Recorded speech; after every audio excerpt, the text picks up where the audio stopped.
involved in these sports blunders. So very good job. We will see you next time here on the Best Damn Sports Show, period.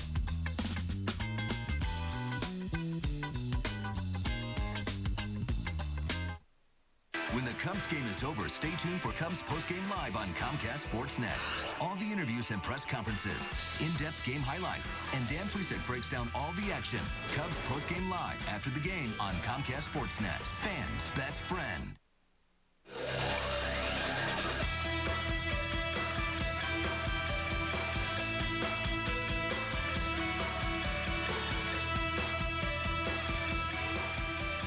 It's the Cubs and Diamondbacks from Arizona. You can catch all the action tonight right here on Comcast Sportsnet.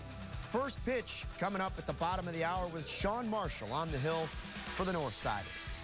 Hello and welcome to Dodge Cubs Pregame Live. He spent 18 years pitching in the big leagues. He is former Cubs reliever Dan Plesac. I'm Luke Stuckmeyer. Cubs start a 3-game set with Arizona tonight. Hard not to look ahead to that big series with the Brewers next week. But this Diamondbacks team has the best record in the National League, Dan, and nobody talks about them. Well, they've kind of quietly just established themselves in that National League West. There have been between the Diamondbacks, the Dodgers really were the kind of the now team the first half of the season. The San Diego Padres have been playing pretty well, and both the San Diego and the Dodgers, since the All-Star break, have kind of slipped, and the Diamondbacks have just quietly built themselves a nice little lead. We weren't sure when we had a chance to see the Diamondbacks prior to the All-Star break if they were ready to win, but they've got a good young team, and one of the keys is you have to get ahead of the Diamondbacks early. They have some really good power arms in the back end of that bullpen. If they get a lead getting into that 6th and 7th inning, they're awfully tough to beat. Cubs were able to catch the Giants a couple times. That may not be the case in this series with that bullpen. Let's check out our pitching matchup for tonight, brought to you by IPA. Sean Marshall against Micah Owings. Both pitchers are 6-6 this season. Marshall won his last start, but Arizona beat him back in July. He pitched a pretty good game, gave up just 1 run over 6 innings. Dan, for some reason, the Cubs just don't score for this guy. You know, you can make the same case for he and Rich Hill. They've been 2 guys that have pitched on the wrong day. It's not necessarily at times how well you pitch, it's the day that you pitch.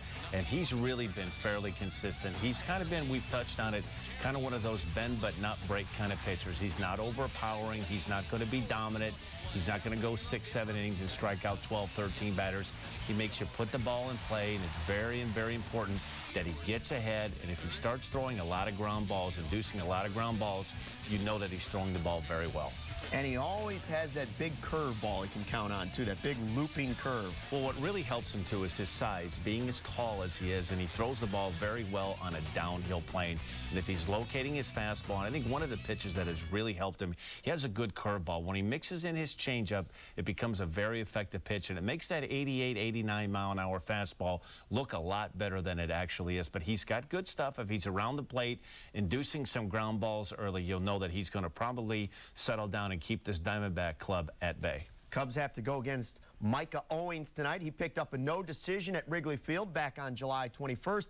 Now, he had trouble with his control in that game, throwing 95 pitches in just 4 innings of work, but the guy also knows how to swing the bat. Well, I'll tell you what, his last start would be what a starting pitcher or a major league pitcher would dream about. Picking up the win, pitched extremely well in Atlanta, and hit about 3.5 miles worth of home runs. He hit 2 towering home runs, and that's something that pitchers, they just go to bed at night before. Here you see the first one. Yeah, there's one. On a hanging curveball, and I mean, he didn't just hit these, he crushed these. These balls in Atlanta is about as good a ballpark in the National League to pitch in, and not only that, he did it with his arm. He threw the ball extremely well. Here you see a high 91 mile-an-hour fastball. I think the key for the Cubs is make him throw strikes, and here is the second of the 2 home runs. A 91 mile-an-hour fastball hit the dead straightaway center field. You don't see too many position players leaving Turner Field at that part of the ballpark. He's not a little guy, so tonight do we fear his arm or his bat? I think we fear his arm. I think this Cub team right now needs to start playing good baseball. And if Sean Marshall can execute and make good pitches, one of those days that Micah had, that's one of those once-in-a-lifetime career type of days. It's going to be imperative for the Cubs to try to get some runs early and try not to do what happened in San Francisco. You know, you're waiting to that 8th and 9th inning. Probably the 2 best games that the Cubs played as far as executing, getting bunts down, getting big hits the first 2 games in San Francisco. Just hopefully we don't have to wait till the 7th and 8th to score a couple of runs tonight. I hear you on that one. All right, well, the Cubs may have a new weapon weapon on their team tonight. Craig Monroe joins the Cubs tonight. They picked him up in a trade with the Tigers on Thursday for a player to be named later, and cash.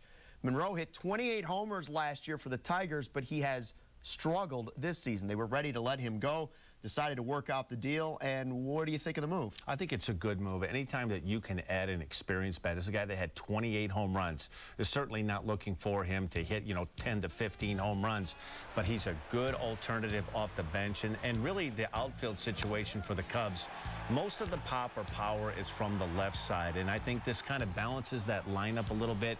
And it also gives manager Lou Piniella a couple of different options. Instead of going to Cliff Floyd, you have a right-handed bat, a guy that can knock the ball out of the ballpark.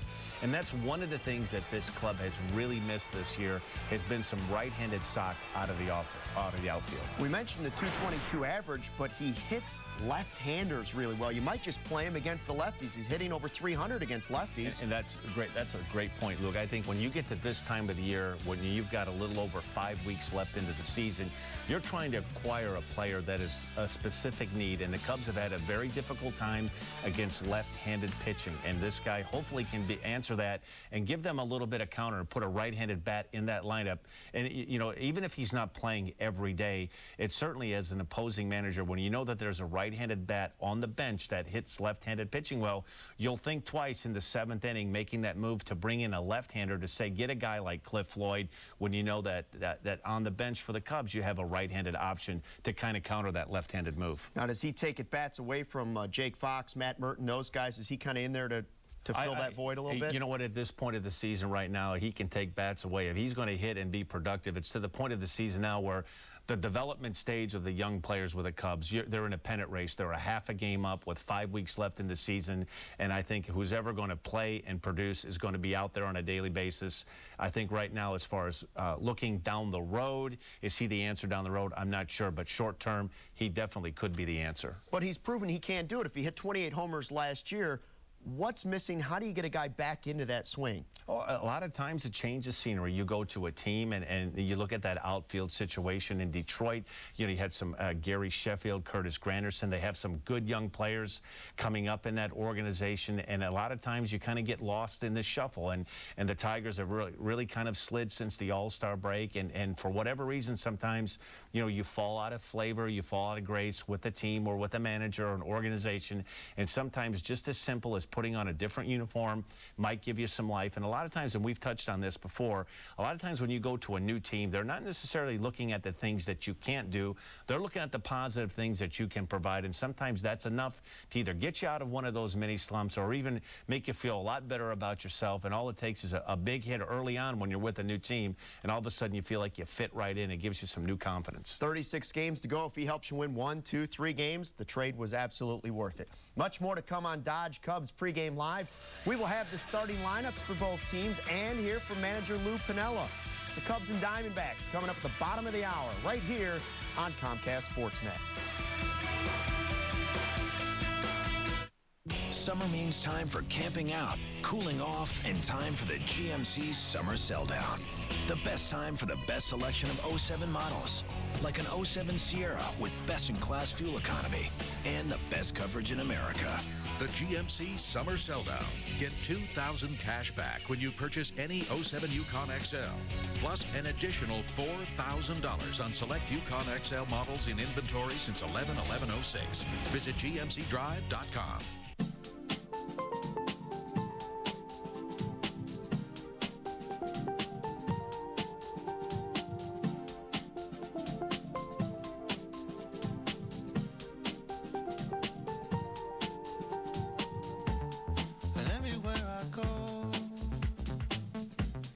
There's always something to remind me of another place and time. Hey, Chicagoland, looking for a career change? International Profit Associates is the nation's leader in management consulting for small and medium-sized companies. IPA had another winning year and is now hiring appointment setters and inside sales representatives. IPA employees are building careers. The 600 employees at the Northwest Suburban office love working at IPA because of unlimited income potential. Create your own promotion. Call IPA at 800-531-2542, weekdays between 7 and 5. Tell them you're looking for a change. when you look at this club at the beginning of the season, its attitude, its form. Scoring! There's the second goal by Chicago. Try shot and a goal! Right down the middle after picking the pocket of Amado Guevara and scoring!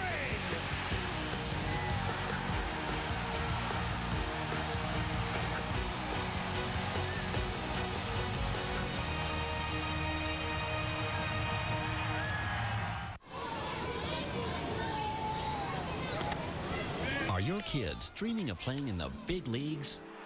Your Chicagoland and Northwest Indiana Chevy dealers are giving them a chance. Chevy's Diamond Dreams. Simply log on to ChevyDriveChicago.com, print out an entry form, and bring it to your local Chevy dealer now. Your kid could play for Ozzie or Lou at U.S. Cellular Field or Wrigley Field. Enter by September 8th for a chance to make their Diamond Dreams come true now. That was a nice catch, kid. A reminder, stick around after the game for Cubs Postgame Live. Dan and I will break down today's action, plus preview Game 2 of this series. It's all on your home for Cubs baseball, Comcast Sportsnet. And welcome back to Cubs Pregame Live. The Diamondbacks took 2 out of 3 at Wrigley Field last month. Now the Cubs try to pay them back in Arizona. Dan, what sticks out to you about that series at Wrigley Field? Well, I think what happened was, I think everybody, the Diamondbacks were kind of the now team. They started playing really well coming into that series. They were hanging around that 500 mark, and really the Dodgers and the San Diego Padres were getting most of the attention in that National League West division. And I think that I don't want to say that the Diamondbacks snuck up on the Cubs, but I think they caught the Cubs at the right time. The wheels were starting to come off a little bit, and they caught him at the right time. And they were swinging the bats very well. And one of the things that you and I found out, and I think the Cubs did also, that you better be ahead of the Diamondbacks getting into that 6th, 7th, and 8th inning. They have some very good arms in the back end of that bullpen, and I think that's really the strength of their team. They're scoring enough runs, but that bullpen is awfully strong. Cubs kind of stumbled there, had a chance to gain some ground in Milwaukee and couldn't take advantage of it with the Diamondbacks in town. Let's check out our Cubs lineup for tonight. Lou Piniella is going to march this lineup out against the Diamondbacks. Ryan Theriot leading off, and then Jock Jones in his comfortable 2 spot there in right field. Then Lee, Ramirez, Floyd in left tonight. Mark DeRosa at second. Jason Kendall catching, and here's the surpriser, Felix P.A. starting in center field and batting 8th tonight. Well, I think this is just another example of the Cubs have struggled against left-handed pitching all season long, and now when you're facing a right-hander tonight, I think what they're trying to do is overload this lineup, get as many lefties in that lineup as you can, and it starts really at the top. Ryan Theriot has been terrific all season long. Jock Jones has been resurgent the second half of the season. Hopefully, if Derek Lee and Aramis Ramirez can keep up swinging the bat, and I tell you, one guy that has silently done a terrific job, Jason Kendall, down at the bottom of the order, hitting nearly 300 since he's worn a Cub uniform. This is a good offensive team. They've got to try to manufacture some runs a little bit earlier, not wait. I know you don't do that intentionally, but the Giants pitching was a combination of the Cubs not swinging the bats very well in the series against the Giants, but also, you know, the Giant pitching was good, but it'd be nice if you can get a couple of runs, particularly for a young pitcher like Sean Marshall. Get a couple of runs early, let him settle down, let the flow of the game take over. And Mark DeRosa in the lineup tonight. Some days it's right field, some days it's third base, shortstop, second base, first base. He's in the lineup, and he has been hot at the plate as well. The last 10 games, Mark DeRosa is hitting .333. He has 12 hits in those 10 games and has scored 7 runs while knocking in 5. This guy is kind of a unsung hero of this team. Boy, he is the prototypical valuable player that you can have on your roster in the National League. He's played every position that Lou Piniella has asked him to play. Second base, a little bit of third base, just about every position in the outfield. He's played a little bit of first base in a pinch. He has done a terrific job for this team, and he is really, I don't think there's one guy that you could point a finger at and say this is the reason that the Cubs have stayed in this as long as they have. Due to the injury to Alfonso Soriano, you could make a case. Mark DeRosa's name would have to be in there. Theriot's name would have to be up there. Jock Jones' second half of the season. There's been a different hero every night, and I think that's one of the reasons why the Cubs were able to weather that storm a little bit post-All-Star break. A huge next 5 weeks for this ball club. Well, here's a look at the Diamondbacks lineup that Sean Marshall will face tonight. Chris Young leading off and in center field. He is kind of the instigator of this whole thing. He's the head of the snake, I guess you would say, in basketball terms. Eric Burns batting third. Connor Jackson This is a lineup full of young players and pretty good players. I tell you, look down into the 7th spot, right fielder Justin Upton. This could be one of the up-and-coming young stars in the National League. I know that the Diamondbacks are very high on this young man, and it starts at the top of the order. They have some speed, and Chris Young and Orlando Hudson. Eric Burns, since putting on a Diamondback uniform, coming from the Oakland Athletics, has played very well for this team. He needs to do a little bit of work with that moss that he's sporting up there, but a good player that comes with a lot of energy. Lots of moose. He uses lots of moose, and sometimes it drives funny. That's exactly right.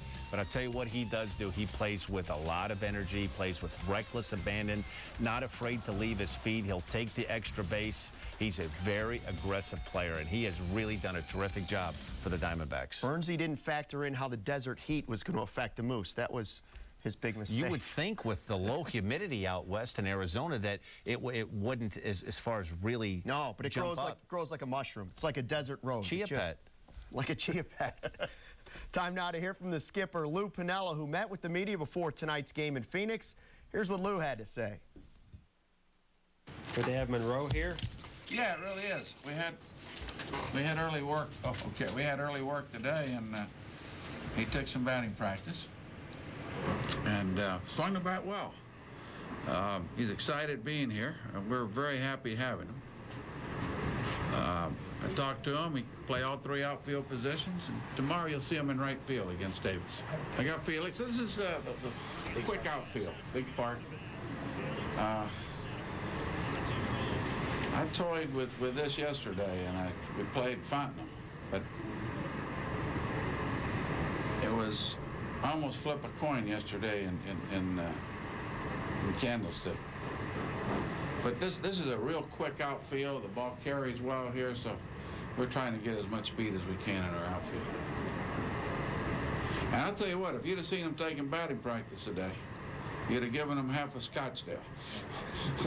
I'm telling you. So let's hope it carries. I mean, the balls were flying out of the ballpark, and I mean a long, long ways. Talking about PA. Why is it so hard to translate that? And he's done so good in the minors. I don't know. I don't know. Maybe this is his time. Maybe he's a Leo. I mean, a Virgo. He's a Virgo. The Virgo sign is just now, right? Yeah, I know that. I'm a Virgo. I'm a 27. Yeah, 28, so I don't know. But I saw him today in BP, and I came here with open-minded. And do they still have the pool out here? Yeah. Well, he was hitting them over the pool. None of them would have been in the water. So let's see what happens. It's a little bit different Arizona team than you guys saw. You know, actually, we beat them the first time we played them on Friday in Chicago, and then they beat us the next 2 games. We didn't do much against them offensively. And after they left there, they really got hot and made a surge to first place in the division. So we got them hot then. Hopefully we can cool them off now. But they're a good baseball team, and their manager's done a very nice job. Manager and his staff. Dan, what I take from that is that I'm a Pisces. Apparently, I like water. PA, a Virgo. What are you, and how does that affect your baseball strategy? Well, I'm an Aquarius, and when things got really bad, you know, I'm not afraid to admit this or embarrassed to admit it. When you're going through a really bad stretch, I will admit getting up in the morning and reading the local paper and seeing what my sign or what my forecast was for that afternoon. And unfortunately, it doesn't help very much in the game of baseball. I've read some of my horoscopes that said, you know, success is just right around the corner, and that turned into an inning and 2/3, 6 hits, 5 runs, all earned. So you got to look into the fortune cookies on the Chinese when we order in more often. Then I would try that too, and that didn't work either. No. That's why you're sitting here now after 18 years. It got so bad, I actually called home one night and talked to my oldest daughter, Madeline. I said, Madeline, when things are going really bad, what do you do? And she said, Dad, I change my clothes. So I was willing to try anything. Well, we're glad you at least do that when you come to the show every night. What do you make of PA and his big night in batting practice. Can that transfer into a game, or have you seen guys hit them out and then strike out 4 times? Well, that's the million-dollar question. You know, there's been some very good hitters. They call them 5 o'clock hitters before everybody gets into the ballpark. But I think with a young player, to have some good positive mojo, to feel good about yourself, to hit the ball and strike the ball well, hopefully I think it'll translate if you see him have a good couple of at-bats, his first at-bat or 2, and he centers the ball and drives the ball well either to the right field gap or left field gap and can come away with a couple of hits. He might just have convinced himself that he's found something in his swing, and if he does, hopefully it will lead to bigger and better things. Well, we'll have to search the stars for answers tonight. Stick around. We're just getting started on Cubs pregame live. When we come back, we'll take a look at the National League Central standings. But first, our Just for Men Stay in the Game highlight comes from the 7th inning of yesterday's finale against the Giants. Second baseman Mike Fontenot singles up the middle, scoring Jason Kendall. That keeps the Cubs in the game. But the Giants went on to win 4-1. You too can stay in the game with Just for Men hair color. One day you find it's not business as usual. Your hair is gray, and you wonder, will people still see me as a valuable player? Is my career going down? How do you stop that? Just for Men stops gray from hiding who you are. Easy, with 5-minute Target Gray technology. Now doors are opening, and you wonder, why did I ever put up with gray hair? Let the real you come through. Stay in the game with Just for Men. The first NASCAR stock car to reach 200 miles per hour. The first minivan. The first pickup with side curtain airbags. And now, Dodge introduces the industry's first lifetime powertrain warranty. It's the best warranty in the business. So come check out the best lineup of Dodge vehicles ever and grab life for a lifetime. I'm Dwayne Wade Sr.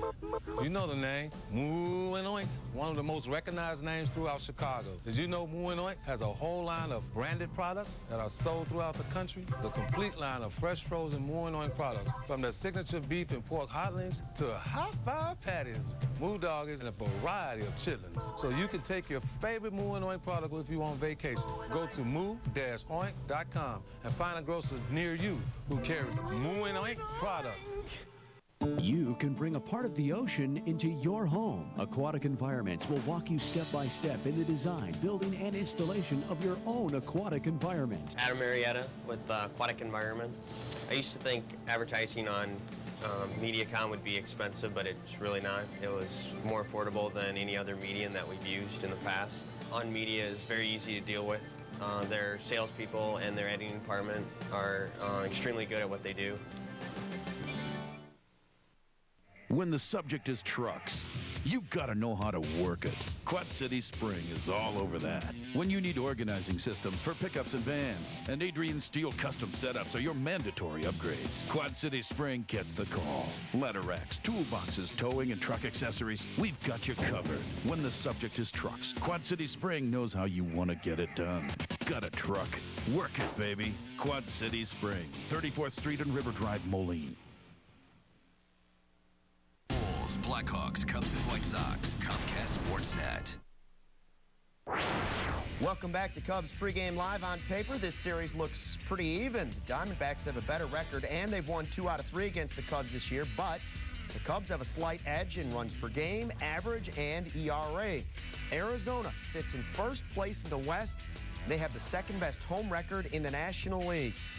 For more on tonight's game, here are the guys who will bring us all the action on Comcast Sportsnet, Glenn Casper and Bob Brenly.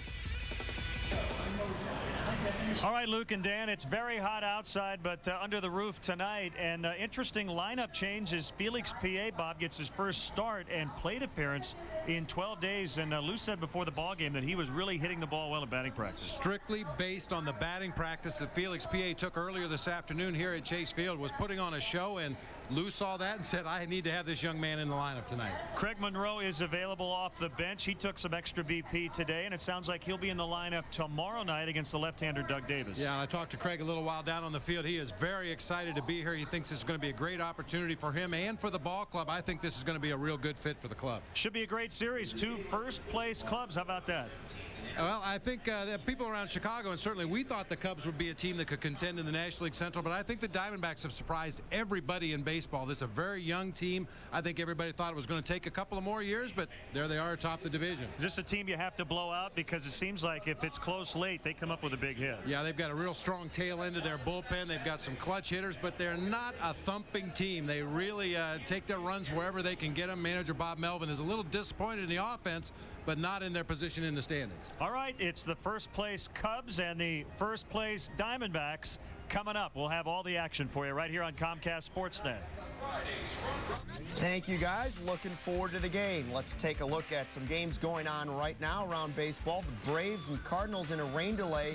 John Smoltz on the hill for the Braves. The Brewers and Giants, they will play later tonight. Game starts at 9:15. It's Vargas against Lowry in that one. Obviously, the Cubs will be keeping their eye on both of those matchups. And a look at the National League Central standings. Here's why the Cubs are interested. The Brewers just a half game back now in the Central. They had yesterday off. The Cardinals are 3 back. And then you look at the other 3 teams, Dan, and probably the Reds, Astros, and Pirates can pack it up and go home. I think the one thing that you have to really like, if the Cubs are really in control of their own destiny right now, they don't need any help from any other team. If the Cubs can win a series and hopefully come out of here winning 2 out of 3, if they play well, this division is theirs to win, and they don't need any help. They're at the top right now. They're going to have to be the ones to be chased, and if they play well, they continue to hit and get good starting pitching, I really think that they're the team to beat going down the stretch here in September. And kind of hard to believe considering the way they played early in the season. People started losing a little faith. Dodge Cubs pregame live rolls on. When we come back, Dan will give us his keys to victory. Cubs and Diamondbacks coming your way, bottom of the hour from Arizona. You can catch all the action right here on Comcast Sportsnet. Cubs pregame live on Comcast Sportsnet is brought to you by your Chicagoland and Northwest Indiana Dodge dealers. Live strong, live bold, live now. Dodge, grab life. The first NASCAR stock car to reach 200 miles per hour. The first minivan. The first pickup with side curtain airbags. And now, Dodge introduces the industry's first lifetime powertrain warranty. It's the best warranty in the business. So come check out the best lineup of Dodge vehicles ever and grab life for a lifetime. Honey, hey, listen, I'm out here with the guys, and they're really pushing me hard to come back and play another season in New York. What do you think? Are you kidding? Just say no. Just say the word no, and I'll stay retired.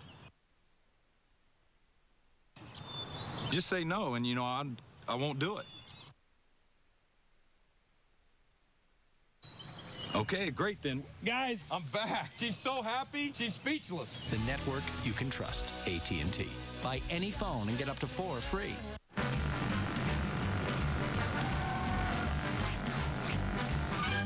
Of course Geico sponsors Mike's Race Car because they insure everything race car fans love. RVs, motorcycles, ATVs. Tell you one thing they can insure, Lauren Wallace. Because Lauren Wallace is made of lightning. Those guys are like, hey, where's Lauren? He was just here a minute ago. I'm 100 miles away, son. Ready to strike. Geico, saving you money on insurance for your car and the other stuff that moves you. Four Seasons, the largest family-owned and operated heating and air conditioning contractor, has simple goals: provide exceptional service at the best possible price and offer products that leave you nothing but satisfied. Call Four Seasons Heating and Air Conditioning today for a free estimate. Grab the new Sun-Times and get the real Chicago story every day. Subscribe at suntimes.com. Chicago Sun-Times. Let's get into it.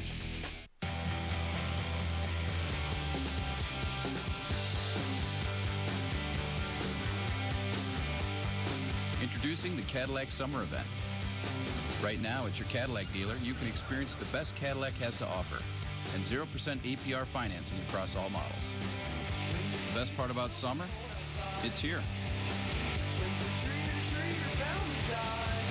Visit your Chicagoland area Cadillac dealer for this attractive offer. It's the moment we've all been waiting for. Dan Plezak's Lexus keys to the game. Well, we're going to make it quick, get this ball game started. Cubs try to get some runs early, take a little pressure off of Sean Marshall, stay away from the back end of that Diamondback bullpen. Some really good arms, and I think contain Young and Burns. As Bob touched in the pregame, they're not a team that's going to hit a lot of home runs, a lot of speed. They manufacture runs, create a lot of havoc on the base paths. Why don't people talk about this Diamondbacks team?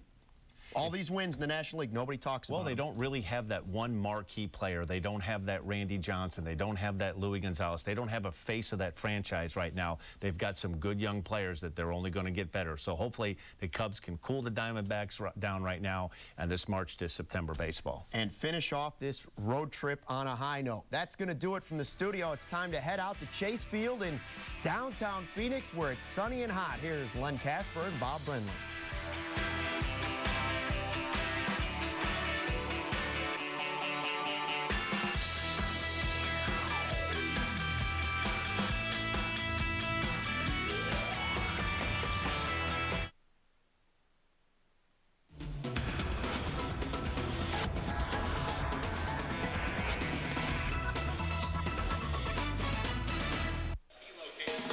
The Cubs, having won 2 out of 3 in San Francisco, continue their trip out west. And now the stage moves to the desert where things promise to heat up. 2 first-place teams battle it out in what could be a preview of a postseason matchup. Sean Marshall will take the ball next.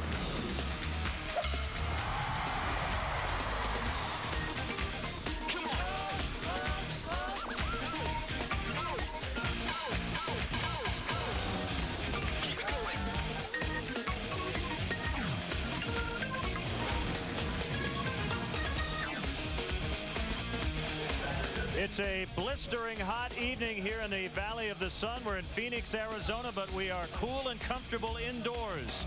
Inside Chase Field tonight for Cubs baseball on Comcast Sportsnet. A couple of teams in first place will do battle this weekend in the first of 3. Checking in on the standings in the Central, the Cubs right now a half-game lead over Milwaukee. Arizona up by 3 over the Padres. Cubs will host the Brewers next week at Wrigley Field, while Arizona will go to San Diego Monday. And welcome to Cubs baseball tonight. Bob Brenly and Len Casper with you. And Bob, let's go back to the Cubs hosting the Diamondbacks in July at Wrigley Field. And that really was the series that got the Diamondbacks going on their big run. Yeah, the Diamondbacks came in, took 2 out of 3 for the Cubs, and then really took off from that point. And it was a pitching-dominated series. The Cubs batting only 181 in the 3 games. The Diamondbacks only a little better at 208. Look at the ERA for the respective pitching staffs. It really was pitching and defense in that series. And really, Arizona has done it with the pitching all year. And offensively, you got to stop their leadoff guy, Chris Young, with 26 home runs. But their best hitter is their number 3 hitter. Yeah, we talked about Eric Burns when the Diamondbacks came to Chicago. If a raw nerve could put on a uniform, this is what it would look like. This guy is a high-energy player.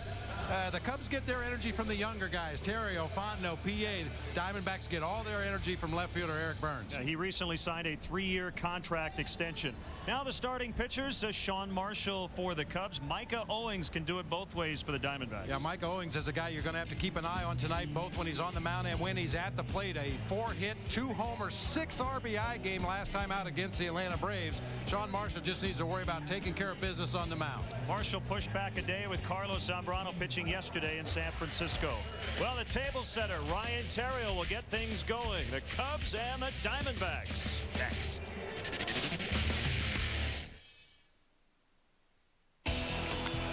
Plan your next corporate or social function in one of Wrigley Field's private party accommodations. Wrigley Field offers a variety of private catered opportunities to host and impress your group. The Mezzanine Suites, presented by Nuveen Investments, has 4 convenient rental plans to fit all budgets and needs. For larger parties of 75 to 100, the Batter's Eye Lounge, located in the center field Bud Light bleachers, provides a unique view of the game. All private party accommodations provide generous food and beverage packages as well as VIP parking. Call 773-404-CUBS or visit Cubs.com.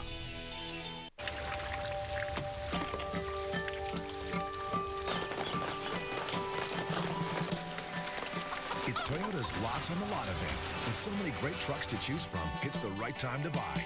Get 0% APR on a powerful new Tundra, or choose $2,500 cash back. Get $2,500 cash back on a 4Runner, or lease a 4Runner for just $299 a month. Toyota's Lots on the Lot event. Going on now. Hot, sticky weather is here. You can try to cool yourself this way, or go to the experts at QC Auto Service Centers. They'll keep you cool, calm, and happy all summer long. The highly trained and certified technicians at QC Auto Service Centers will check it out and fix it right the first time. Hotter than a collar? Don't sweat it.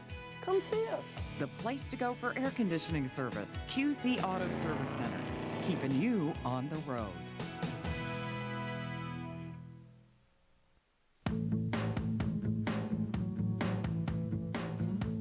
So, you're a green person, but which shade? Confusing, isn't it? Well, True Value's Color Made Simple can help. With exclusive tools, trained professionals, and expert advice, finding your color will always be simple. Now let's talk purple. True Value's Color Made Simple. Meeting the challenge since 1940.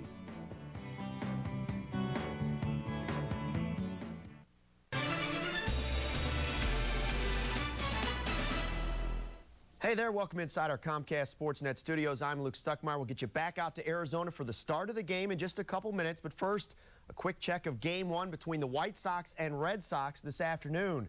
Here we go, Game 1 of that doubleheader, bottom of the 5th. Look at Josh Fields put a hurt on this one. It finds the seats for a 2-run homer, his 16th of the season, and the White Sox were down 5-3. In the 8th, though, with the bases loaded, Kevin Youkilis would add to Boston's lead with this single to left, scored another run. Red Sox up 7-3. Boston wins Game 1 by a final of 11-3.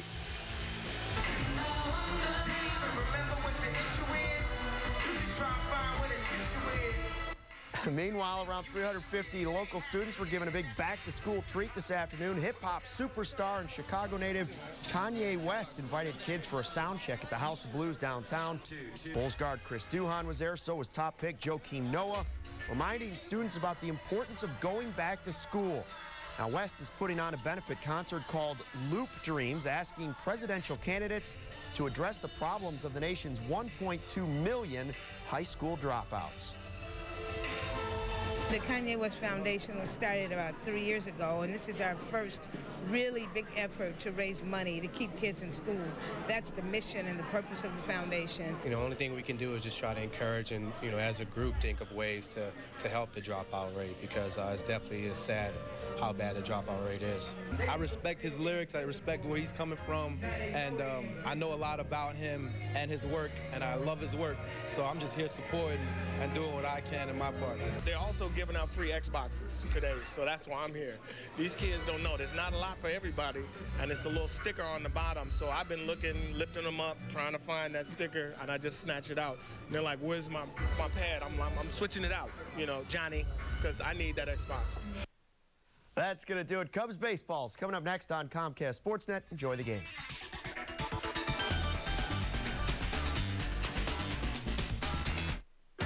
I am your idea, and I'm huge.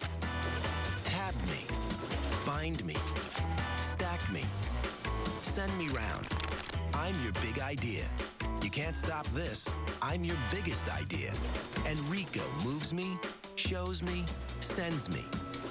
Leaves me behind, but never in a bind. It's the big time. I'm your big idea. Enrico's how we go and go and go. K&G's end-of-season clearance event is on now. You'll find select men's suits from $79.99 and select ladies' suits from $29.99, as well as ridiculously low prices on men's and ladies' sportswear. K&G Fashion Superstore. For men, for women, for less. Dex, I need an internet cafe. Surf and Perk. It's open 24 hours. Dex, I broke a heel. Oh, love your souls. 5 blocks down. Repairs while you wait. There you are.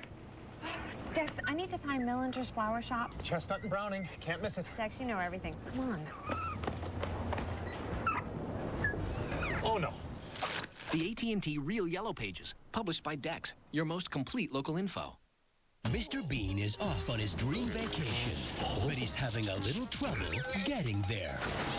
This summer, it's more Bean than you've ever seen. Mr. Bean's Holiday. Rated G. Now playing.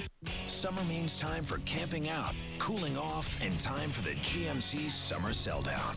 The best time for the best selection of 07 models, like an 07 Sierra with best-in-class fuel economy and the best coverage in America. The GMC Summer Sell-Down. Get $2,000 cash back when you purchase any 07 Yukon XL, plus an additional $4,000 on select Yukon XL models in inventory since 11/11/06. Visit GMCDrive.com. Cubs baseball on Comcast Sportsnet is brought to you in part by Chevy. Log on now to ChevyDriveChicago.com. Check us out today at ChevyDriveChicago.com. Walgreens, the pharmacy of the Chicago Cubs, your local area Lexus dealer, who invites you to test drive a Lexus today. Rico, how well do you print, copy, scan, fax? How well do you share? Blue Cross and Blue Shield of Illinois, shining through. Cadillac, Life, Liberty, and The Pursuit. And by Southwest Airlines. With more flights to more places than ever before, Southwest is taking low fares farther. Visit Southwest.com. Welcome back inside Chase Field tonight. Well, it was about 109 today, but a very dry heat. Yeah, right. Feels very good here indoors. Let's check in on the Cubs Southwest starting lineup. Cubs won 2 of 3 in San Francisco. Terrio, Jones, Lee, Ramirez, Floyd, DeRosa, Kendall. We mentioned PA in the lineup in the pregame.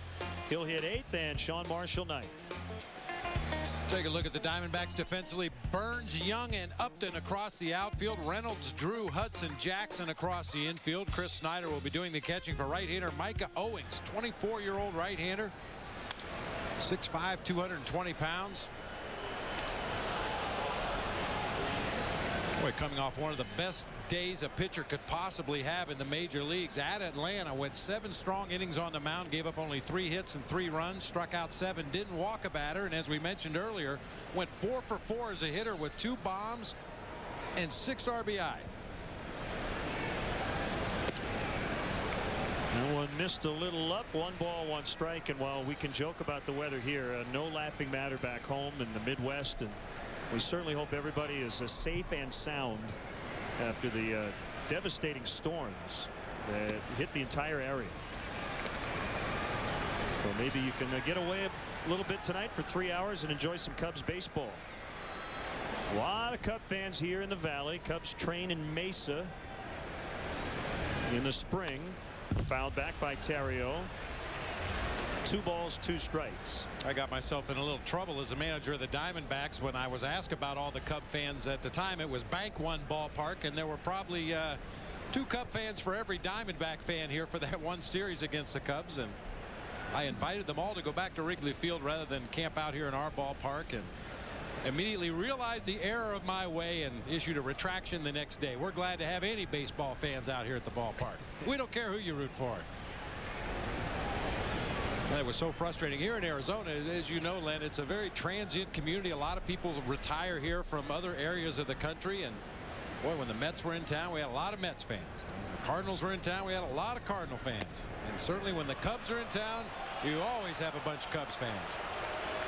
Well, they went down to first and asked Andy Fletcher if Terrio went after that pitch, and Fletcher said no. So it's 3-2. You be the judge. Ooh, very close. Well, I think he got a break. See if he can take advantage. Tall right-hander deals on a payoff pitch, and he shoots it down the right field line. That ball is slicing into the bullpen foul, just to the right of the foul pole.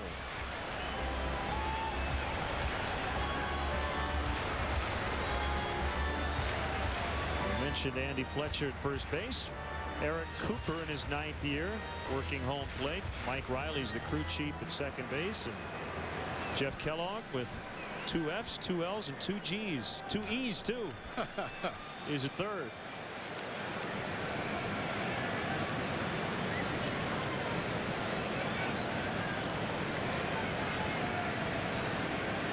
Jock Jones and then Derek Lee to follow here in the first inning.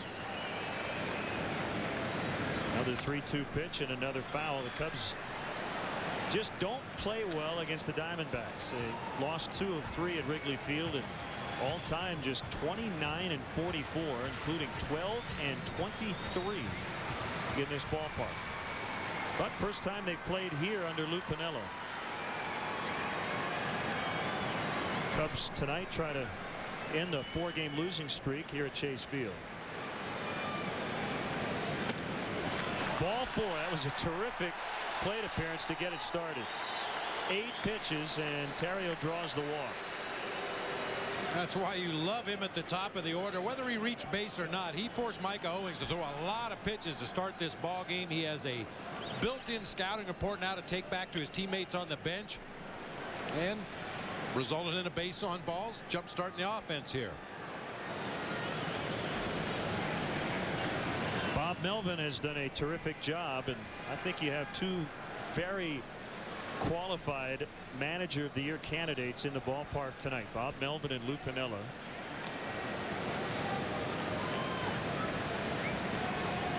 And while the expectations were higher for Piniella and the Cubs, we always have to keep in mind they were coming off a last place season.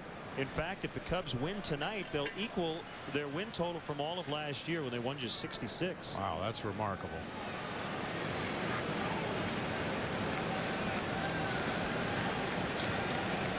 The pitch to Jock Jones is a strike on a fastball. Another thing the 2 managers have in common is neither one of them is content to stand pat.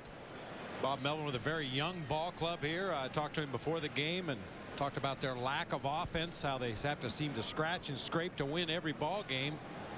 When they lose, they usually get blown out badly, but they win a lot of 1-run ball games.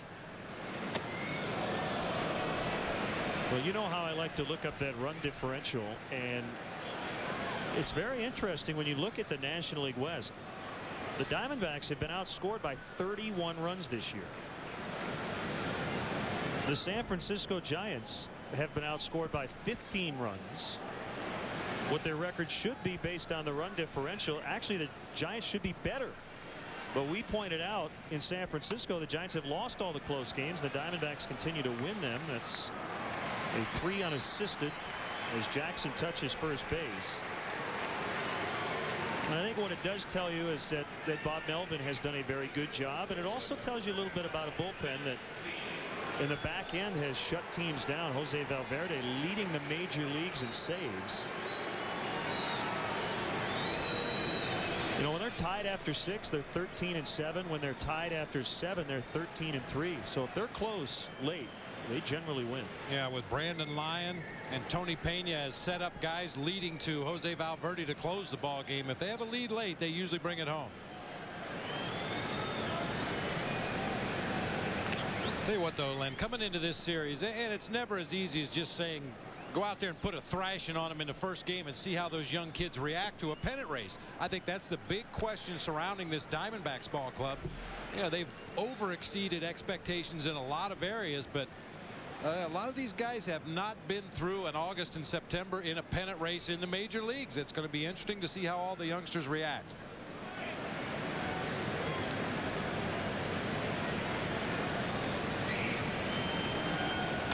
Speaking of experience or lack of postseason experience, the Cubs acquiring Craig Monroe yesterday from Detroit, and he brings World Series experience. He hit 5 home runs in the postseason last year for Detroit, including 2 in the World Series. And he'll get the start in right tomorrow night against left-hander Doug Davis. The Cubs today optioned outfielder Jake Fox to AAA Iowa, and also designated Buck Coates for assignment to make room for Craig Monroe. Good to have him here.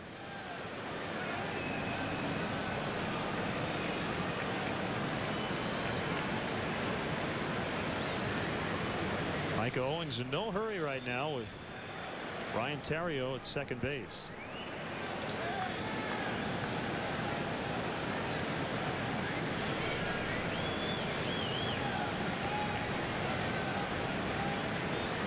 Kick and the 1-1 pitch is inside on Derek Lee.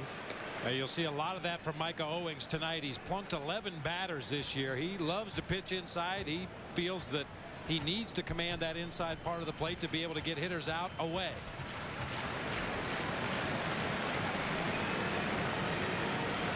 Mound work on Saturday. We'll see his home runs a little later, and a big night at the plate as well. Low and outside, 3-1 on Derek Lee, who did not play in that series against Arizona in July. He was serving his suspension for the fight against Chris Young of the Padres. The other Chris Young.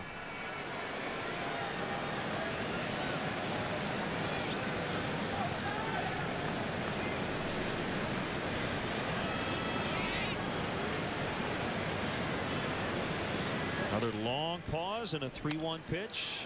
Fouled near the Cubs dugout. Well, Micah Owings taking about a half minute in between pitches here with Terrio at second.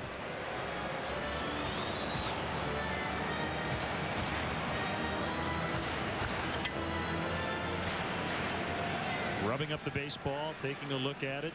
Tick tock, tick tock. My understanding, the rule for a pitcher to throw a pitch only applies if there's nobody on base. With runners on base, technically a guy could take as long as he wants to deliver the next pitch. Yeah, it's 12 seconds, I believe, with nobody on base. Rarely enforced. The 3-2 to Lee, and a base hit to right. Terrio will score, and the Cubs jump on Owings in the first inning. Well, that's good to see. Derek Lee has hit 105 points better at home than he has on the road. 366 to 261. Coming up with a big hit here on the road, and the Cub fans being heard tonight. Cheers from the Cub fans, boos from the Diamondbacks fan. Derek Lee with just a little soft floater over the right side of the infield. Terrio got a great read off the bat, was able to score easily. A little stumble there after he rounded third base. It looks like he's okay. Good start. This is what you like to see. Put the Diamondbacks in a hole early for a ball club that struggles to score runs. When they have to look at a deficit early, sometimes it's tough for them to mentally stay in the ball game, knowing they have trouble scoring runs.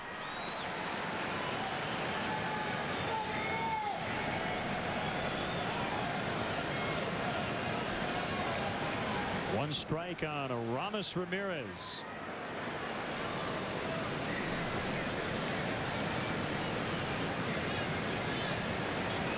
A couple of nights ago, at a big game-tying double, a two-run double in the fourth inning in San Francisco. The Cubs would win that game 4-2. And Bob, I saw an article in the Sun-Times today. Cub fan Ben Von, I hope I get the last name right, Ben Von Brenschenheim in Arlington Heights was watching the game. His neighbor had inadvertently fired a gun, and a bullet went through his apartment and right past his pillow in his bedroom. And he claims that because he was up watching the Cubs game, that it might have saved his life. Said, I would have been asleep or reading a book in bed, according to the story in the Sun-Times today. So apparently Cubs baseball can save lives. That's an unbelievable story. Valuable lesson for all of us right there. Said the shot went between the bed and the light and the alarm clock. Well, we're very, very glad he's okay. Swing and a miss. And Ramirez will head back to the dugout empty-handed, 2 outs in the inning. Ramirez making his way back to the dugout about the same pace that Micah Owings is pitching with. Chased a couple of bad pitches in that sequence.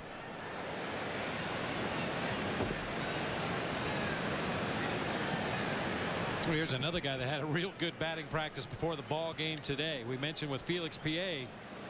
Lou was not going to play Felix Pié in the first game of this series, but when he saw his batting practice this afternoon, he said, I need to get that young man in there. Cliff Floyd, another guy that had a great round of batting practice. Doesn't always translate into game action, but yeah, Lou tries to ride the hot hand in ball games, and today he's going to try to ride the hot hand in batting practice.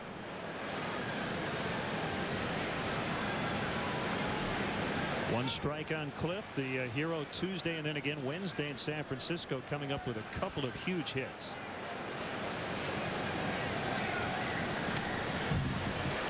Good cut. He fouled it back. 2 strikes on him.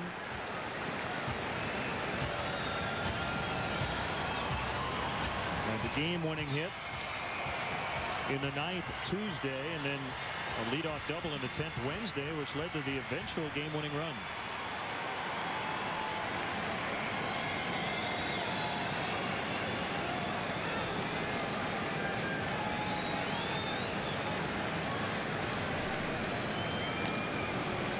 Quick check on Lee.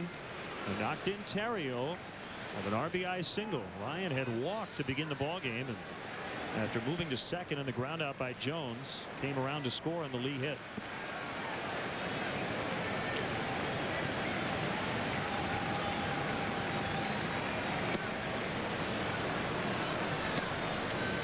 Pretty deep out in center field. To the left and right of dead center, it's 413. And actually the highest point of the wall is in the deepest part of the park. But this is an offensive park. It will be a little bit more of a pitcher's park with all the panels and the roof closed. When the roof is open and the panels are open, it is a launching pad here. A 1-2 to Cliff. Check swing. And he held up. Second time in the inning, the Cubs get that call.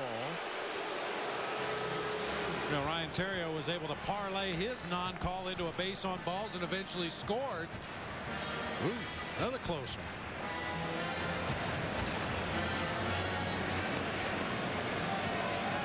Cliff has just killed the Diamondbacks in his career. 352. He's hit 361 here. Dribbler toward third. That is a fair ball and an infield hit. That is a thing of beauty right there. A little bit of a shift on defensively for Cliff Lloyd. He took a full swing, hit the ball off his hands, and just dribbled it down that third base line. And hopefully Aramis Ramirez and Jason Kendall were watching. That ball held true the whole way down that third baseline, never even curled toward foul territory.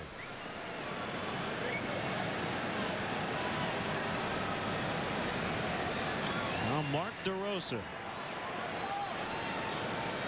playing second tonight. Yesterday his first appearance in left in a Cubs uniform.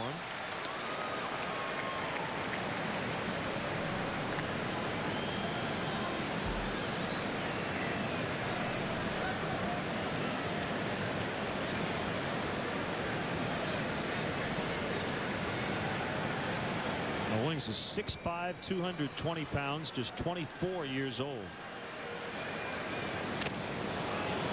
Good cut that time by DeRosa. Got a fastball right down the middle of the plate.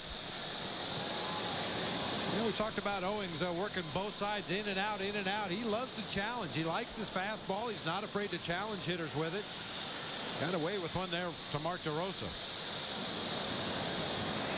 Well, they're making him sweat even in the air conditioning. 28 pitches already. Close the roof today around 2:45, 3 o'clock.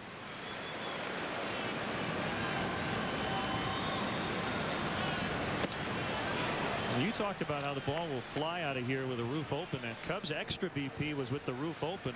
As they closed it, the Diamondbacks took the field.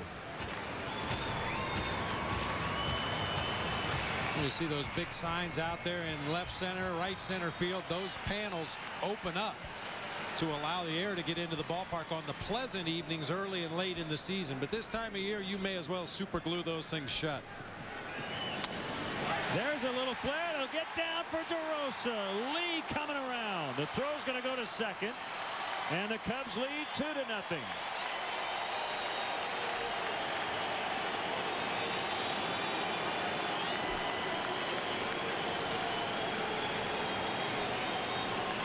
There's some big knocks here in the first inning. 3 of them, and the Cubs have the lead 2-0. There's a little cue shot right off the very end of the bat. Floats it out there in shallow right center. And once again, another good jump, this time by Derek Lee at second base to score easily without a throw from Justin Upton in right field.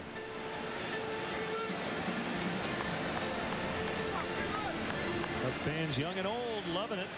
Well, the guy's not that old, but the youngster's pretty young. How about that flat top? That looked like a perfect 3-wood lie. Get the ball to sit right up on top of there. I think the youngster needs dinner.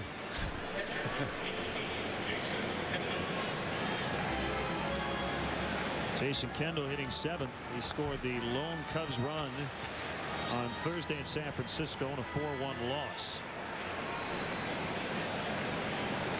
Hitting .298 as a Cub.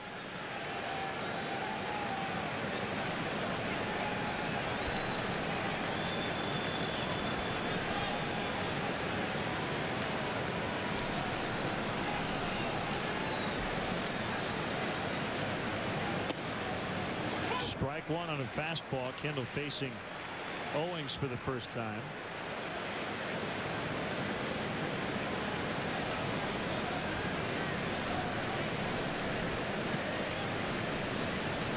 With Floyd at second. Mark DeRosa's at first. Here's the pitch. It's outside. 1-1.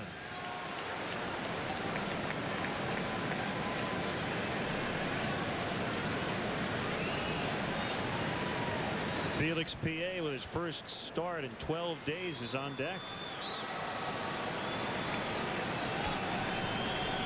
The beneficiary here in this inning, Sean Marshall. He's in the hole right now. And so is Jason Kendall, 1-2.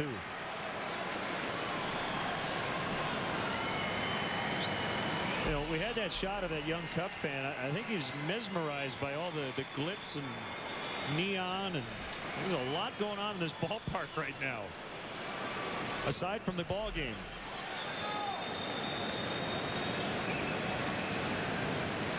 One-two pitch fouled away. Well, I'll tell you what, Len, we talked about Eric Burns, the left fielder for the Diamondbacks. He's a high energy guy, and he has not been involved in anything so far in this first inning. He's pacing around out there. Somebody hit one to me. Base hits have come to the opposite field.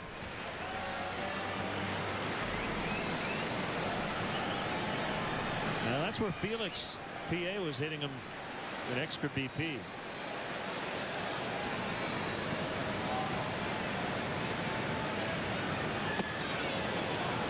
Almost hit Kendall. 2-2. You talked about Owings likes to pitch inside. If he does that a lot against Kendall, he's going to hit him. Yes, he is. 11 first inning runs in 22 starts this season.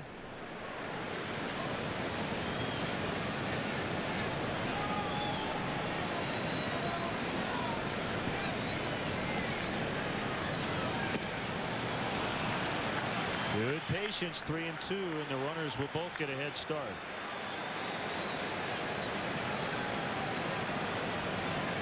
Brian Price, the pitching coach, Bob Melvin, the manager. You saw Brian Price had that clicker in his left hand, that pitch counter. Every time you click that thing another time in the first inning, it hurts. There they go. Reynolds will gobble it up and throw across. 37 pitches for Owings in the first inning. The Cubs get 2. Sean Marshall will go to work when we come back.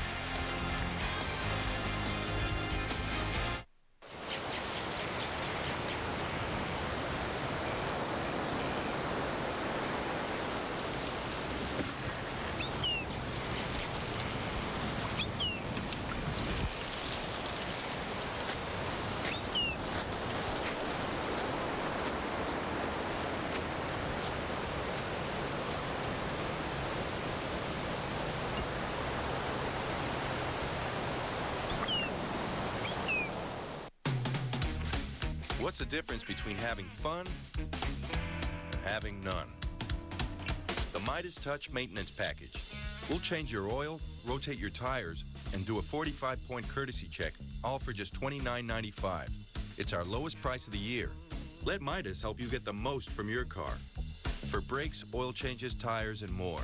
Be safe. Trust the Midas Touch.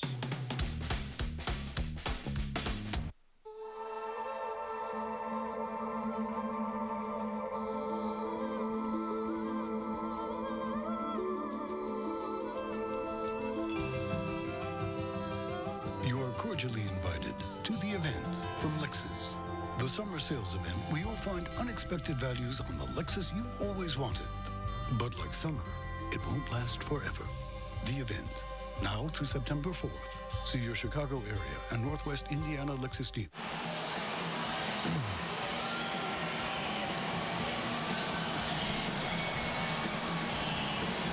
Welcome back here to Arizona.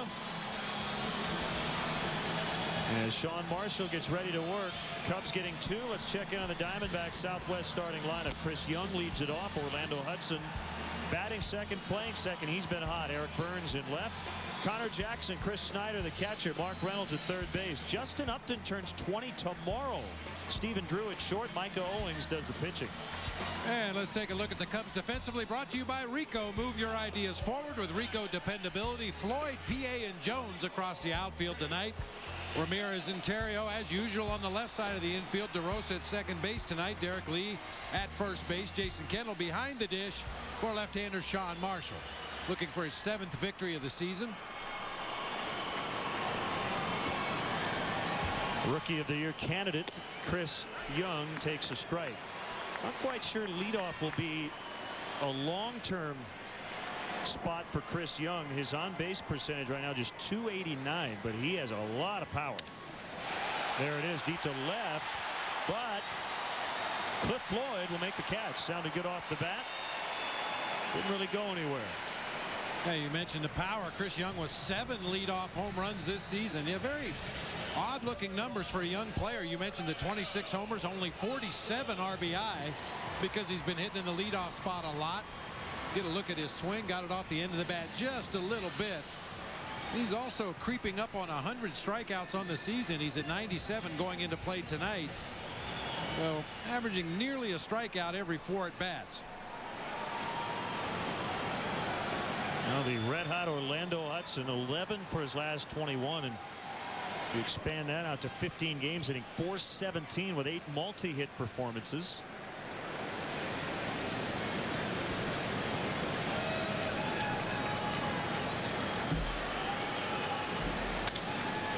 Golfs that high in the air the other way for Jock Jones, with back pedals and hauls it in. Boy, just what the doctor ordered so far for Sean Marshall and the Cubs after that long top half of the first inning. 2 quick outs. He's only thrown 4 pitches. Ideally, you get Eric Burns here early in the sequence and get your team back in the dugout, get the Diamondbacks back out there defensively.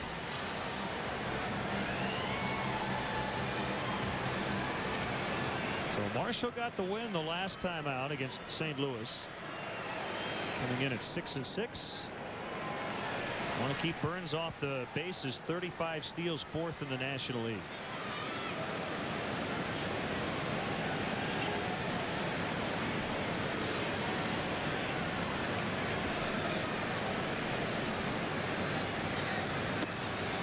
He takes that one just below the knees. I did not ask Sean Marshall if he is going to stay at his home here in the Phoenix area during this series. Didn't want to bother him on the day he's pitching.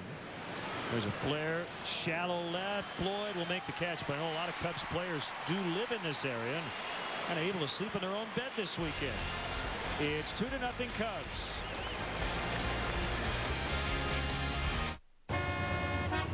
We're not going to make it. Can you get us to the airport in 15 minutes?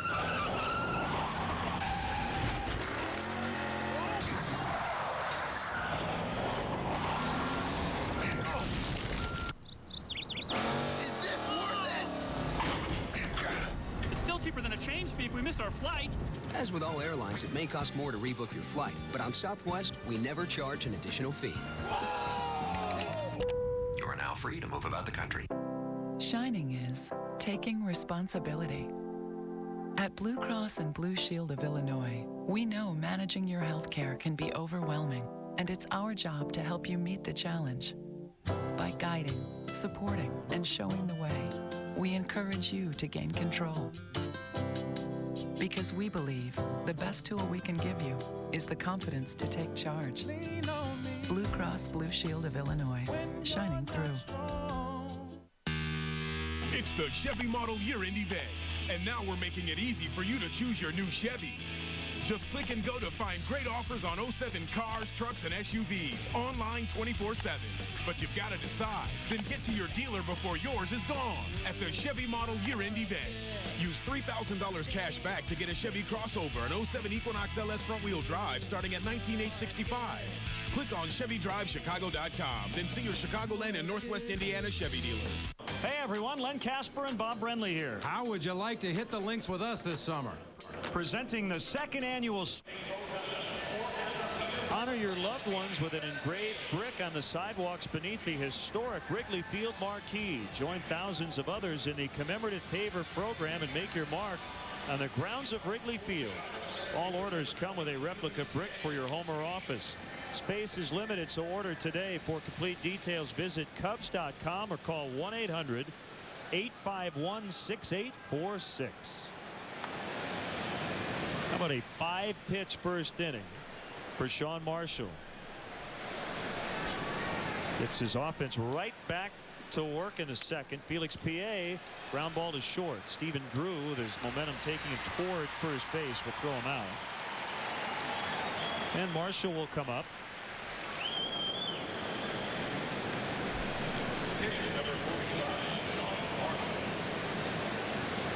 Well, definitely you'd like to see Sean Marshall take at least one strike in this at bat. Felix P.A. making a quick one pitch out to start this top half of the second. Now Sean Marshall needs to take a few pitches just to make sure Micah Owings doesn't have a quick inning like Sean Marshall did.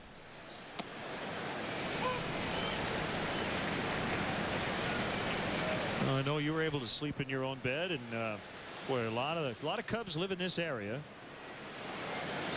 A lot of ball players live in this area, you know, whether they come here for spring training at some point in their careers and like the area. And it really seems to make a lot of sense for a guy whose off time is in the winter. You might as well live somewhere you can do something in the winter. A lot of guys stay in the area, play golf, take in the Arizona Fall League early after the season's over. Marshall strikes out. I really hope you and Joan put a stop delivery on the newspapers over the last 4 or 5 months. So that was been pretty rough. That was that mountain of paper out in the driveway, huh? Show up. Oh, I forgot something. Well, as hot as it has been here recently, they would have spontaneously combusted in the driveway and burned up. All you'd have left is ashes. I mean, you know, you've heard about frying an egg on the streets. Yeah, we barbecued this afternoon, and I don't have a grill. We just threw it out on the driveway. Yeah. Smoking hot. We were talking about it on the bus last night coming from the airport to the team hotel. The San Francisco Giants used to have a AAA affiliate here in Phoenix that played outdoors at Old Phoenix Muni Stadium down on Van Buren, and it wasn't unusual to start a game at 7 o'clock at night and have it be 108, 110 degrees. The cool fronts here mean high 90s. Terrio lines to Burns to end the inning, 2-0. Bottom 2 coming up.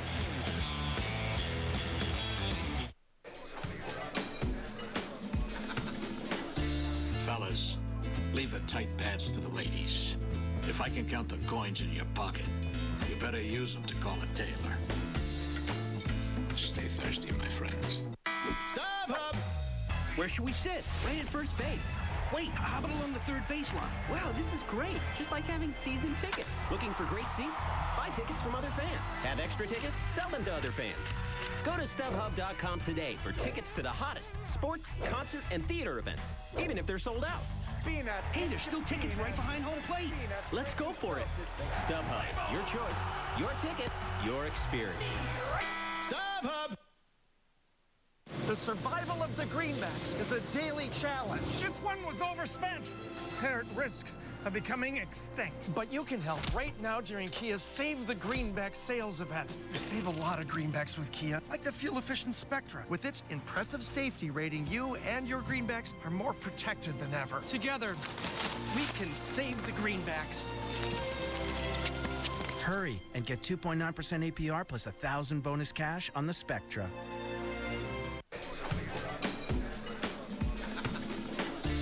Fellas, leave the tight pads to the ladies.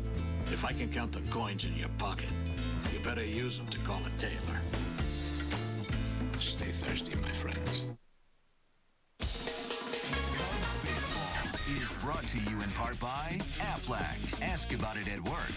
And by Nissan, who invites you to shift the way you move through the world.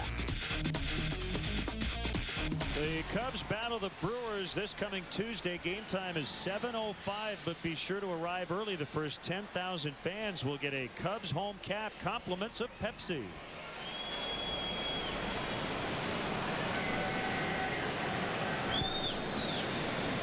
Jackson, Snyder, and Reynolds against Sean Marshall.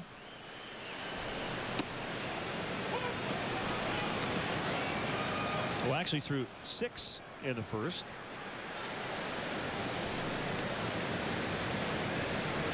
One strike on Jackson, playing first base.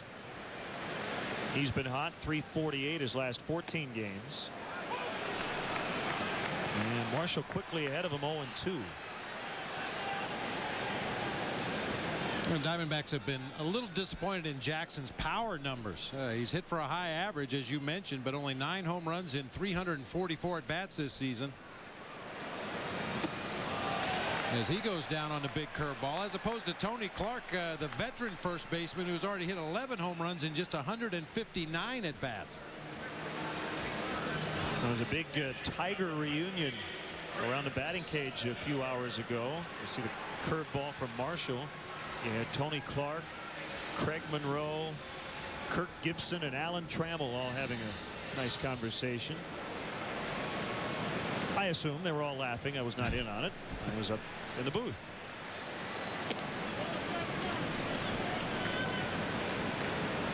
Kirk Gibson, the bench coach for Bob Melvin. He looks like he could still play.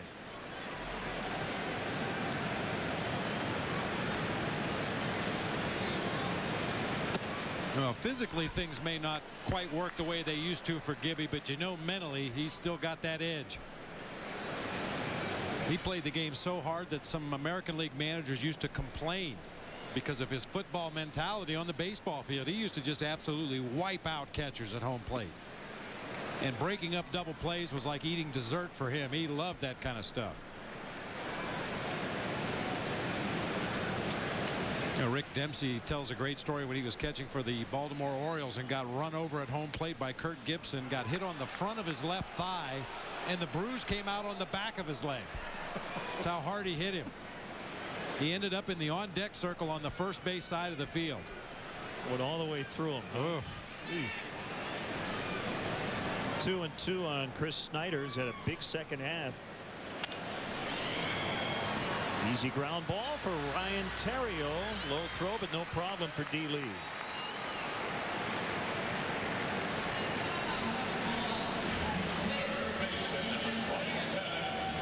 Here's Mark Reynolds playing third base. Routine play for Terrio with the opposing catcher running. He knew he had plenty of time. Almost threw it in the dirt to Derek Lee over there at first base. Earlier this week, Mark Reynolds had a stretch of 9 straight strikeouts. That tied the major league record for strikeouts in consecutive plate appearances, not counting pitchers at the plate. The last player to do it, Bo Jackson, in 1988. Now, it could happen to anyone, but when it happens to a rookie, you have to start wondering, am I ever going to make contact again? And I think that streak was broken when he was hit by a pitch. I think you're right. That's a painful way to snap what could have been a new major league record. Fly ball to left, sending Cliff Floyd back on it. Still going back on the track, and he has it. No problem. Good start for Marshall. Not a whole lot of pitches through 2, and the Cubs lead 2-0.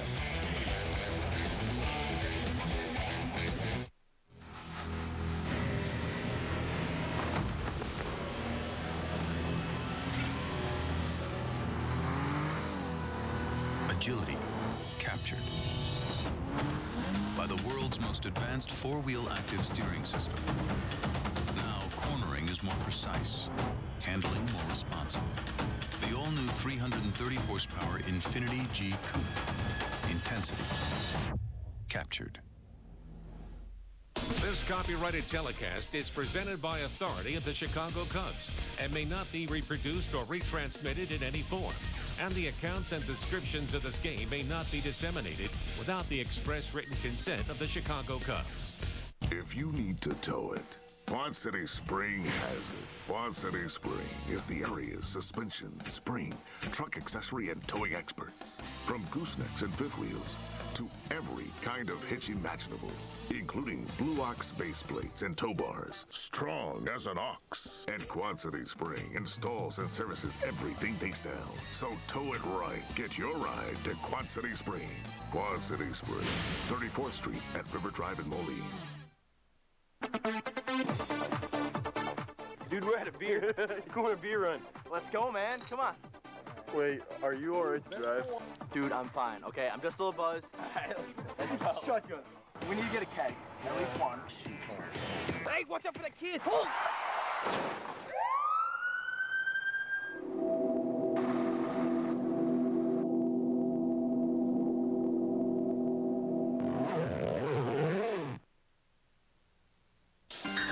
Get Chicago Sports News Nightly on Land Rover's Sports Night. Coming up tonight after Cubs post-game live, a preview of the Bears running game and an update of the NL Central race. Join Mitch for Land Rover's Sports Night tonight after Cubs post-game live, only on Comcast Sportsnet, fans' best friend. 2, 3, and 4 for the Cubs in the third inning against Micah Owings. The misses on a breaking ball just outside. 2-0 on Jock Jones.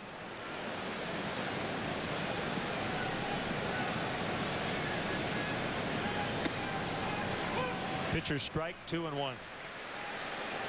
That's a pitcher strike. It's also a real good strike for Jock Jones to swing at. We've documented it throughout the last couple of years. Tremendous opposite field power. His natural swing is to drive the ball the other way. Tries to pull a fastball up and in. That time comes up empty.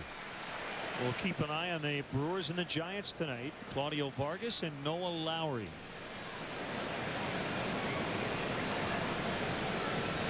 They had just started. Bouncer, base hit into right center. Hudson was pulled way over toward the hole.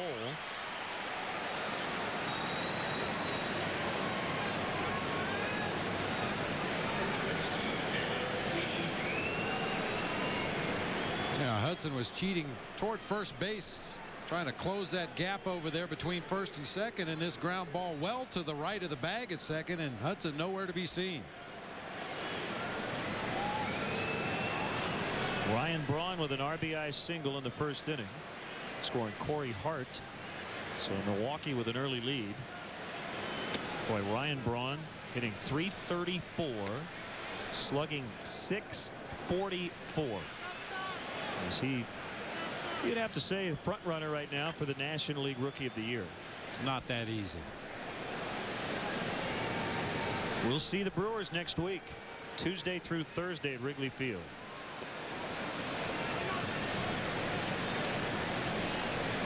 Cubs would love to have the upper hand by a couple of games going into that series. Really put pressure on Milwaukee. Final time they'll meet. Looking back to when that series started at Wrigley Field in late June, Cubs were 7.5 out going into that set.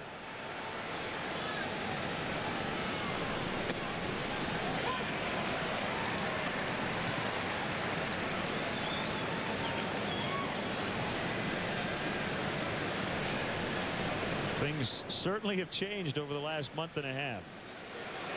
Cubs now lead by half game.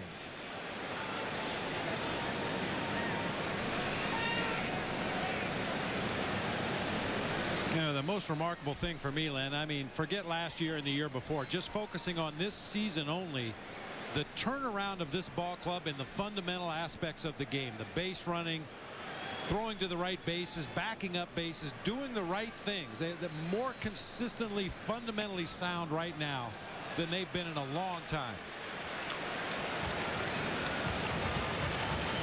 You know, Major League Baseball, you're going to lose your share of ball games over the course of the season. You just don't want to beat yourself very often. It's going to happen from time to time, but Teams that consistently do the right fundamental thing are going to put themselves in a position to win more ball games. And when you have the talent that the Cubs do, that should translate into a winning season.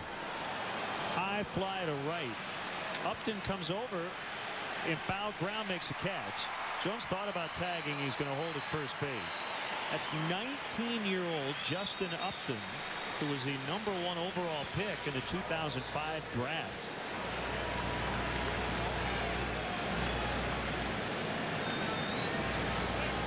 Well, anybody that's seen Justin Upton play raves about his tools. It's going to be quite an adjustment for a 19-year-old to try to make his way at the major league level, not to mention in the midst of a pennant race.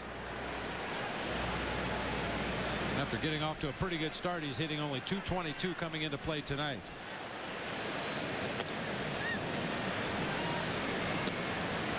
One and nothing on Ramirez. He struck out swinging in the first.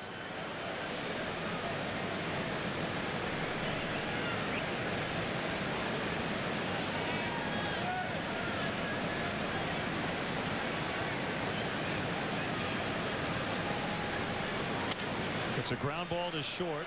6, 4, 3. That's a double play. So Owens has settled down after a high-stress first inning. He's given up just 1 hit, no runs in the last 2. It's 2-0 Cubs. There's no need to camp out. We've got the cars and we've got the deals at our model year-end clearance at Oak Brook Toyota in Westmont. Save from $500 to $2,500 on more than 900 Toyotas available. Camrys, Corollas, Highlanders, and more. 0.9 APR for 60 months. There's only one, Bob Rohrman. You owe it to yourself. Bob Rohrman's Oak Brook Toyota in Westmont, just 5 minutes west of the Tri-State on Ogden Avenue. Bean is back on a train, on the road, and on vacation. You've never seen this much Bean. Mr. Bean's Holiday. Rated G. Now playing. Try Arby's new toasted subs. Whether it's the French dip and twist, the classic Italian turkey bacon club, or the Philly beef, they're toasted to perfection, and they'll have you saying, I'm thinking Arby's.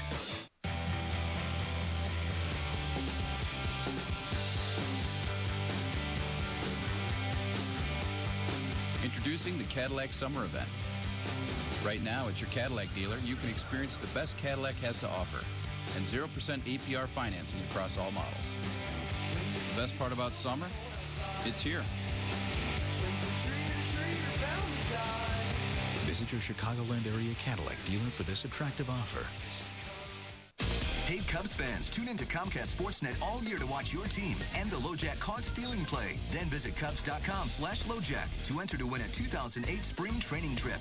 LoJack, the only stolen vehicle recovery system operated by the police. Next Wednesday at 7:05, the Cubs host the Brewers at beautiful Wrigley Field. The first 20,000 fans will receive a scratch and win card. 500 random winners will get an autographed Derek Lee photo compliments of Las Vegas Convention and Visitors Authority. Fans are encouraged to hold on to those cards for second chance drawings throughout the game. For complete rules, visit Cubs.com. So here's Justin Upton, who will turn 20 in a few hours.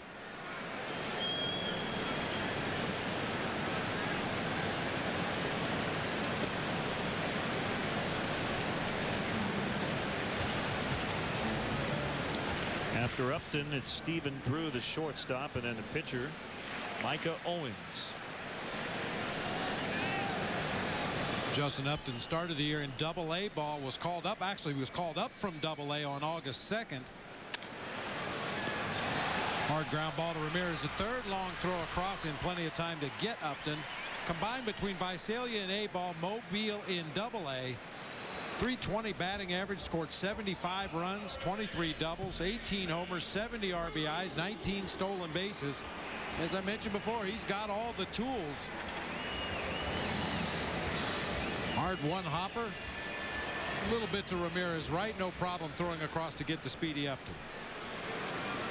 Now Drew had a game-winning home run at Wrigley Field in that series on July 20th, and he pops up kind of a half bunt.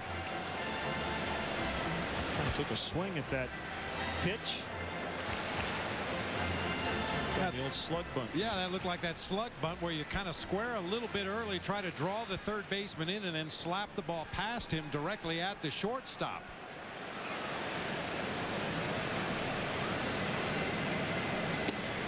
There's a strike. Actually, it was June 21st. He had a game-winning solo home run off Bob Howery in the 8th inning, and the Diamondbacks 3-2 victory.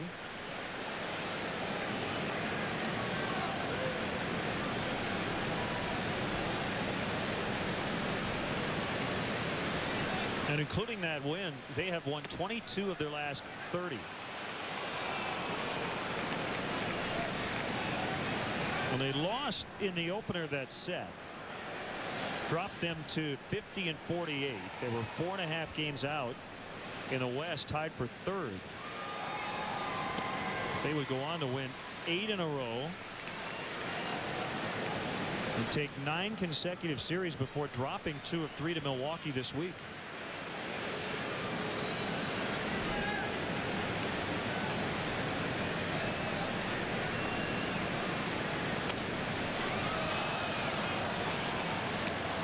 Well, this National League Western Division, throughout the first half of the season, it just seemed like they took turns.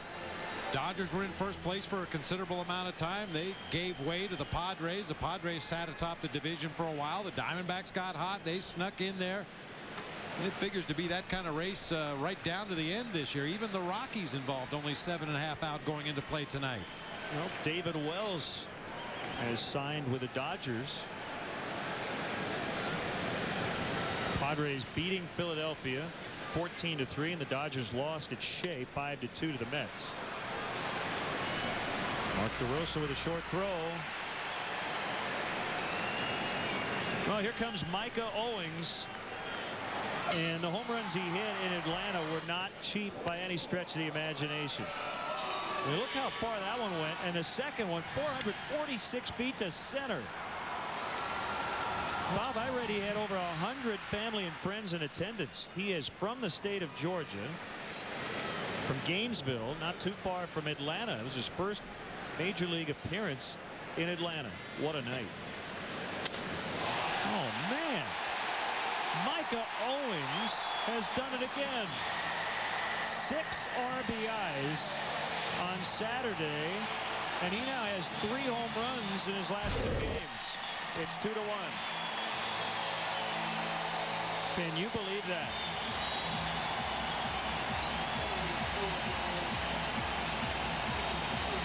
Well, Lou was joking before the game we might have to intentionally walk him. That might actually come into play a little later. And talking to Bob Melvin, the Diamondback skipper, before the game, he's had serious thoughts about batting Micah Owings 6th in the lineup tonight. I mean, he swings it like a hitter. Good balance, quick hands, quick bat through the hitting zone. I mean, he's been doing it since high school. This kid hit 25 home runs his senior year of high school. Was 1 shy of a national high school record for career home runs with 69. Well, I'm going to tell you right now, you cannot throw him a strike on the first pitch the rest of the night. No. You have to treat him like he's a cleanup hitter the way he's been going the last 2 games. And maybe even give him a little of his own medicine. We mentioned Micah Owings likes to pitch inside. He feels he needs to do that to be effective pitching away. Well, if you're going to go up to the plate and act like a hitter and hit balls in the stands and hit them 440 feet in Atlanta, you're going to have to start pitching this guy like a hitter. Push him off the plate. Change speeds on him. Change his eye level. Don't treat him like a pitcher. And I guess nobody really did push him off the plate in that game. And you saw the first home run in the highlight. He kind of had the bat flip. But the Braves did not let him know about it later. Wow. That's his 4th home run.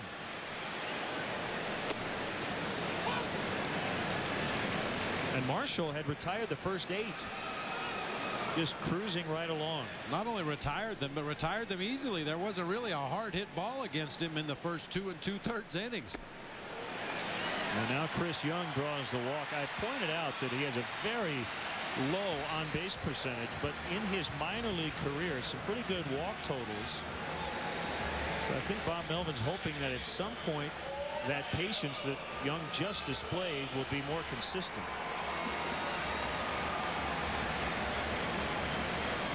The Diamondbacks don't run a lot, but Eric Burns, obviously a guy that'll steal bases. He's got 35 on the season, been caught only 6 times, and Chris Young at first, 21 out of 23.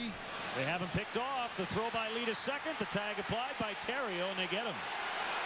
Young was trying to pick up his 22nd of the year, but he is nailed. Micah Owings, first pitch swinging with his 3rd home run in 2 starts. And it's now 2-1 Cubs.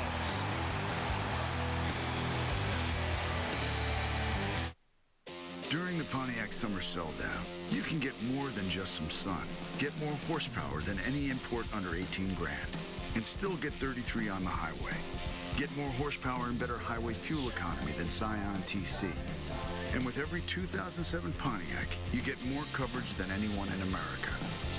During the Pontiac Summer Sell-Down, choose 0 APR or $3,000 total customer cash on any 2007 Torrent. Hurry, inventory limited. For more information, visit PontiacDrive.com. Recognize your loved ones on the sidewalks beneath the historic Wrigley Field marquee. Through the commemorative Paver program, you can join thousands of fans in celebrating the day you became a Cubs fan, declared your loyalty, or preserve your favorite Cubs moment. If you're a Cubs fan, how can you pass up this opportunity to become part of Wrigley Field? Each order includes a replica paver for your home or office and makes a perfect gift. So to purchase, visit Cubs.com or call today. Space is limited, so order now. For a limited time, we're offering 0 down, 0 first payment, and 0 security deposit. That's right, 0 cash due on delivery on the Volvo S40 and S60. Sign your name and drive away.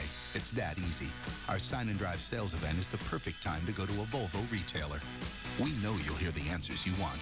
Lease a 2007 Volvo S40 for $329 a month for 36 months. 0 due at signing. Sunday, the series wraps up in Arizona as Derek Lee and the Cubs square up with the Diamondbacks in the desert. Coverage starts with Dodge Cubs Pregame Live. Cubs Diamondbacks Sunday at 3 on Comcast Sportsnet. Fans' best friend. Here's the LoJack caught stealing replay. LoJack, the only stolen vehicle recovery system operated by the police. A nice job by Sean Marshall to read the runner over there. Young took off on first movement. Marshall caught it out of the corner of his eye, snapped the throw over to Derek Lee. Easy out at second base. Popped up by Cliff Floyd, and Owings doing it all.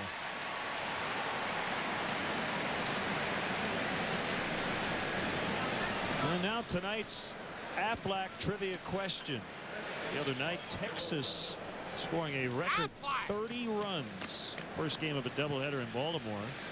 Now, the all-time record for runs scored in a game was set in 1897. Can you name the team and the score?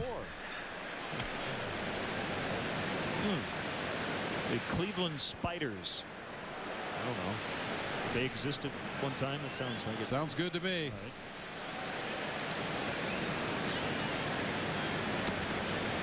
Ball 1 on Mark DeRosa.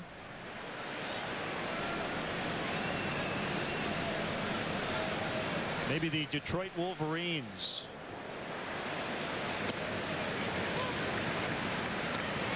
The Chicago Pirates. Yeah, the Cleveland Spiders. That was an actual franchise, 1887 to 1899. Could have been.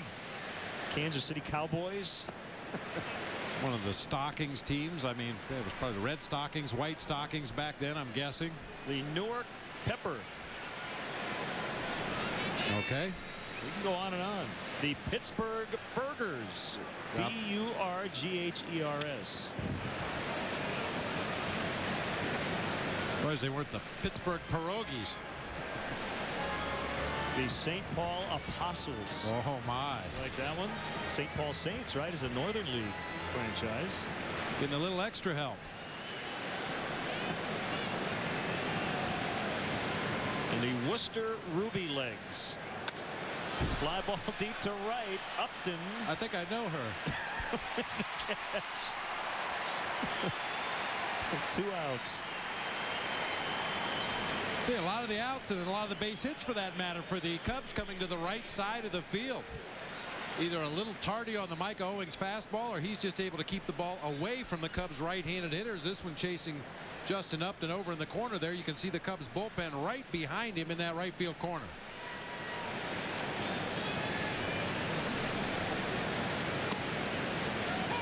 All right, I have one more for you. The Cincinnati Kelly's Killers. 1891 with 43 and 57. I want to know who Kelly is. They named the team after you.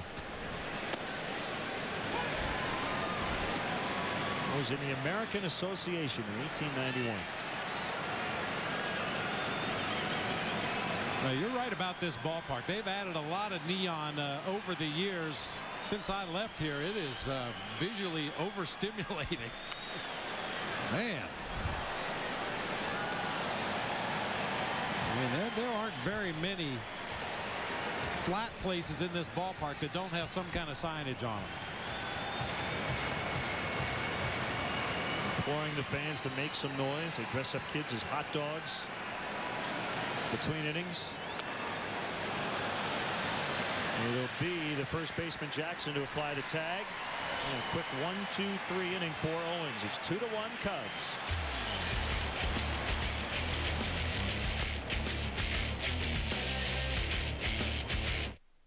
Hey, boss. Do we have Aflac? Yeah, we have something else. But if you're hurt and miss work, does it pay cash like Aflac does? Nah. Or let you spend it any way you want, like for gas and groceries? Nah. Or help with everyday bills like Aflac does? Nah. There's only one Aflac. Ask about it at work. Nice try, boss. Nah.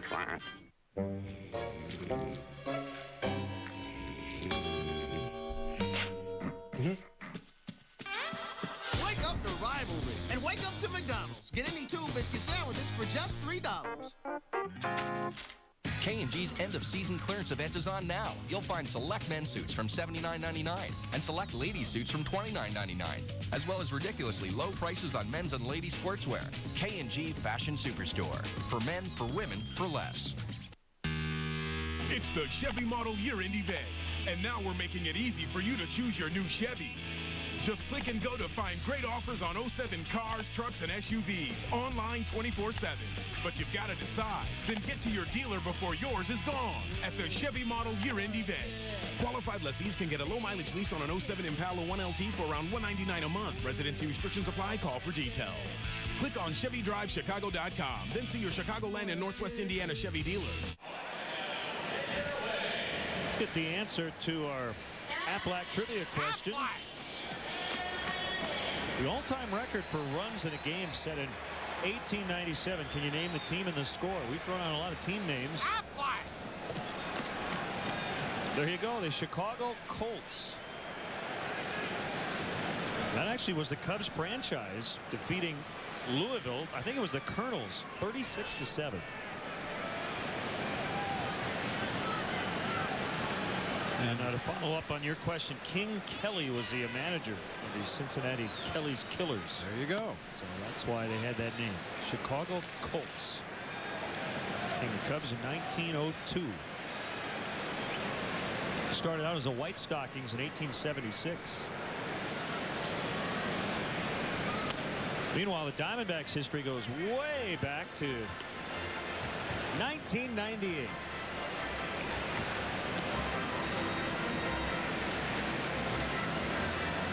The World Series just 3 years later under Bob Brenly. He was pretty good.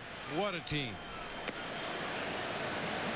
What a remarkable ball club that was. Just I made the statement at the time. I just jumped on the yacht. It was already sitting at the dock. I just jumped on and grabbed the wheel. Those guys were ready to win. Hungry veteran ball players, a lot like the Cubs this year. Swing and a miss and a strikeout. Orlando Hudson is gone. I'm wondering about that ball game in 1897 as you get a look at strike 3 against Orlando Hudson here. Elevated fastball, swing and a miss. 36-7, and both starting pitchers probably had a complete game, knowing the way things worked back then. Probably, yeah.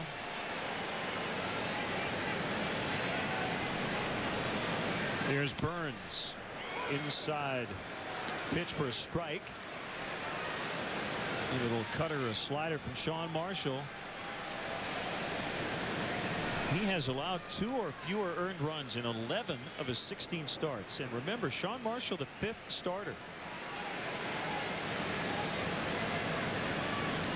And I know Sean doesn't look at it this way, but you have to be realistic as you observe different rotations. And, you know, the standards are a little different for Sean Marshall than they are for Carlos Zambrano and Ted Lilly. As the number 5 starter, I mean, if you even sniff 500, you've done a terrific job. And right now he's 6-6, and his earned run average 421. You'll take that. He's been healthy. Most teams, and we saw it last year with the Cubs, the 5th starter, it's just a revolving door. Absolutely. Calling guys up from the minor leagues to take a start, spot starting somebody from the bullpen from time to time. That's a tough slot to fill on any ball club, and the Cubs are fortunate to have Sean Marshall pitching the way he has this year in that 5-hole.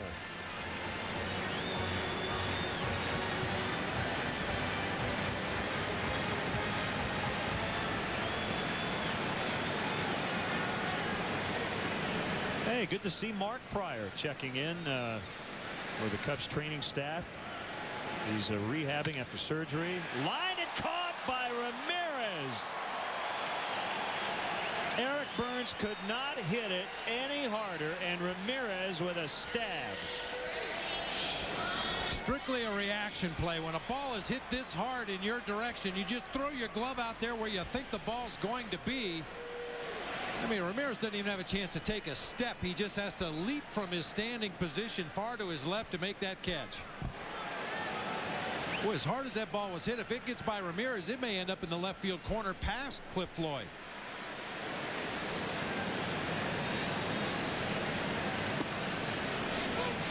A strike on Jackson. So hopefully we'll check in with Mark Pryor tomorrow and see how he's doing. I'm sure it's been a very difficult summer. He hasn't been able to be with his teammates. Right now are in first place. Arthroscopic surgery to clean out his right shoulder in April.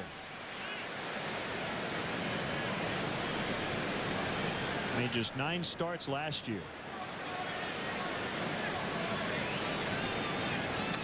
Fouled back. Tell you what, Bob, early on, other than the 1 pitch to Micah Owings, I think this is the best we've seen Sean Marshall all year. Early on, it's only in the 4th inning, but he has been on his game tonight. Throwing a lot of quality strikes, not making mistakes over the heart of the plate, pounding the corners. He elevates his fastball from time to time. Good start. Pitching on an extra day of rest.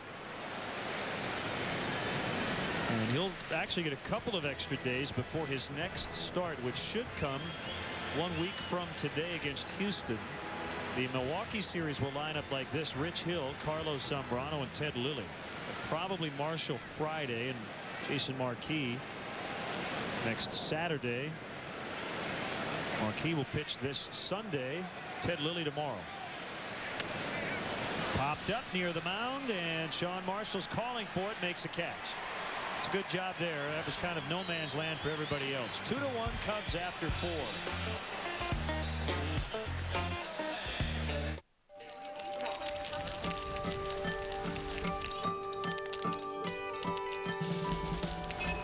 It's Toyota's Lots on the Lot event. With so many great models to choose from, it's the right time to buy. Right now, lease a Toyota Camry for just $199 a month. Get 0% APR on a luxurious Avalon, or get $2,000 cash back on a roomy Sienna minivan. Toyota's Lots on the Lot event. Going on now.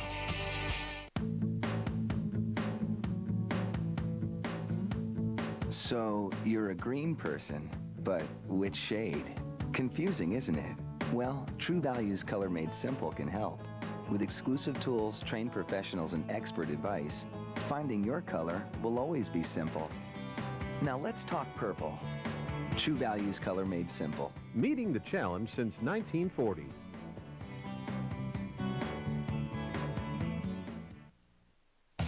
Hot, sticky weather is here. You can try to cool yourself this way, or go to the experts at QC Auto Service Centers. They'll keep you cool, calm, and happy all summer long. The highly trained and certified technicians at QC Auto Service Centers will check it out and fix it right the first time. Hotter than a collar? Don't sweat it. Come see us. The place to go for air conditioning service, QC Auto Service Centers, keeping you on the road. For Bacardi Late Night on Comcast Sportsnet. Cubs baseball is brought to you in part by Midas. Visit Midas for brakes, expert auto maintenance, and tires. And by the all-new full-size 2007 Toyota Tundra.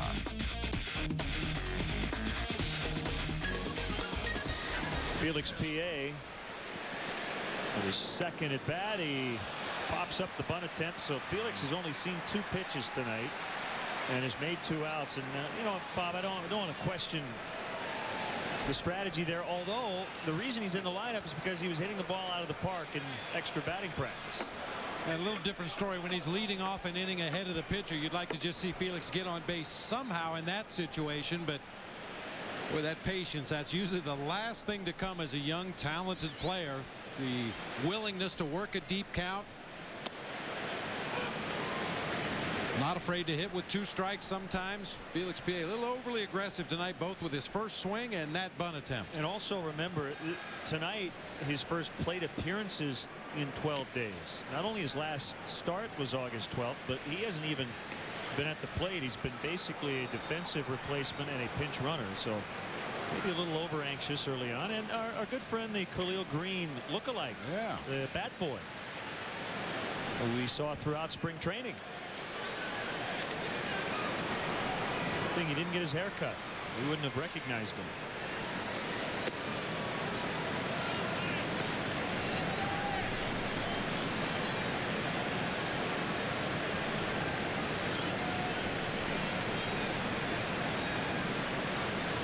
A 1-2 to Marshall. Backhanded, knocked down. Nice play by Jackson as he gets it to Owings. Well, it has been night and day for Micah Owings. That first inning looked like he might not even get through it, and since then has been terrific. Well, the Cubs credit, they got on him early. He made some mistakes in the middle of the plate. Got some base hits to the opposite field. They parlayed that leadoff walk to Ryan Theriot into a run, and then Mark DeRosa drove home Derek Lee with a base hit to right field. And since then, Owings has settled in and tried to stay out of the middle of the plate. Boy, what is going on in San Francisco? Not a lot of runs were scored in that series we just finished. It's 6-3 Giants in the first inning. Ryan Theriot out toward the gap, but it'll be cut off by Upton. He covers a lot of ground out there. Cubs 2, Diamondbacks 1.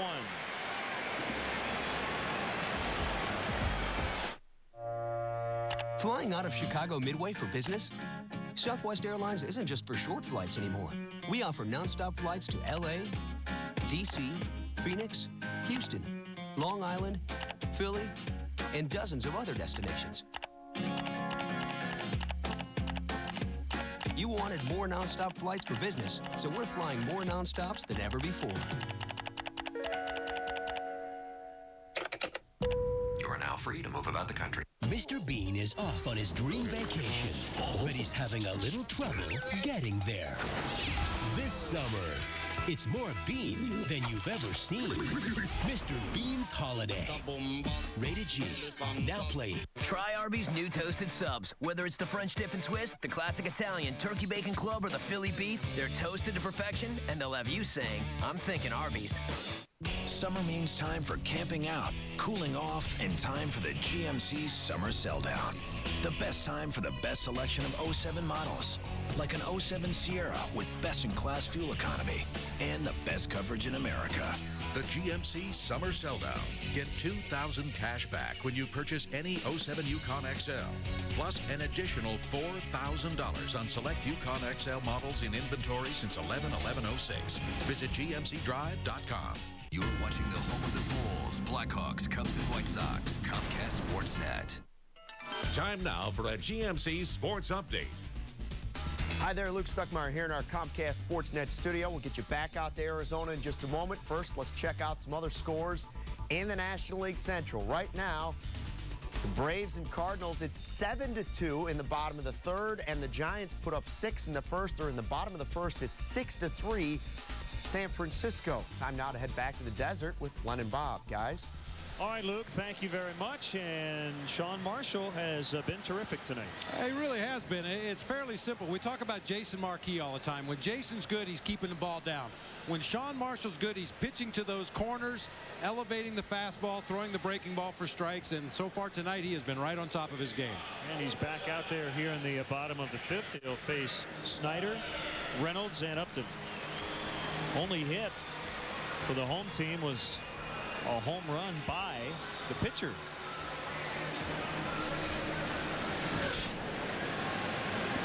And you can get this Diamondbacks offense to be aggressive. They have the lowest on-base percentage in the major leagues. .317 coming in. Ball one on Snyder. He hit .212 in the first half, but came into the game hitting .337 since the break.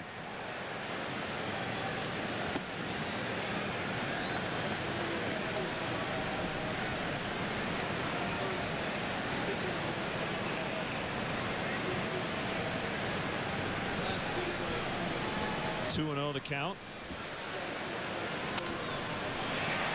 That ball is fair past Ramirez. Floyd will have to go get it. And Snyder has a leadoff double. Only the second time tonight. Sean Marshall will have to work from the stretch.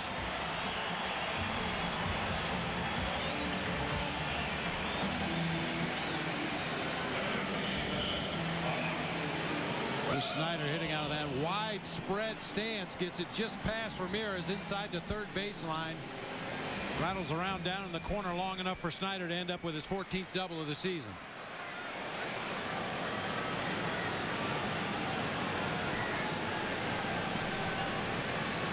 Here comes Mark Reynolds. Slightly open stance. Kicks away from Kendall, and that will allow Snyder to get to third. A wild pitch.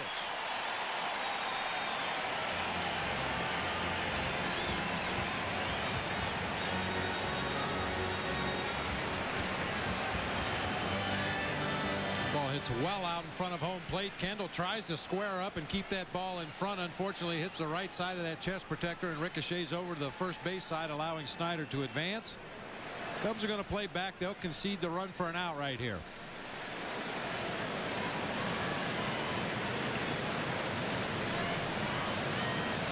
One and 0 the count on Reynolds. Here's a pitch.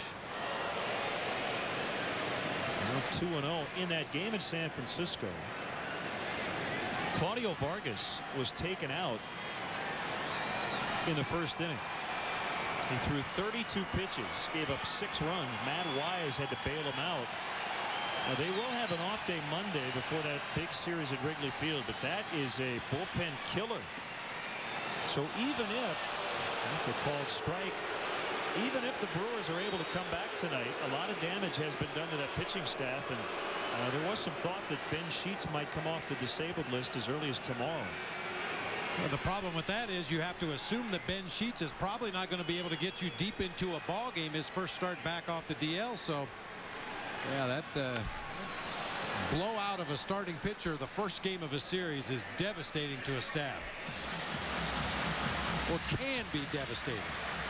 All depends on what your starters do the next couple of days.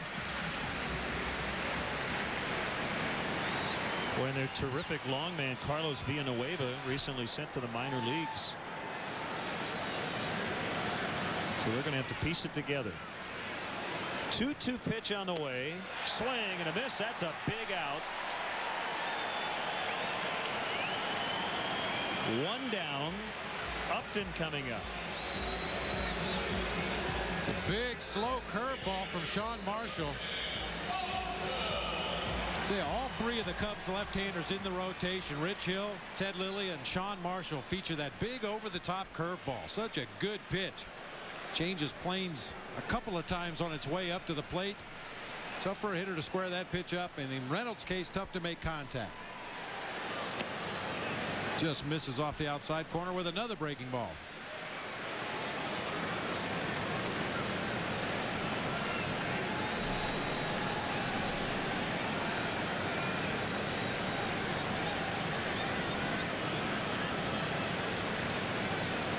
The 1-0 pitch. Big swing. 1-1.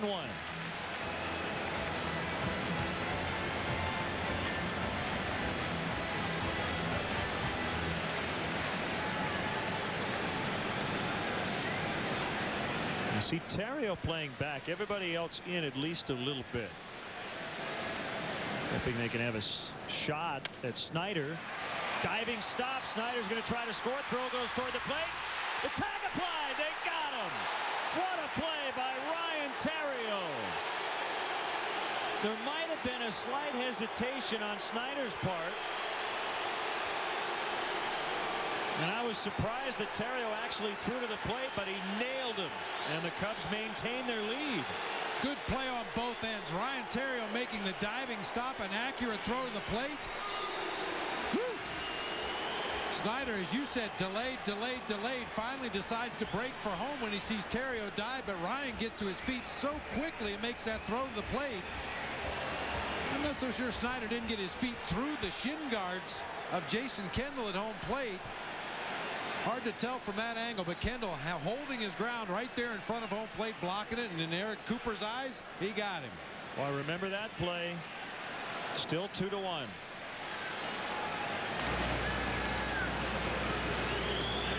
Well, that hesitation absolutely cost Snyder. Don't know if he thought maybe Ramirez was going to get to that ball or not. Ramirez was playing about even with the bag, and a very close play at home plate. Cubs might have gotten a break. They'll gladly accept it.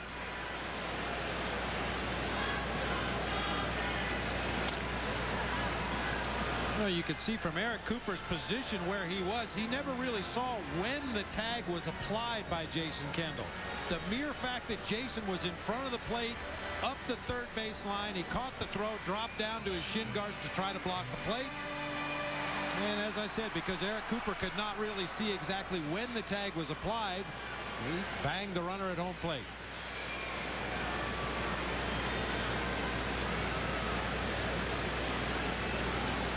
Throw to first, and Upton back.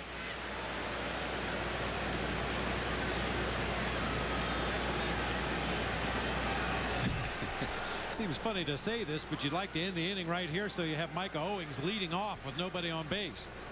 Micah Owings is a pitcher, for crying out loud.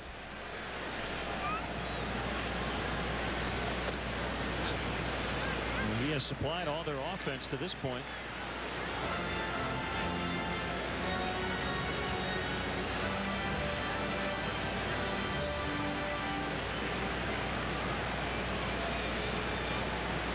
With his home run earlier in the ball game, it gave him back-to-back games started with a home run. The last time that happened was Carlos Zambrano last September, 17th and 23rd. No other pitcher in the major leagues has homered in back-to-back starts this year. The Cubs will try to keep Owings from having back-to-back multi-homer games.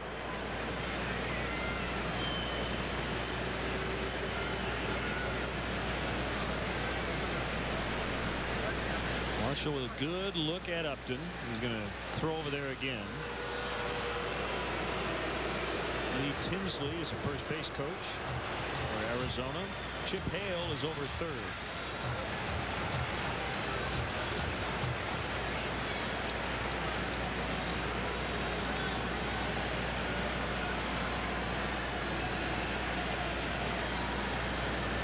The 2-1 way up in the air. And it's Jock Jones underneath. A huge defensive play of the inning. Terrio nailing Snyder at the plate, and the Cubs still lead 2-1.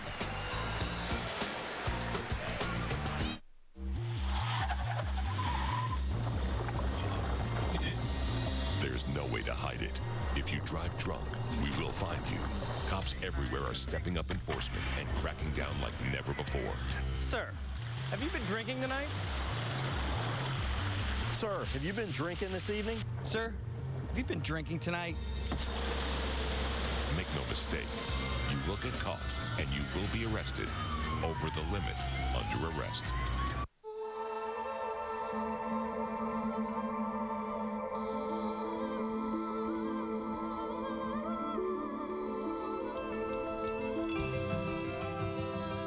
You are cordially invited to the event from Lexus. The summer sales event where you'll find unexpected values on the Lexus you've always wanted. But like summer, it won't last forever. The event, now through September 4th. See your Chicago area and Northwest Indiana Lexus dealer. Not too close. What do you think? I got that insurance? What insurance is that, Yogi? Aflac. The one you really need to have. If you don't have it, that's why you need it. Need what? Aflac. Well, if you get hurt and miss work, it won't hurt to miss work. And they give you cash, which is just as good as money. Aflac. Ask about it at work.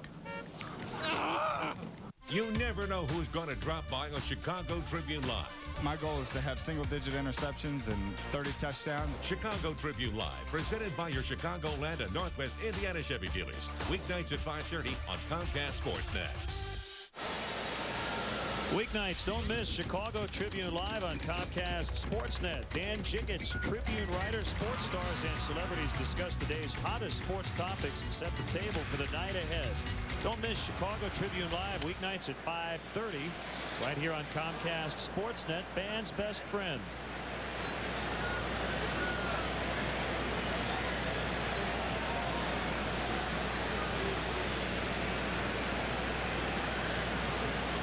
We did get a letter from John McKay, big Cubs fan, and said that they had rented the pool in right center. So I think John and all the Cub fans are out there in the pool tonight. Jock Jones hits it deep to center field, and that ball's going to go all the way to the wall. Chris Young will field the carom, and it's a standing double for Jones. He's 2 for 3.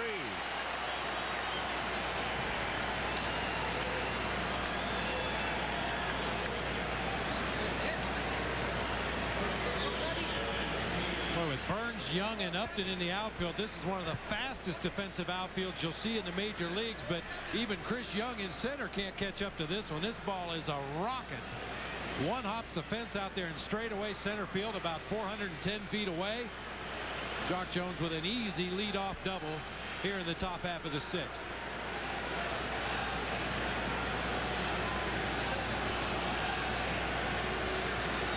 Derek Lee with an RBI single and a run in the first inning.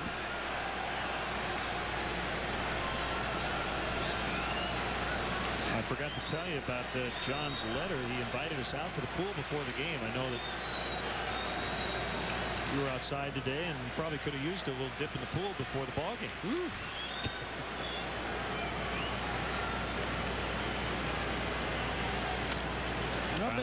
Been out to that pool a few times. We used to broadcast a game every year, at least one game from the pool when I was a member of the Diamondbacks broadcast crew. It can be distracting. Let's just put it that way. Enough said.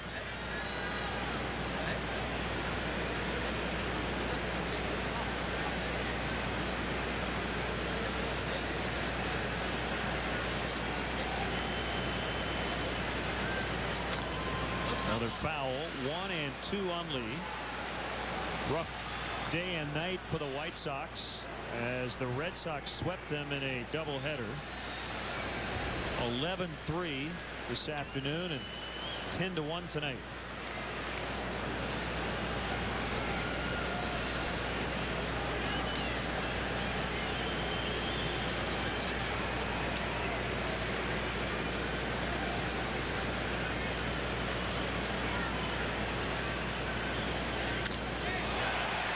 Chris Young going to have to retreat. Jones tags, and he'll end up at third base.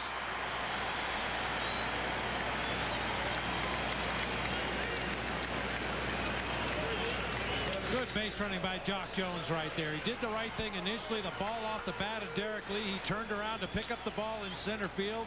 As soon as he saw Chris Young squaring up to make that catch, he sprinted back to second, tagged up and easily moved on to third base. That's a big base to pick up with 1 out in the inning right there.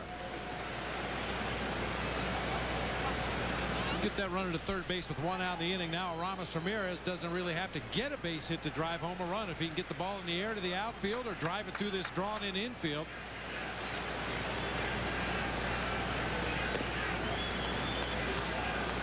The Cubs would love to get some runs here in this inning after stopping the Diamondbacks, and a close play at the plate as they were trying to tie it in the bottom of the 5th. This is kind of what we were talking about earlier, Len. If you get opportunities to put runs on the board against this Diamondbacks ball club, you need to cash them in. This is a team that is not built to come back from a big deficit.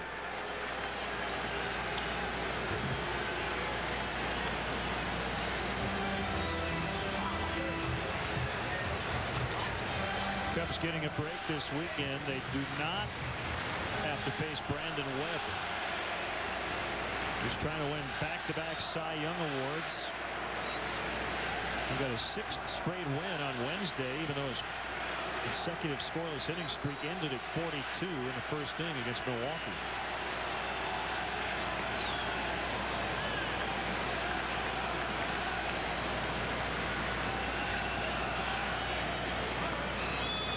As impressive a streak as it was, he was still 17 innings short of the all-time record. Oral Hershiser with 59 back in 1988.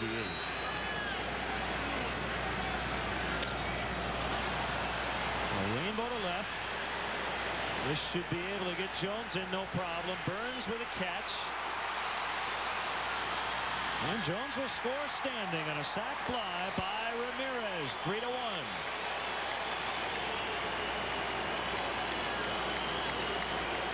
Well, that's why that 90 feet Jock Jones was able to advance on the Derek Lee fly ball was so huge. If he's still at second base, he's not even able to advance on this fly ball to left field, and it would be up to Cliff Floyd to come up with a 2-out base hit to drive home the run. But Jock Jones with good base running got himself to third with 1 out, scores easily on the sac fly to left.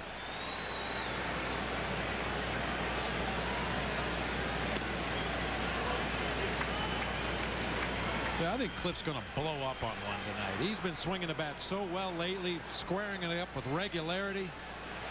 And as you mentioned earlier, he hits so well in this ballpark. I think he's due to just satellite one right here. Well, it would be the first home run on the trip for the Cubs. They did not leave the yard at AT&T Park.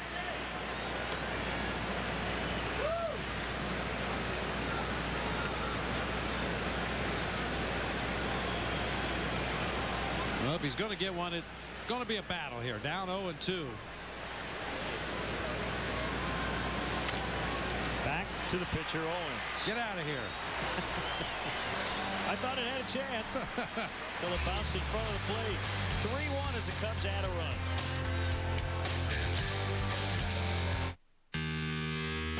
It's the Chevy Model Year-End event. And now, getting the Cobalt you want is easy. Just click and go online 24/7 to check out great offers. Pick your model, pick your color, but you better do it now. Then get to your dealer before yours is gone. The Chevy Model Year-End event. Get a 2007 Chevy Cobalt LS sedan starting at $13,640 after $1,000 cash back. Click on ChevyDriveChicago.com, then see your Chicagoland and Northwest Indiana Chevy dealers. Sunday, the series wraps up in Arizona as Derek Lee and the Cubs square up with the Diamondbacks in the desert. Coverage starts with Dodge Cubs pregame live. Cubs Diamondbacks Sunday at 3 on Comcast Sportsnet. Fans' best friend. When the subject is trucks, you've got to know how to work it.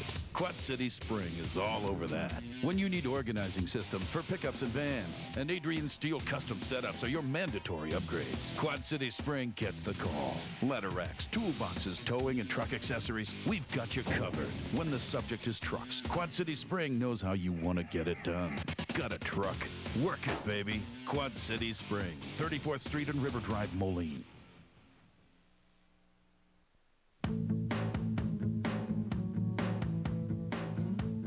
So, you're a green person, but which shade? Confusing, isn't it? Well, True Value's Color Made Simple can help. With exclusive tools, trained professionals, and expert advice, finding your color will always be simple. Now let's talk purple. True Values color made simple. Meeting the challenge since 1940.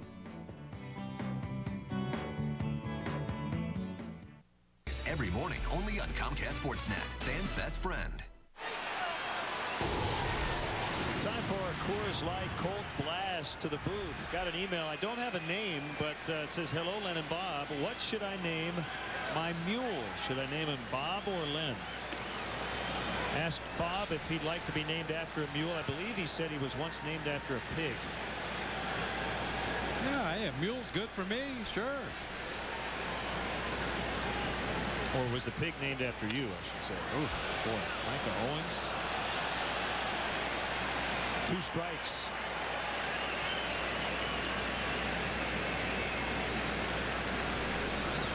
He came in slugging .568, and then he hit a home run.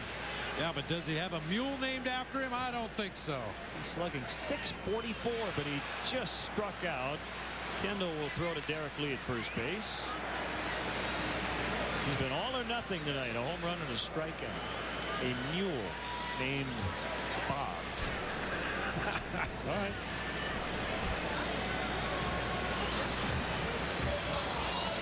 Well, I would gladly give you the mule since I already have a pig named after me. Well, I appreciate that. If you feel strongly about it. Sure, why not? Okay. I'll take it. You can call the mule Len.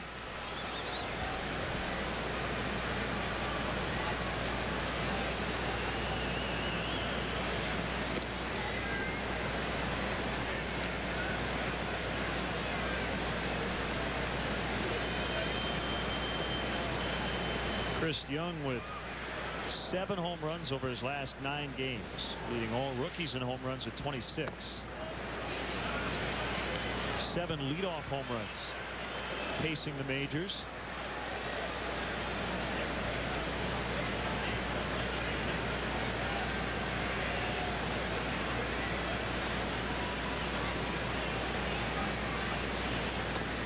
.3-0 the count on him. And how about this? He is the first rookie in National League history to have 20 homers and 20 steals in the same season. The 8th player overall to do it. The last was Carlos Beltran with Kansas City in 1999. 3-1.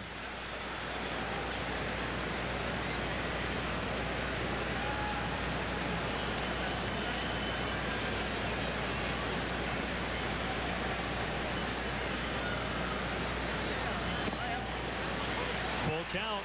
Marshall back in it.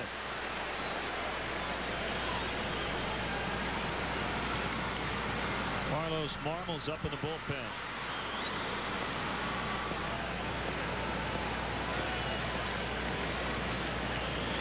Pitch count in good shape. Just over 70 now. Called strike 3. And Eric Cooper is letting Bob Melvin have it.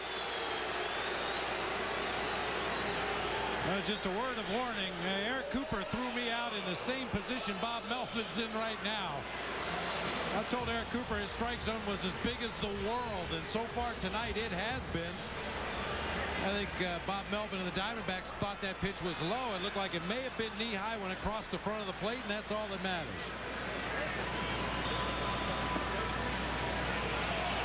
I mean, it's a reality of the game. There are some umpires that search for strikes and want to call strikes with the idea that the batters will start swinging the bat and you don't have to worry about it. Other umpires will make that pitcher throw the ball through a teacup to get a called strike. Liner right at Ramirez for the out. And the big lefty is cruising along. 3-1. I am your idea, and I'm huge.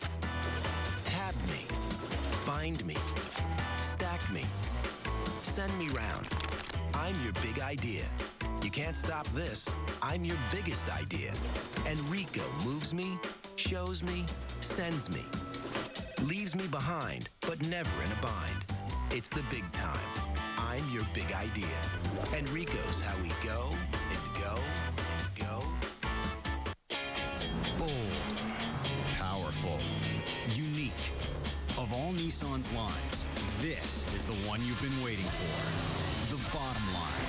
The once-a-year sales event with great model year-end deals on every capable Nissan sport utility vehicle and minivan. Like a $249 per month lease on either the Nissan Murano or Pathfinder. Get to your Nissan dealer now. This event ends September 4th, and that's the Bottom Line. The Chicago Cubs strongly encourage the use of public transportation. The CTA offers a variety of options, including the Red Line, which stops right at Wrigley Field at the Addison Station. If you must drive, try the remote parking operation at DeVry University. Located near the Addison and Rockwell intersection, the remote lot offers parking and an express bus for just $6.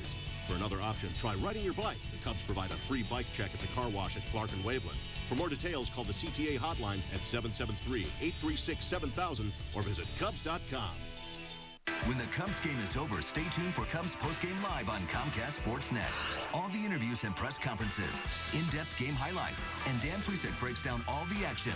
Cubs Postgame Live after the game on Comcast Sportsnet. Fans' best friend. Every night, only one show brings you closer to the teams that matter most. Sports Night on Comcast Sportsnet. Highlights, breaking news, interviews, and more time to tell in-depth stories. Land Rover Sports Night. Tonight, only on Comcast Sportsnet. Fans' best friend. Get Chicago sports news nightly on Land Rover Sports Night. Coming up tonight after Cubs postgame live, a preview of the Bears running game and an update on the NL Central race. Mitch Robinson will have Land Rover Sports Night tonight after Cubs postgame live, only on Comcast Sportsnet, fans' best friend.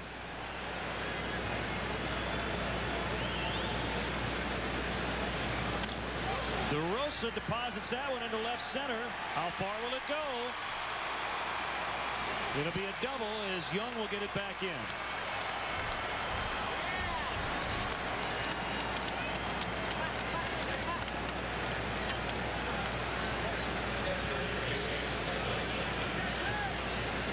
The last time the Cubs doubled to lead off the inning was back in the 6th. Jock Jones, and he came around to score. Hopefully the same result here in this inning. It's on Jason Kendall now to try to move him to third base, either with a ground ball to the right side, perhaps a bunt. We'll see what happens. You saw Carlos Marmol warming in the bullpen that last half inning. If Lou Piniella, I believe, has an opportunity to score a run here, we may see a pinch hitter for Sean Marshall. As good as he's been, you want to put some insurance runs on that board if possible. Yeah, I think it'll be a very difficult decision tonight because Marshall's looked as good as he's been all year. But he's basically been a 5 or 6 inning pitcher for the most part. The last time Sean Marshall went more than 6 innings was June 24th on the south side against the White Sox. He went 6 1/3. So we'll see. Former Cub Juan Cruz is up for Arizona. The last 2 games of that series at Wrigley Field, both Arizona wins. The Diamondbacks bullpen with 8 shutout innings. Well, the Brewers have tied it. It's going to be a long night in San Francisco. 6-6 in the 3rd inning. They have 11 hits already, 11 for 18. So Noah Lowry getting knocked around. Chris Capuano, the 3rd pitcher for the Brewers, he was recently taken out of their rotation after 16 consecutive winless starts, which all resulted in Brewer losses.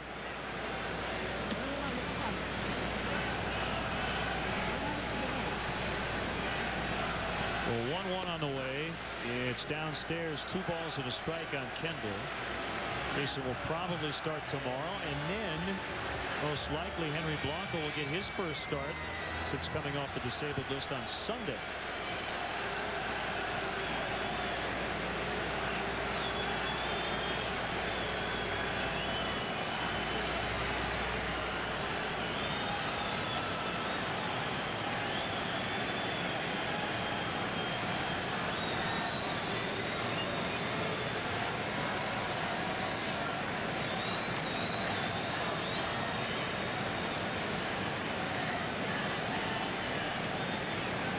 And if the Cubs do pinch hit here late, we might see the Cubs debut of Craig Monroe.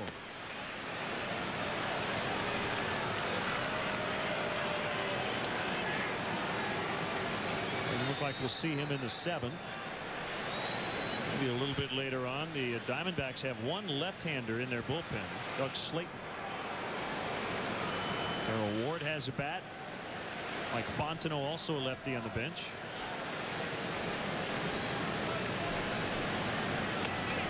Popped up on a bunt, and Jason's very fortunate that ball was back beyond the screen. But the last thing you want to do on a 3-1 is pop out on a bunt. Ugh. Yeah, I understand his intention as that at bat went on. Reynolds moved further and further back at third base. He took a peek up there, thought he had a chance to drop a bunt down for a base hit. Fortunately, popped it over the screen behind home plate.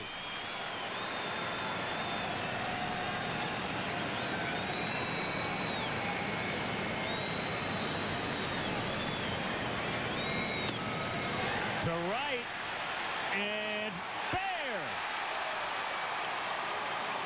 DeRosa holding at third. They're at the corners.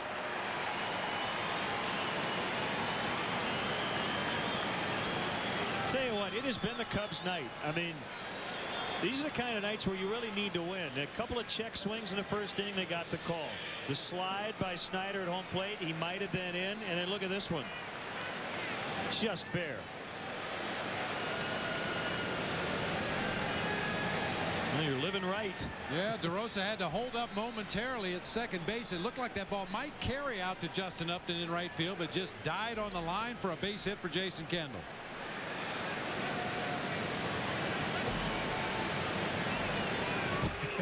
Tell you what, Orlando Hudson's doing most of the talking on the mound. Bob Melvin's going to make a pitching change. Full of energy. Look at that.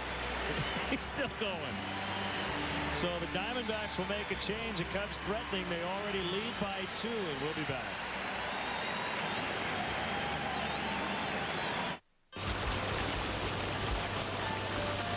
The odds you'll catch Mother Nature on one of her bad days?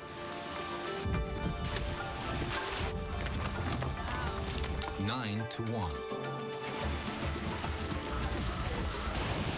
The LR3, created for the one.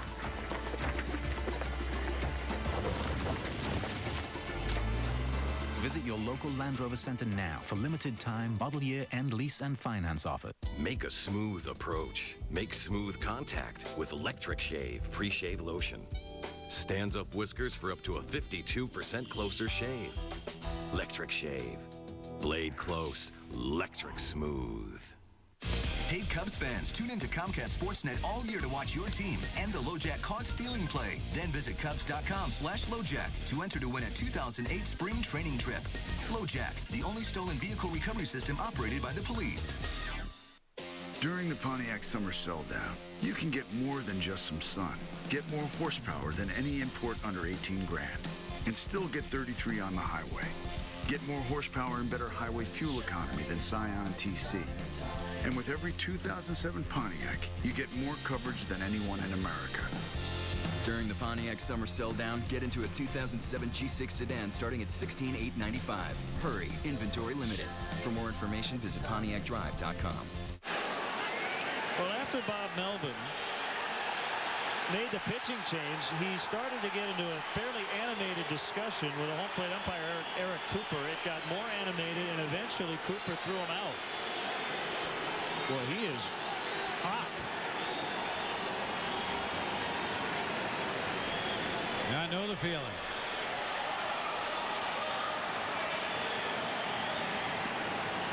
And I think part of the argument was as Melvin was walking off the field after making the pitching change, Eric Cooper was up the third baseline, almost inviting a confrontation. That's one of those things. I'm not blaming Eric Cooper.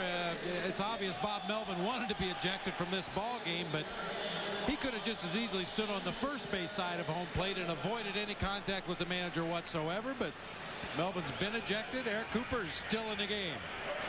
And so is Juan Cruz now. He'll face Felix P.A. with runners at first and third with nobody out.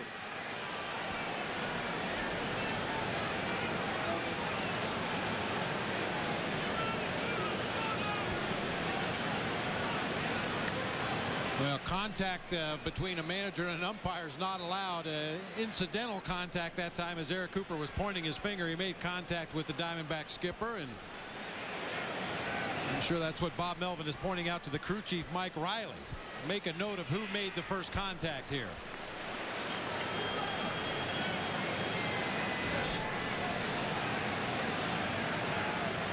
So the corner men are in. Double play combo in a few steps as well. Felix P.A. has gone after the first pitch in each of his at-bats. He grounded to short in the second and bunted and popped out to second in the fifth. Darrell Ward is on deck in Sean Marshall's spot.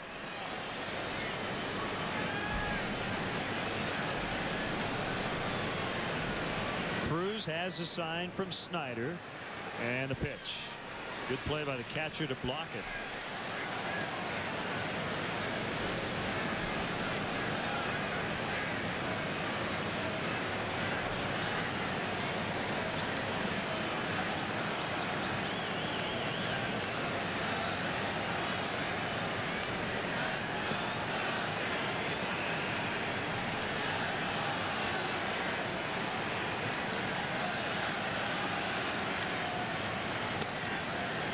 Breaking ball strike.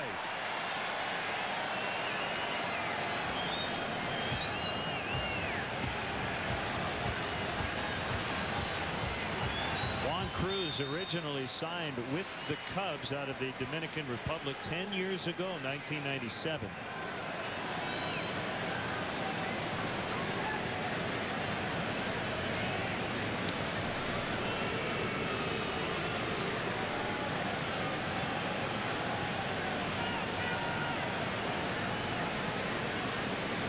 This is his fourth major league team. He's been with Atlanta, Oakland, and now Arizona. After making his big league debut with the Cubs. 1-1 pitch is outside.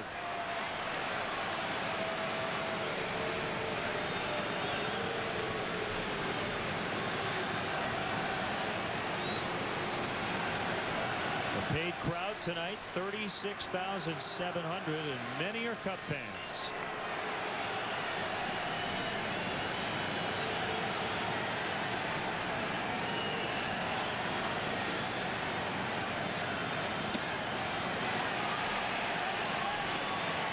I'll say one thing about Juan Cruz. All the time he's had in the major leagues, he must have saved every bit of meal money he got. This guy's 6'2", 155 pounds. That old joke, if he'd stick out his tongue, he'd look like a zipper. Still has a great arm, though. That's why he keeps resurfacing with other ball clubs. And on the hands, fouled off. Darrell Ward on deck. Darrell waiting his turn. He must have got some of Juan Cruz's meal money.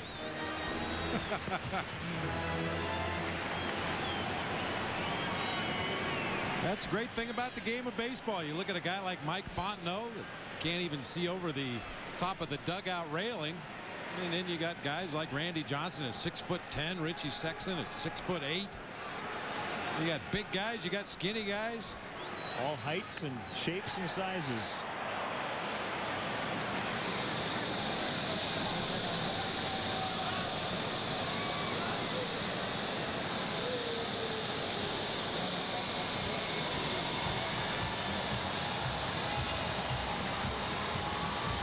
Two and two the count on PA. Juan Cruz in no hurry. Well, I'll never forget walking into a clubhouse and seeing a veteran pitcher named Charlie Huff with a cigarette one day. And I thought, wow, there's a pro athlete. Don't see that anymore, but well, you used to quite a bit. Oh, I saw a veteran pitcher my rookie season in the big leagues on an exercise bike reading a Louis L'Amour novel, smoking a cigarette on the bike.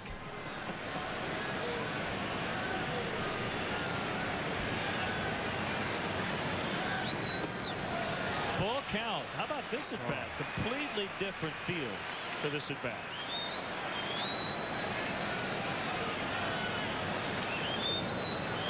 I'd be surprised if Cruz throws Felix Pié a fastball in this count. He fell behind 1-0 and threw a get-me-over slider in the 1-0 count. Every time he's needed to throw a strike, he's gone to that little flat breaking ball.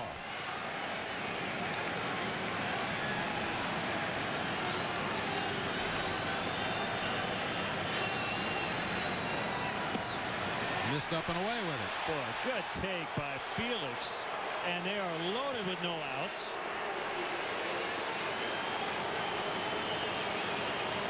Here comes Darrell Ward, and this has been a great spot for the Cubs.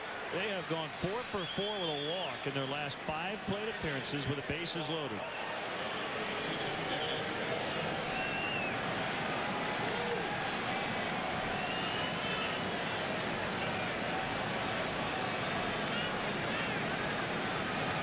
So Ward spells Marshall, who was as good as we've seen all year. Only one blemish tonight. Sean Marshall gave up the home run to Owings, but only 2 hits and 6 very solid innings. See the career numbers for Darrell Ward with the bases loaded. This season he's had 1 at bat with the bases loaded.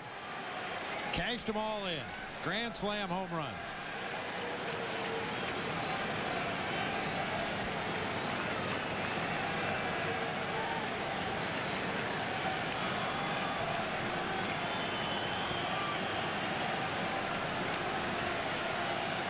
So here we go. 1-0 on Ward. Harold admitted he was a little over aggressive on the bases yesterday. Got picked off after a leadoff double in the 2nd inning. He got the start in right in Game 3 in San Francisco.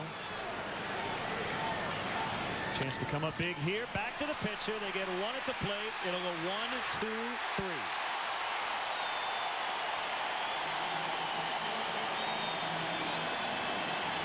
Really about the worst case scenario other than a triple play is they hit one right back to the pitcher. The shortest throw to the plate and an easy turn for Snyder.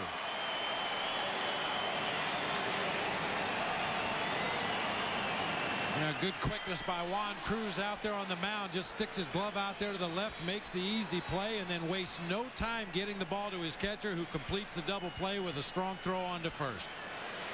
Good news is Cubs still have 2 runners in scoring position here. It's up to Ryan Theriot to try to do something big with 2 outs.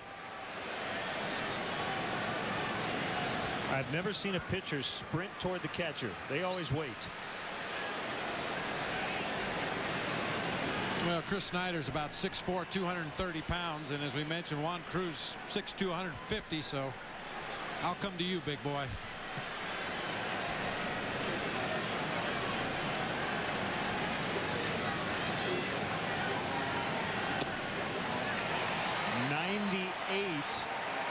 On the fastball from Cruz.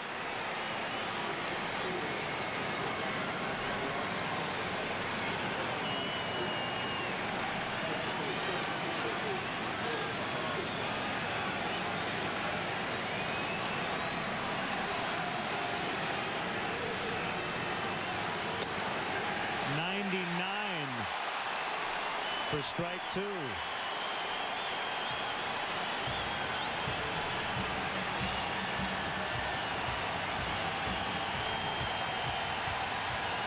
That's just some good old country hardball right there. Cruz just rearing back, throwing it as hard as he can.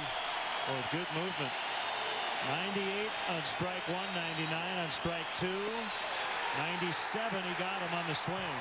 Cubs had him loaded with no outs, but failed to score. They lead 3-1. Stretch time from AZ.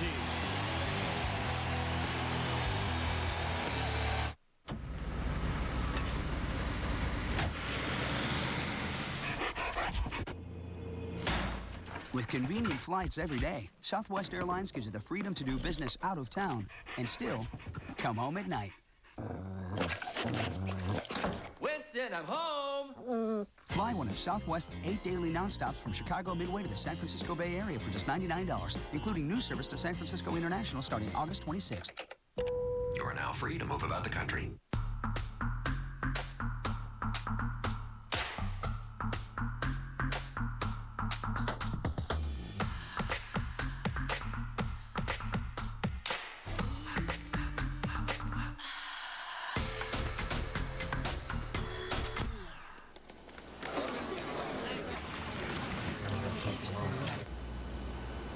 Tonight, do the mojito with the refreshingly cool taste of the Bacardi Mojito.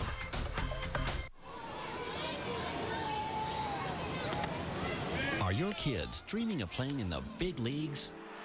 Your Chicagoland and Northwest Indiana Chevy dealers are giving them a chance. Chevy's Diamond Dreams. Simply log on to ChevyDriveChicago.com, print out an entry form, and bring it to your local Chevy dealer now. Your kid could play for Ozzie or Lou at U.S. Cellular Field or Wrigley Field. Enter by September 8th for a chance to make their Diamond Dreams come true now. That was a nice catch, kid. Chicago Tribune Live, presented by your Chicagoland and Northwest Indiana Chevy dealers. Weeknights at 5:30 on Comcast Sportsnet. And sign up for a subscription to Vineline, the official monthly magazine of the Chicago Cubs. Vineline offers exclusive player features, team analysis, Wrigley Field news, and Cubs minor league coverage. Subscription start at just $24.95. Call 1-800-248-9467, or as always, visit Cubs.com to order Vineline today. Well, up to the bullpen to preserve this one for Sean Marshall. Carlos Marmol got his third win Wednesday night at San Francisco and was really good. 2 innings, 1 hit, no runs. He walked 2, struck out 4. And he faces Eric Burns. We're in the last of the 7th. Cardinals are trailing 7-2 at home against Atlanta tonight. And the Giants have just taken an 8-6 lead over the Brewers, who tied it in the 3rd inning. Noah Lowry with a home run for San Francisco tonight. Ricky Weeks hit his 6th. Lowry is first. 8-6 in the 4th.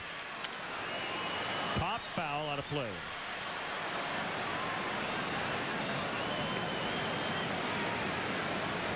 Two-run shot by Lowry. So Matt Cain hit a home run yesterday off Carlos Zambrano, and Noah Lowry tonight. Here, Micah Owings has gone deep.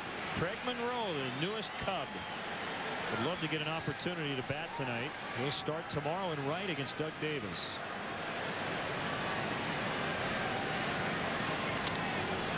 Golfed in the air. PA calling and catching.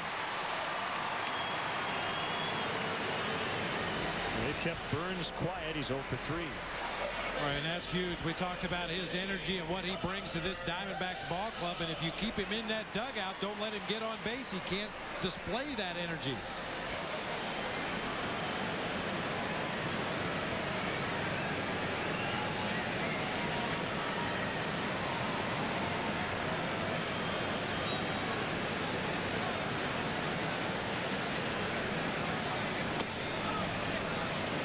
Jackson kind of gave up on that slider. It almost came back into the zone.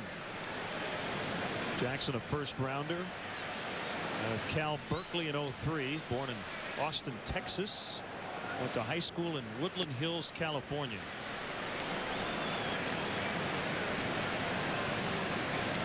His father was the lead actor on the television series Jag. Well, he's got some Hollywood friends, I'm sure. Admiral A.J. Chegwidden.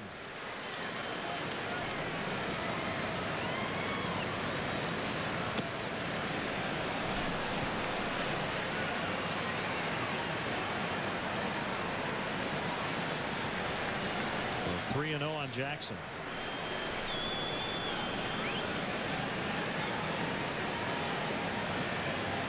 The Cubs hope that that missed opportunity in the top of this inning will not come back to bite them. 3 on, no outs. All of a sudden, Juan Cruz turned up the velocity. 98, 99, and 97 to strike out Ryan Theriot. Yeah, he wasn't coming close to that through the early part of his outing there. He was 88, 90, 91, and then all of a sudden turned the volume up. That'll be a base hit. Just the 3rd hit for the Diamondbacks.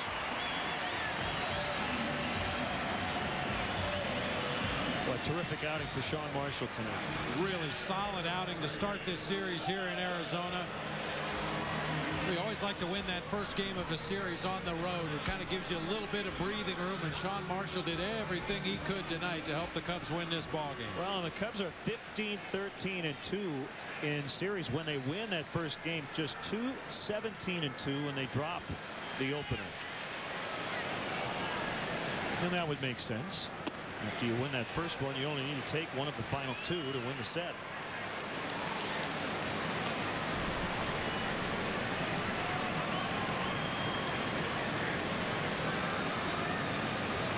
Well, look at the determination on the face of Carlos Marmol. He is all business.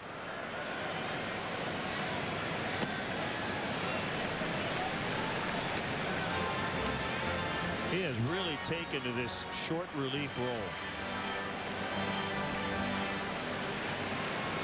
Well, with his arsenal, he is ideally suited to be a one-inning reliever to set it up for Bob Howery or Ryan Dempster, however the bullpen sets up on that given night. That overpowering fastball and deflector shield slider. You know, there are some guys where you could basically say, here's what's coming, and it might not matter. And I think Marmol's one of those guys. You could say, look, it's going to be a slider. Try to hit it. Other guys, if you guess right, you're going to have success. Floyd with a catch.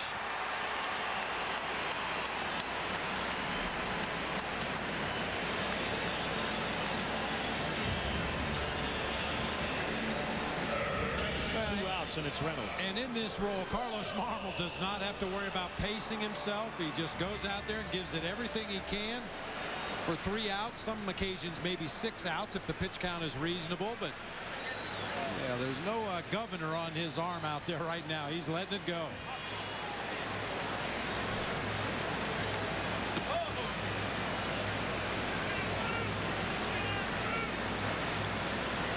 We had that great shot of the mound visit when Orlando Hudson was doing all the talking out there on the mound. He's kind of the I'd hate to call him the captain of the team, but I certainly think the rest of his teammates view him as that kind of a leader. And the hitter at the plate, Mark Reynolds, earlier this year hit a home run, and in baseball lingo, he pimped it. He stood at home plate, he dropped his bat, he posed, and as punishment, Orlando Hudson made him ride the media bus after the ball game. I mean, you want to talk about the height of disgrace, making a player ride the media bus. Good slider. Now, Orlando Hudson, along with Tony Clark, no question, the two leaders of this young Diamondbacks ball club. Well, and everything you do at this level is noticed not only by the other dugout, but by your own. Big swing and a miss. 2-2. Nasty.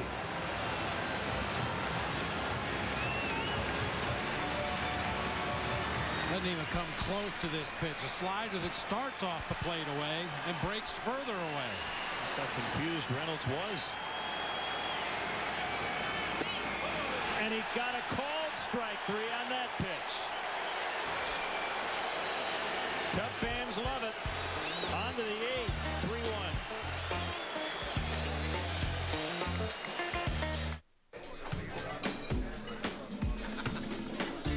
Fellas, leave the tight pads to the ladies. If I can count the coins in your pocket, you better use them to call a tailor. Stay thirsty, my friends.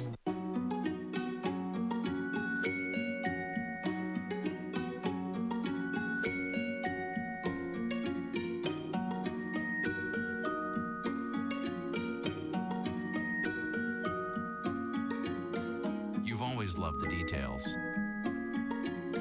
but you've never seen them like this. The full HD 1080p Aquos liquid crystal television from Sharp. The odds you'll catch Mother Nature on one of her bad days? 9-1. Kind of like to have a little extra mustard when you need it. And oftentimes, young pitchers, they just try to air it out right when they come in. But Juan Cruz has been doing this for a long time. I think he understands, look, I don't have to throw 98 every fastball I throw. Save it for when I absolutely have to get that out. And this fastball is good enough at 93. All the Cubs sitting in that first base dugout and Derek Lee in the on-deck circle after every pitch. I guarantee you they're checking those readings up there on the gun to see how hard he's throwing. And, you know, you see 88, 91, 92, 88, 90. Then you get up there to the plate in a tough situation. All of a sudden you see 97, 98. It throws your timing off quite a bit.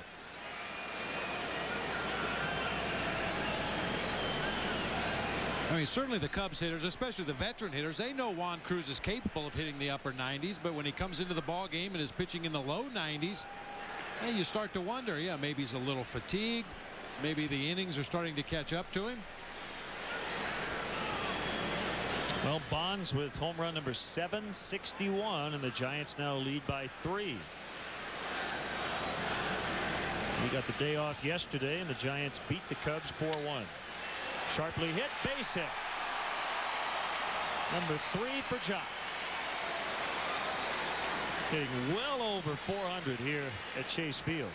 And all 3 of his base hits have come leading off an inning. A leadoff single in the 3rd, a leadoff double in the 6th when he came around to score on the Ramirez sac fly, and now a leadoff single back up the middle of the field here against Juan Cruz. He is now 15 for 32 at Chase Field.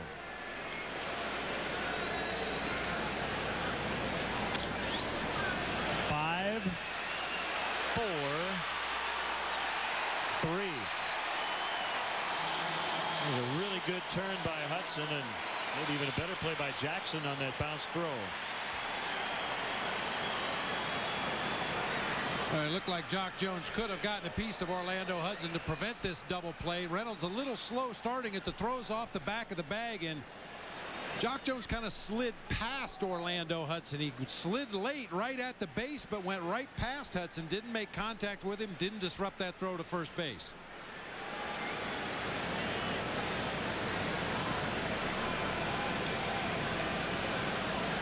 Cubs have hit into 3 double plays. 97, strike 1. Rama's saying, are you sure, Eric Cooper?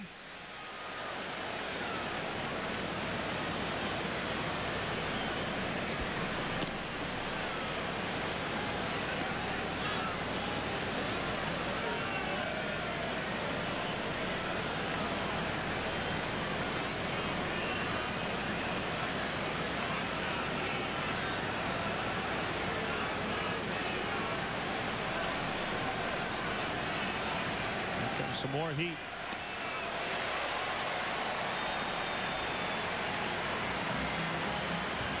Bob Howery, who lives in the area in the offseason, up in the bullpen. So is Dustin Nippert for the Diamondbacks. Bob Howery is from Phoenix, in fact.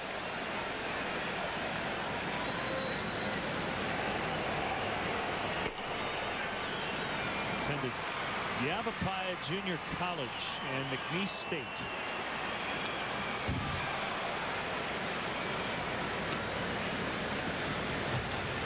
At the all-tournament team won the Junior College World Series with Yavapai. Yavapai up in Prescott, Arizona, perennial junior college power.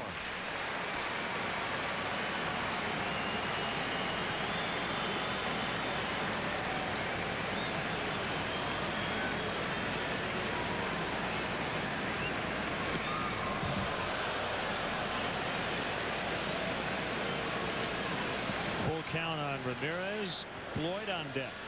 We're in the 8th. The Cubs got 2 in the 1st, 1 in the 6th. The Diamondbacks with a solo home run from Micah Owings in the 3rd inning. That's been it for the scoring. A wine and the 3-2. Jackson over. No room.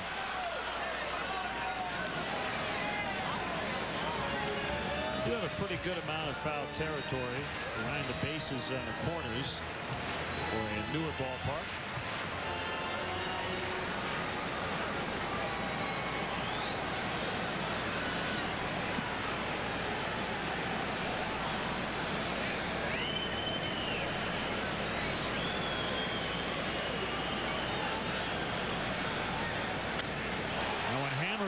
Deep to right center field for Ramirez.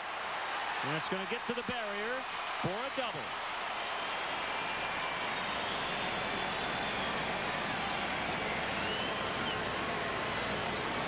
Hit number 9 for the Cubs. Double number 30 for Rami. Floyd now coming up. 97-mile-an-hour fastball, belt high out over the plate, and Ramirez just drives it into the gap like he knew it was coming. All the way to the pool out there in right center field. Ryan Price on the phone to the bullpen.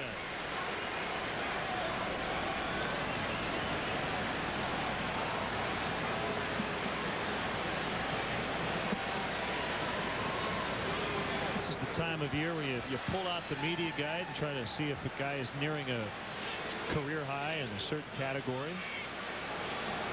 And Ramos with 30 doubles, still well off his career mark. He hit 40 back in 2001 with the Pirates. 38 last year.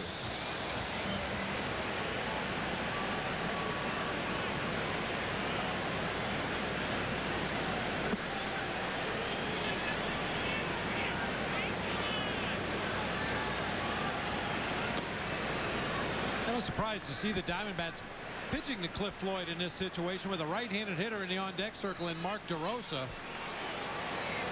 Normally this is a situation with a base open at first where you put a dangerous left-handed hitter on base and go after the righty behind him. This may be one of those pitch around situations with a veteran guy on the mound. Hard slider gets hit even harder, just foul down that first baseline.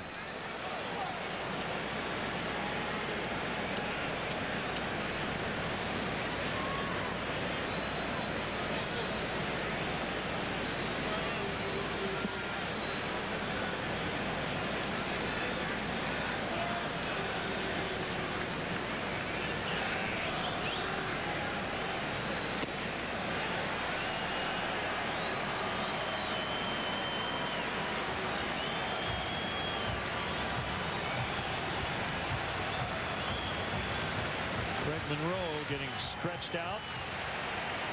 Has his outfield glove on. He's ready.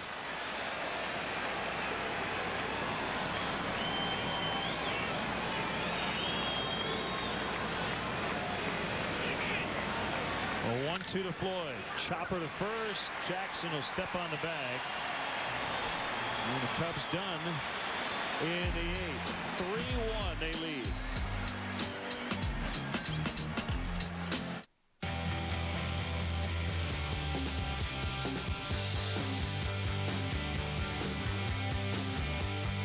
Introducing the Cadillac Summer Event. Right now at your Cadillac dealer, you can experience the best Cadillac has to offer and 0% APR financing across all models. The best part about summer? It's here. Visit your Chicagoland area Cadillac dealer for this attractive offer. Dude, we're at a beer. Going a beer run. Let's go, man. Come on. Wait, are you all right to drive? Dude, I'm fine, okay? I'm just a little buzzed. Let's go. Shotgun. We need to get a keg. At least one. Hey, watch out for that kid! Oh!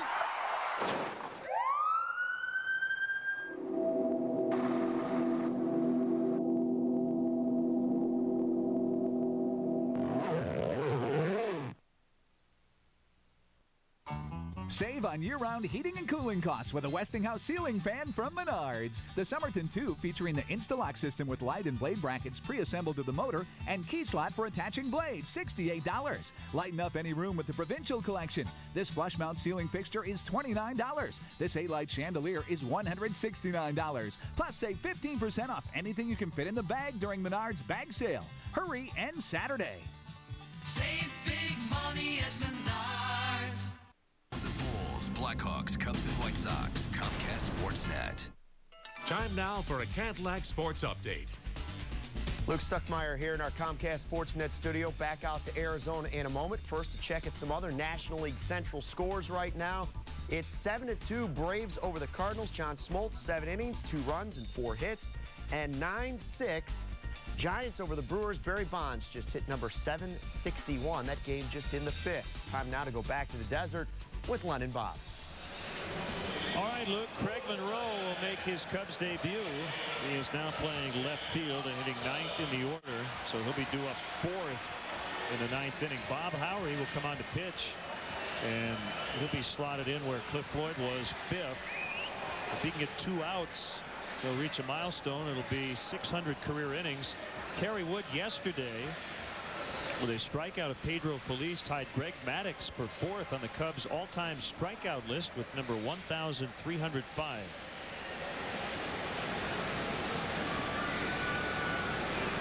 So Howery with a 2-run lead, trying to set up for Ryan Dempster, who has grabbed hold of that 9th inning again. At one point, Lou was going to use Ryan earlier than the 9th if he needed to get him extra work, but he's had some save opportunities lately and has been really good. So it's kind of set up how Lou would like it to. The starter, then Marmol, now Howery, and eventually Ryan Dempster. Well, that's been a workable formula for Lou Piniella and Larry Rothschild in the Cubs this year. Yeah, certainly there are starts throughout the year where you'd like your starter to go 7 or 8 or maybe even 9 innings. Give that bullpen a day off, but boy, it's worked well when it's set up this way. Upton was late on that heater at 94. Larry Rothschild, the pitching coach. 1 ball, 2 strikes. Possibly Upton's final at bat as a teenager.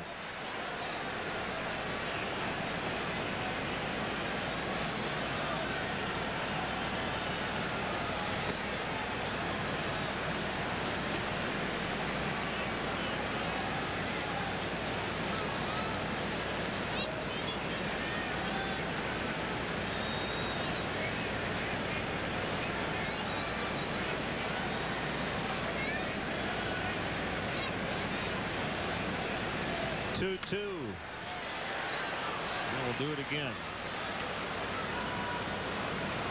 Bob Howery has never made a start in the major leagues. This is his 579th career appearance. He's thrown nothing but fastballs here to Justin Upton.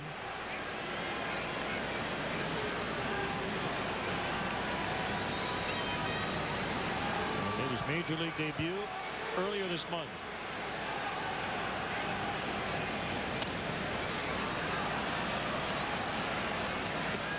His brother BJ with the Tampa Bay Devil Rays was the 2nd overall pick back in 2002.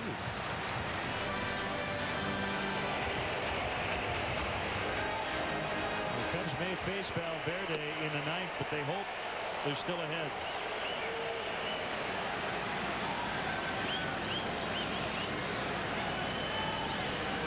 Swing and a miss.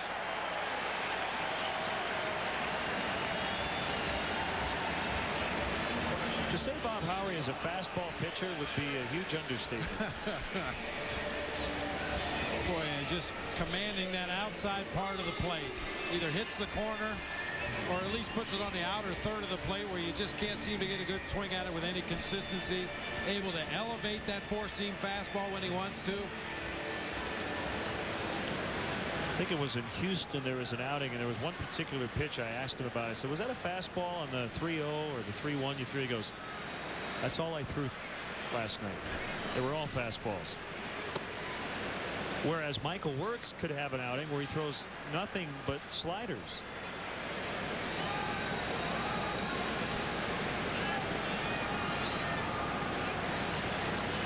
Well, here's the guy who got him back in July. Stephen Drew hit a game-winning home run at Wrigley.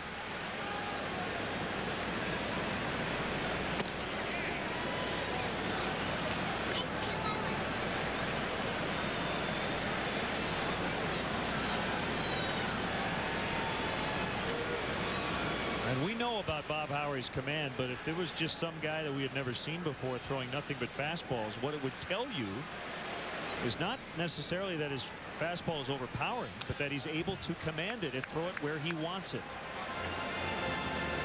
You can throw 94 to 99, but if you don't know where it's going, probably not going to have a lot of success. Well, as Aramis Ramirez proved against Juan Cruz, he threw him a 97-mile-an-hour fastball, but it was up and out over the plate where Ramirez could extend his hands and drove the living daylights out of it to right center field. If you put that same fastball at the bottom of the kneecaps on the outside corner, forget about it.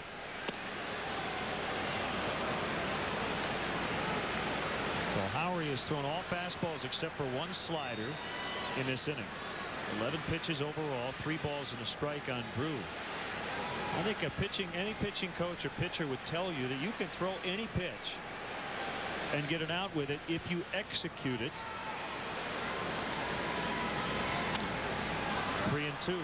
And if every pitcher executed all of his pitches, there would be shutouts all over the place. It'd be like soccer. Dying for some offense.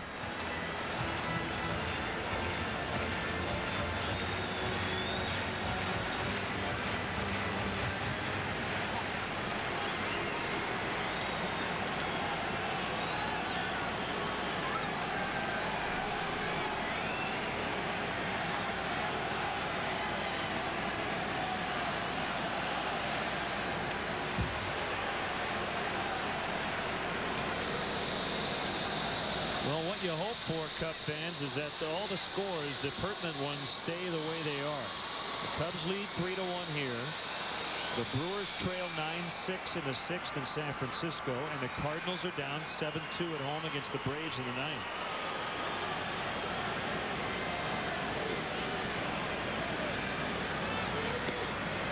There's ball 4.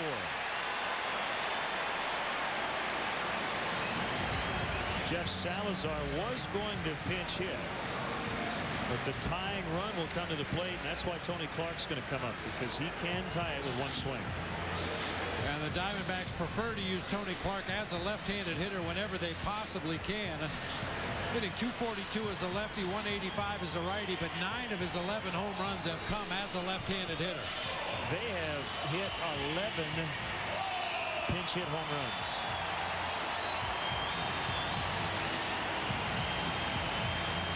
Clark has 3. All left-handed.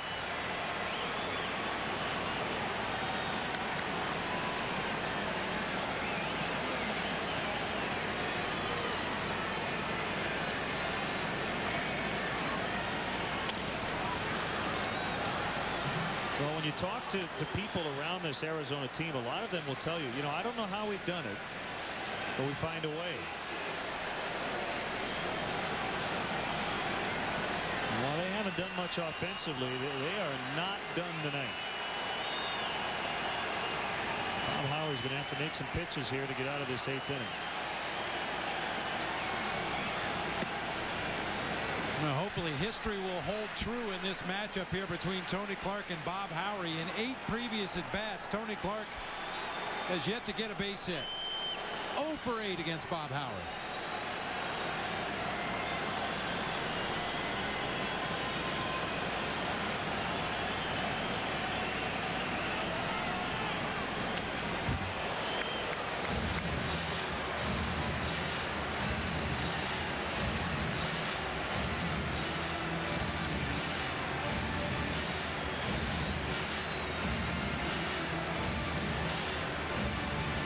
Marmol and Howery have kept the Diamondbacks to just 3 hits.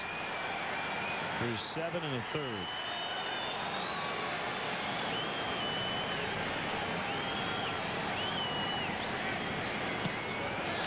Just away.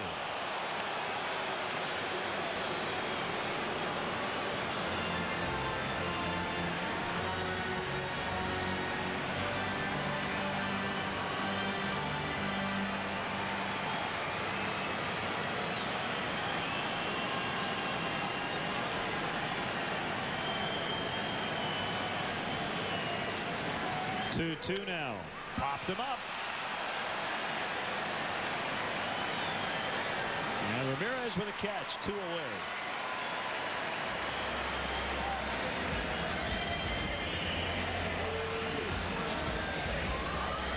Still not out of the woods. Their leading home run guy coming up. Their leadoff hitter, Chris Young. 26 on the year.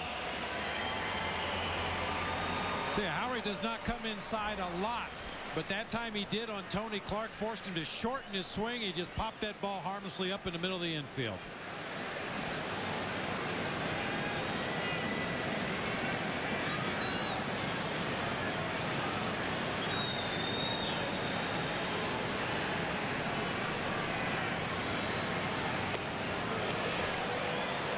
I don't think you'll see Bob Howry come in on Chris Young, at least not intentionally.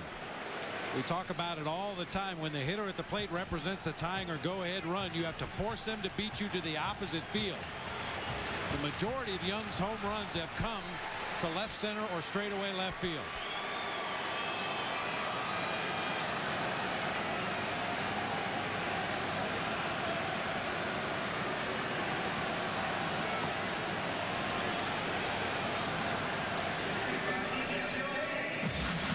Couple of former members of the White Sox organization, Bob Howry and Chris Young.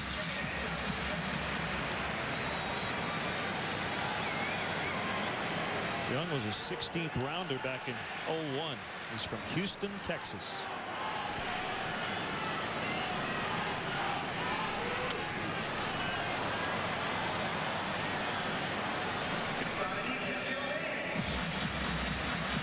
Speaking of Houston, the Astros at home against the Pirates. They're in the 14th. It's 3-3.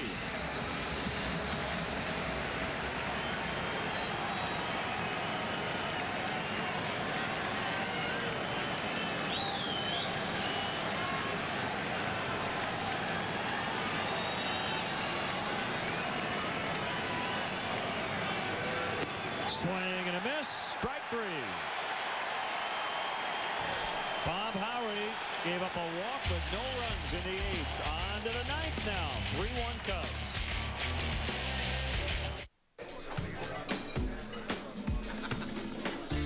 Fellas, leave the tight pads to the ladies. If I can count the coins in your pocket, you better use them to call a tailor. Stay thirsty, my friends. Nobody said this was going to be easy. Now, see, if Geico.com had taken that approach, instead of telling everyone it's so easy a caveman can do it, I wouldn't be having an existential meltdown right now. Geico. 15 minutes could save you 15% or more on car insurance. Hey, let me show you the crib. Whoa. Turn it on. Paparazzo, please.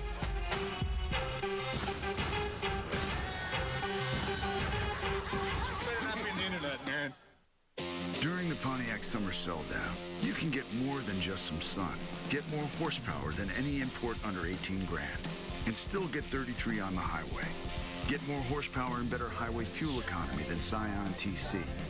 And with every 2007 Pontiac, you get more coverage than anyone in America. During the Pontiac Summer Sell-Down, choose 0 APR or $3,000 total customer cash on any 2007 Torrent. Hurry, inventory limited. For more information, visit PontiacDrive.com. Fellas, leave the tight pads to the ladies. If I can count the coins in your pocket, you better use them to call a tailor. Stay thirsty, my friends. After the game, stick around for Cubs Post-Game Live. Get highlights of all the action and analysis from Dan Plesac. Don't miss Cubs Post-Game Live immediately following the game right here on Comcast Sportsnet, fans' best friend. It will not be Valverde with the Diamondbacks trailing. Dustin Nippert will make his 25th appearance, and he'll face Mark DeRosa, Jason Kendall, and Felix Pie. And if anybody should reach, Craig Monroe will get his first plate appearance as a Cub. Dustin Nippert, 6'8", 225 pounds.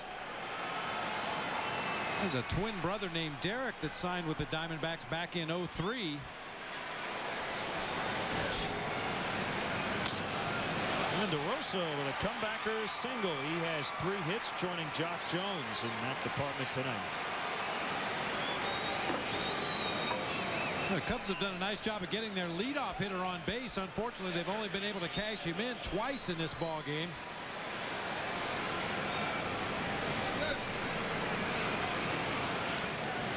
Good swing by Mark DeRosa. Keeps his head right down the barrel of the bat. Hard line drive back up the middle of the field.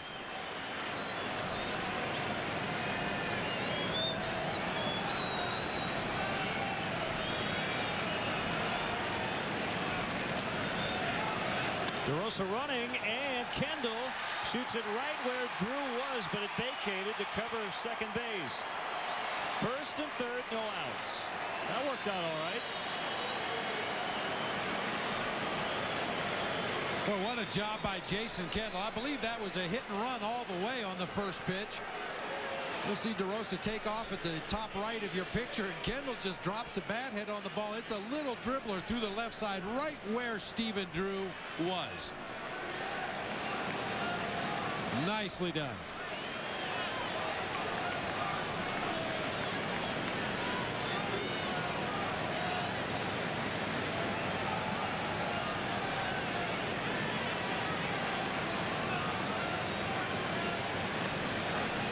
So now the Cubs try to cash in again.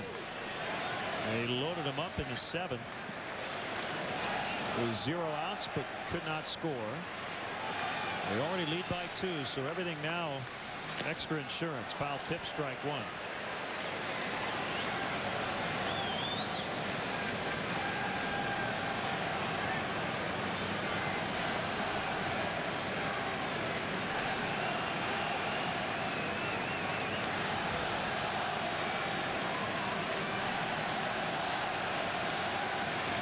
We're hearing the Cub fans here getting into it. Let's go Cubbies.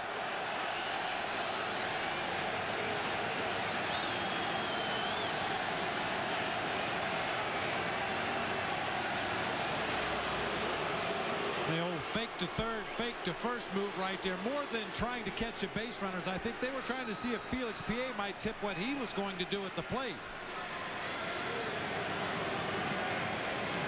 Hey, normally you wouldn't squeeze with the hitter in the 0-1 hole. You'd much prefer to have him be ahead in the count.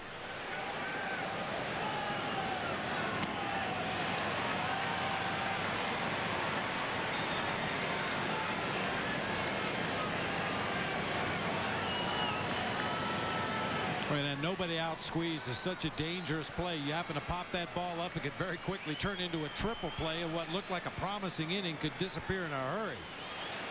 Now remember, Bob Melvin was ejected in the 7th.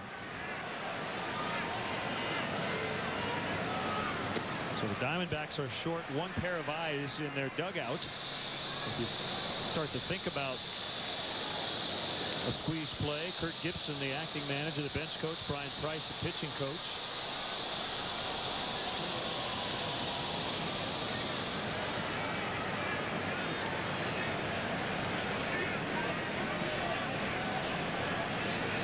DeRosa's at third, Kendall at first.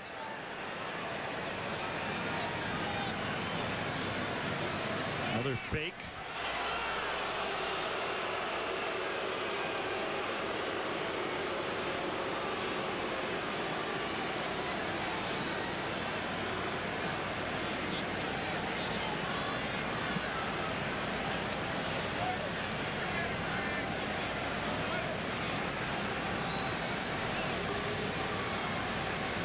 Finally a 1-2 pitch. Fouled back.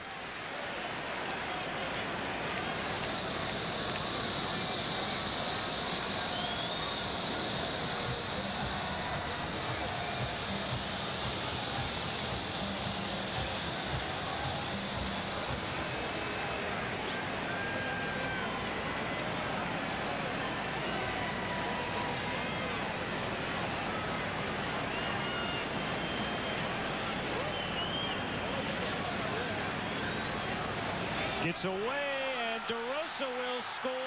Kendall to second. 4-1.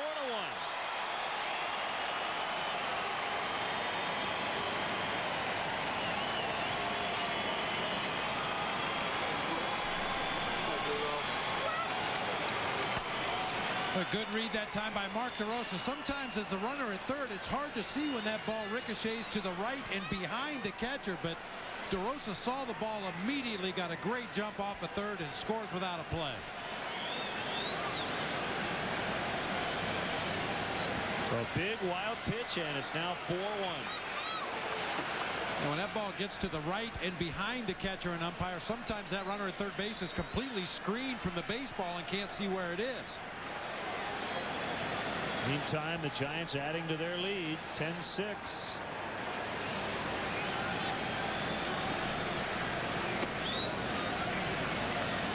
Another good at bat for Felix. Make it a great at bat.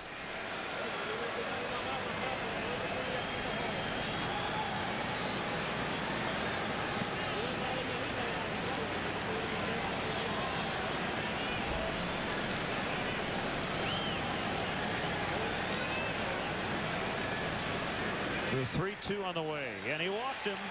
Second straight walk for PA after making it out on the first pitch in each of his first 2 at-bats.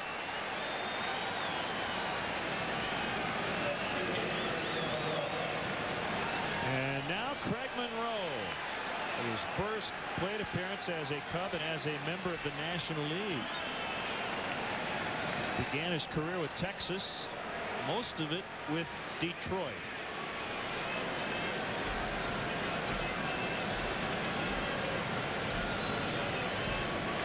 The big reason why he was available was his struggles against righties. Strike one on a fastball.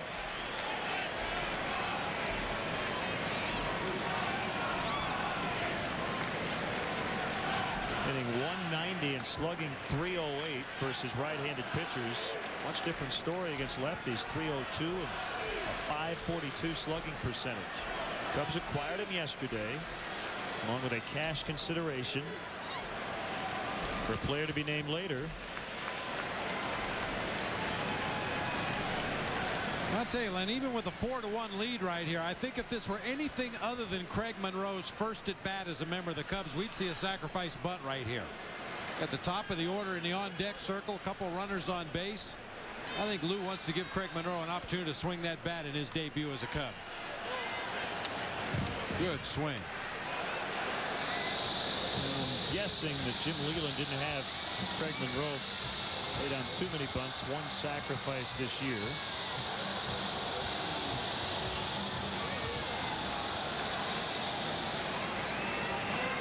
He has grounded into 10 double plays. This is his 100th game of the year. 99 with Detroit, 343 at bats.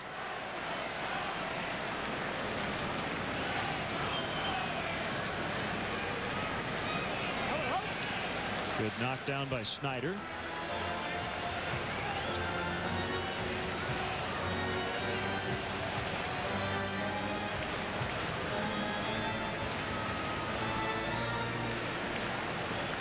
And Nippert consistently missing down low out of the strike zone with that breaking ball. One of them got away from Snyder. That one was blocked and kept in front.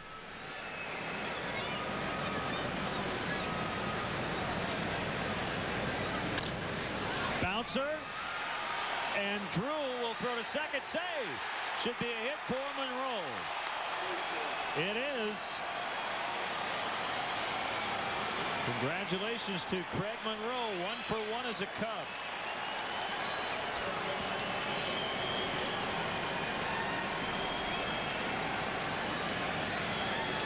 Good hustle by Felix Piet to beat that throw to second base from Stephen Drew. As a sinking fastball down in the zone. Looked like it was headed toward the hole. Drew reached out, made a nice play at the very tail end, but with PA speed, he beats that throw to second base.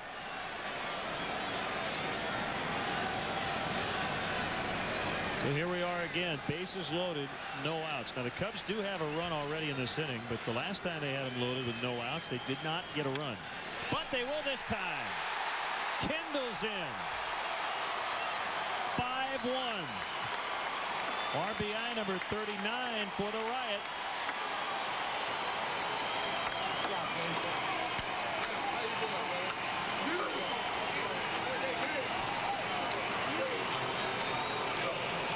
Terrio jumping on the first fastball he sees. Belt high inside part of the plate. Just drives it through that drawn in infield. Pressure still on the Diamondbacks here. Bases loaded. Nobody out for Jock Jones. That's going to send a lot of the Diamondback fans to the exits. 5-1. 4 hits, 2 runs in the inning.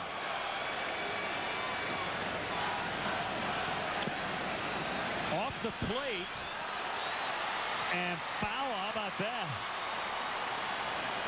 Well, it looked like Jock was going to have himself an RBI infield hit. That ball with all kinds of spin on it. Decided to shift into reverse. Well, that ball hit probably a good 12 or 15 feet out in front of home plate, and like a good sand wedge to a wet green, just checked up into foul territory. Dustin Nippert came out there, tried to make the play, and the ball just wouldn't come to him.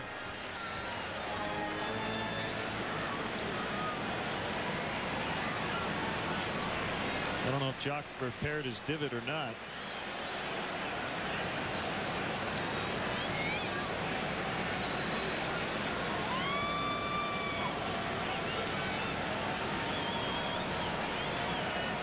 Everybody in the 0-1. 1-1. Well, to keep with the golf analogies, I like to see Jock hit one in the water hazard right here. Put this game out of reach.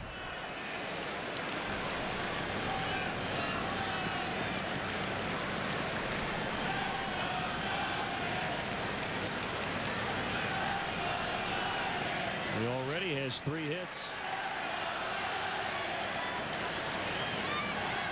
There's Edgar Gonzalez in the bullpen.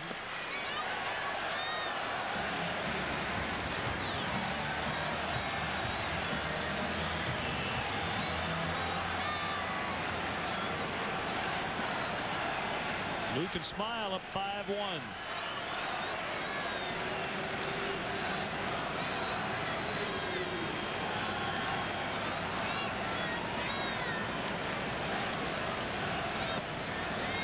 Good eye, and he has to throw him a strike now. If he doesn't, Cubs will get another run.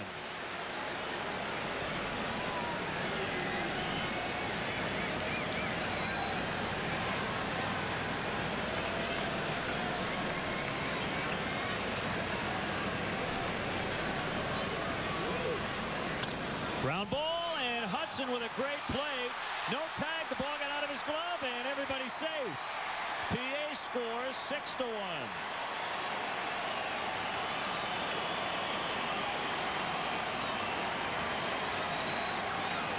And that should be a hit. That was a great diving stop by Hudson just to get to that ball. That was almost a heck of a play by Orlando Hudson, diving to his left to just get to that ball, but as he tried to apply the tag on the runner going past him, the ball squirted out of his glove.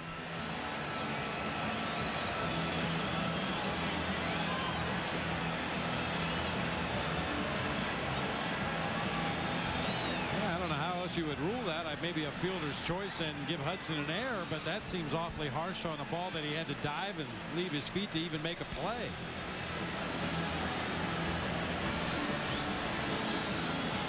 Well, at any rate, the Cubs with 3 and still no outs. Still waiting for a scoring ruling.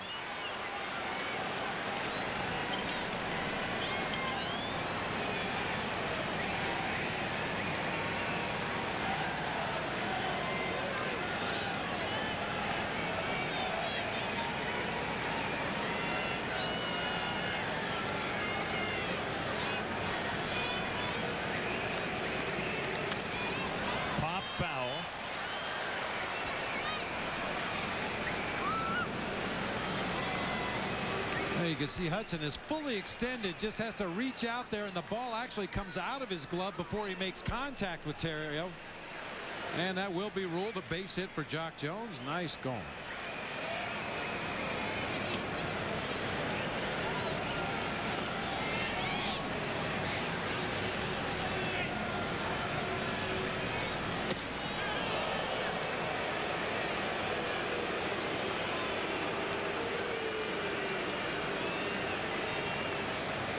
Hits in the frame, 14 on the night.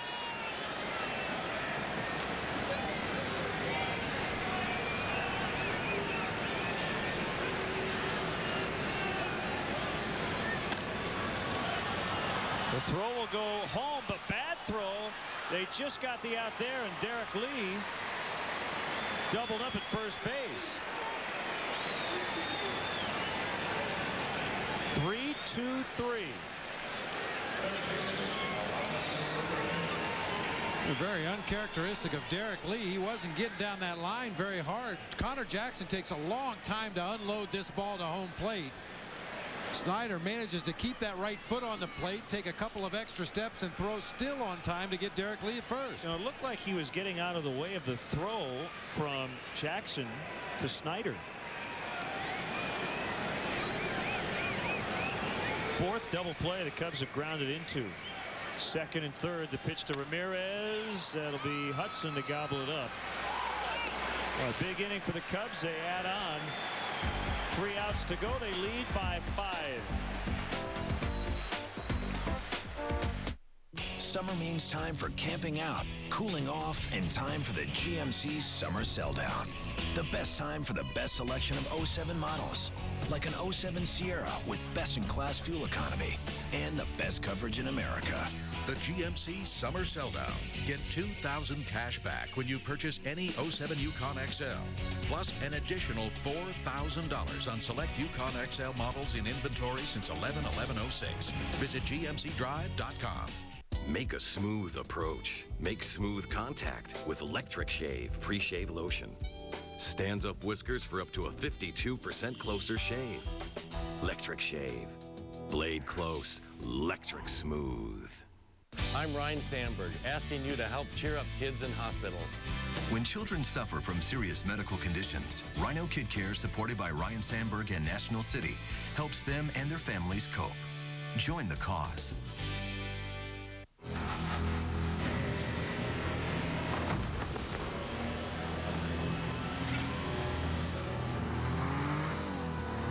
Agility captured by the world's most advanced four-wheel active steering system. Fouled away and nothing in 2 on Hudson. Stage manager in the booth, Beth Pockman. Our technical director tonight, Steve Feinberg. Great work by our entire crew here in Phoenix. The executive producer of Cubs baseball on Comcast Sportsnet is Jim Corno Jr.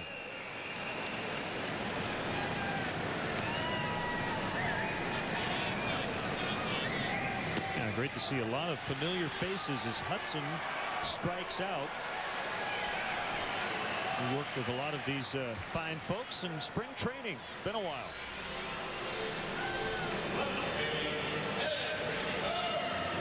They don't miss any of the action as the Cubs take on the Astros Friday, August 31st at 1:20. Kids get to the ballpark early. The first 10,000 children 13 and younger will receive a Cubs growth chart, compliments of 3A day of dairy and your local dairy farmers. We also want to remind Cub fans tickets are on sale for that makeup game against St. Louis, which will be on Monday, September 10th at 2:20. Great opportunity to get great seats for a big ball game in September against the Cardinals. Definitely want to sweep that series. Yeah. So again, 2:20, and visit Cubs.com or call 1-800-THE-CUBS. Michael has used his fastball more than normal here in this appearance. Yeah, that's probably a real smart thing to do for Michael Wirtz. As you mentioned, it's been around the league. Everybody knows Michael Wirtz's MO. Come in there and throw slider after slider till he gets everybody out. But with a comfortable 5-run lead and 1 out in the inning, he's mixing in some more fastballs. We maybe see some straight changeups from Michael today. And the less you can expose your bread and butter pitch to an opposing team, the more effective it's going to be later when you do need it.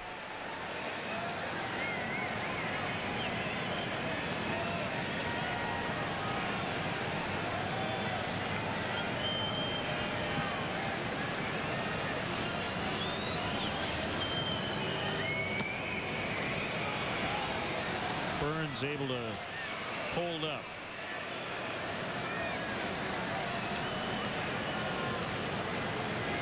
Cardinals lost.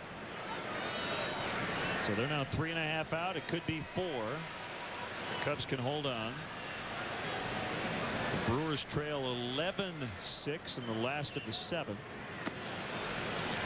Burns walks. So the best case scenario tonight, the Cubs could have a 1.5 lead going into tomorrow.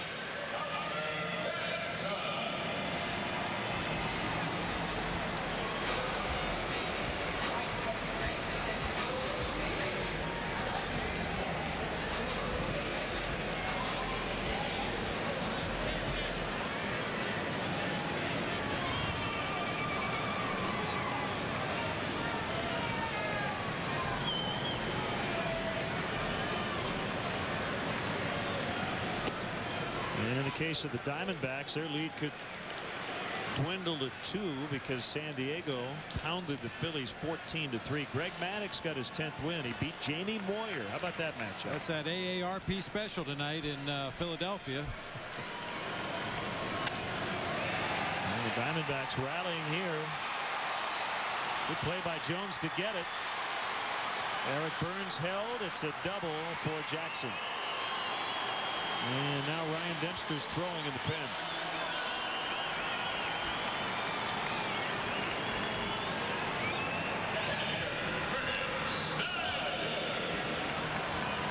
That was a slider out over the plate away from Connor Jackson. He just went with the pitch, and Jock Jones, great hustle to catch up to that ball before it got to the warning track and hold Burns at third base.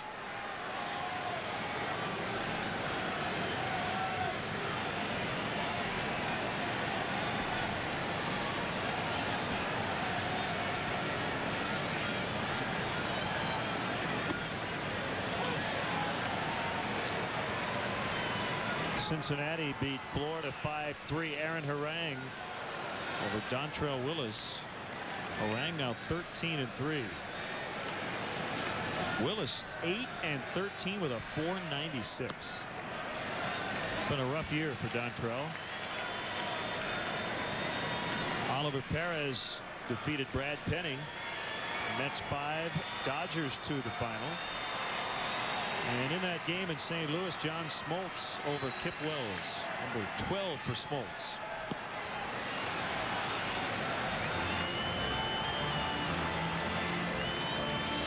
Well, you said it earlier, the Rockies not out of it yet, and they just beat Washington 6-5 with a 5-run ninth. Rockies were down 5-1 going to the last of the ninth. Well, for what we saw from the Rockies, they're a team that can slug with anybody. The question is, can they keep the other team from scoring? High in the air, but playable for Craig Monroe. He has it. Burns will tag, and he will score. 6-2 sac fly for Snyder.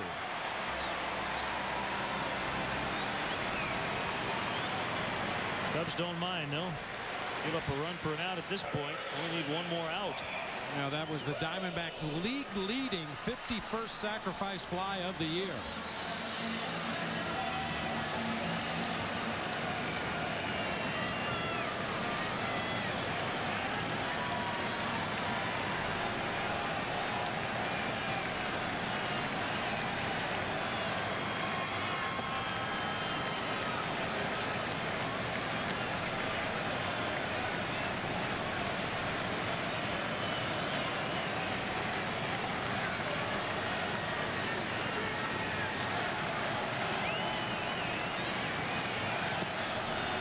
Two 2-0 on Mark Reynolds.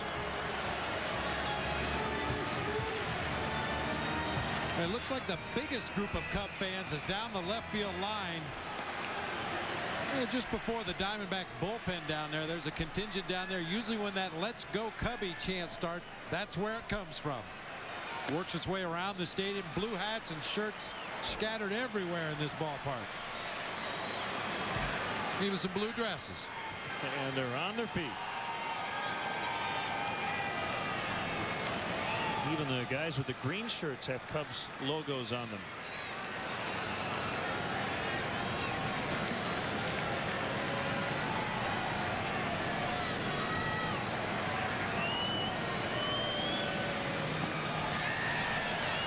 Lou Piniella is already out of the dugout. The minute that ball hit the dirt, he's calling for his closer.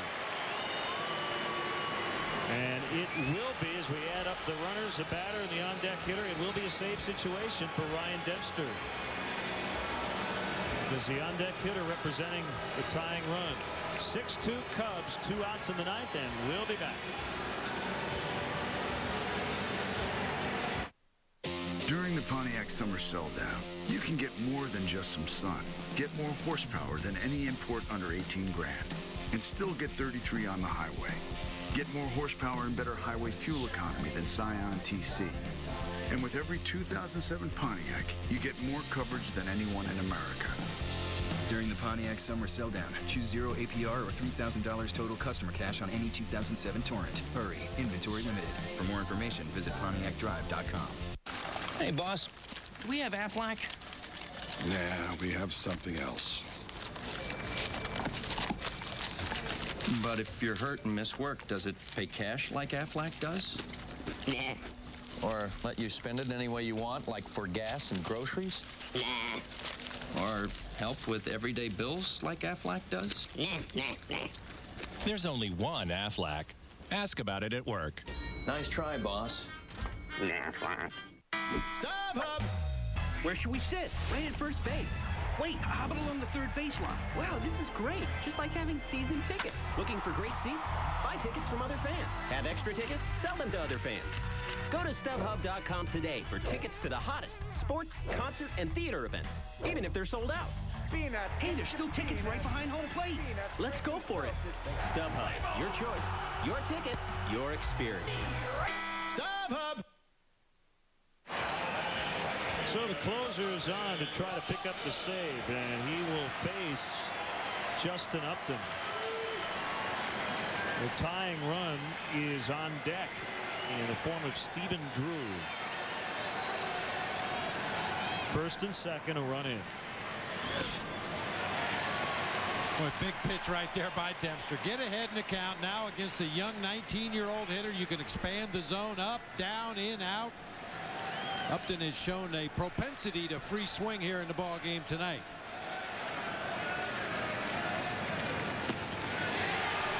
Good. 2 strikes. Good slider down and away. 1 strike away. And a win tonight would guarantee at least a 500 trip.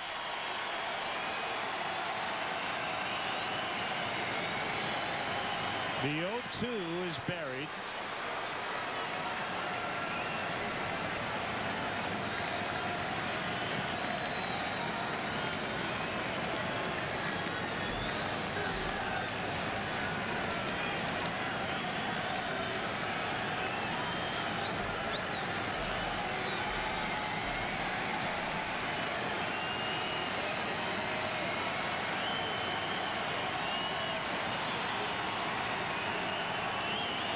Dempster now set at the belt.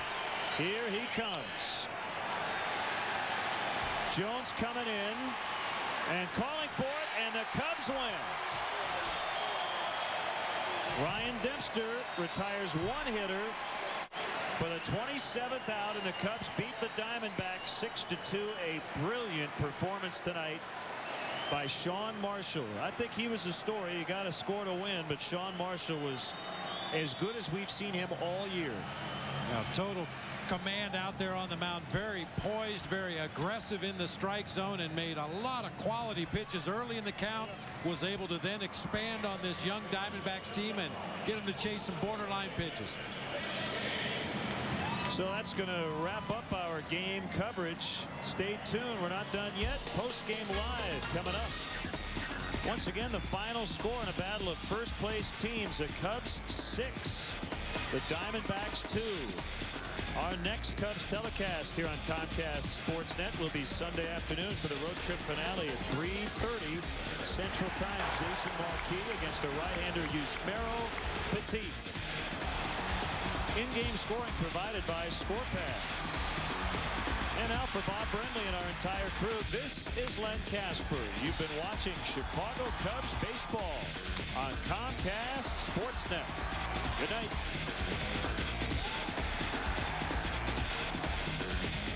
Cubs win, Cardinals lose, and the Brewers are losing. Dan Plesac is standing by for Cubs Post-Game Live. We will break down tonight's action and also preview Game 2 of the series. After Post-Game Live, stick around for the latest edition of Sports Night. Mitch Robinson, stay with us. Post-Game Live is coming up next.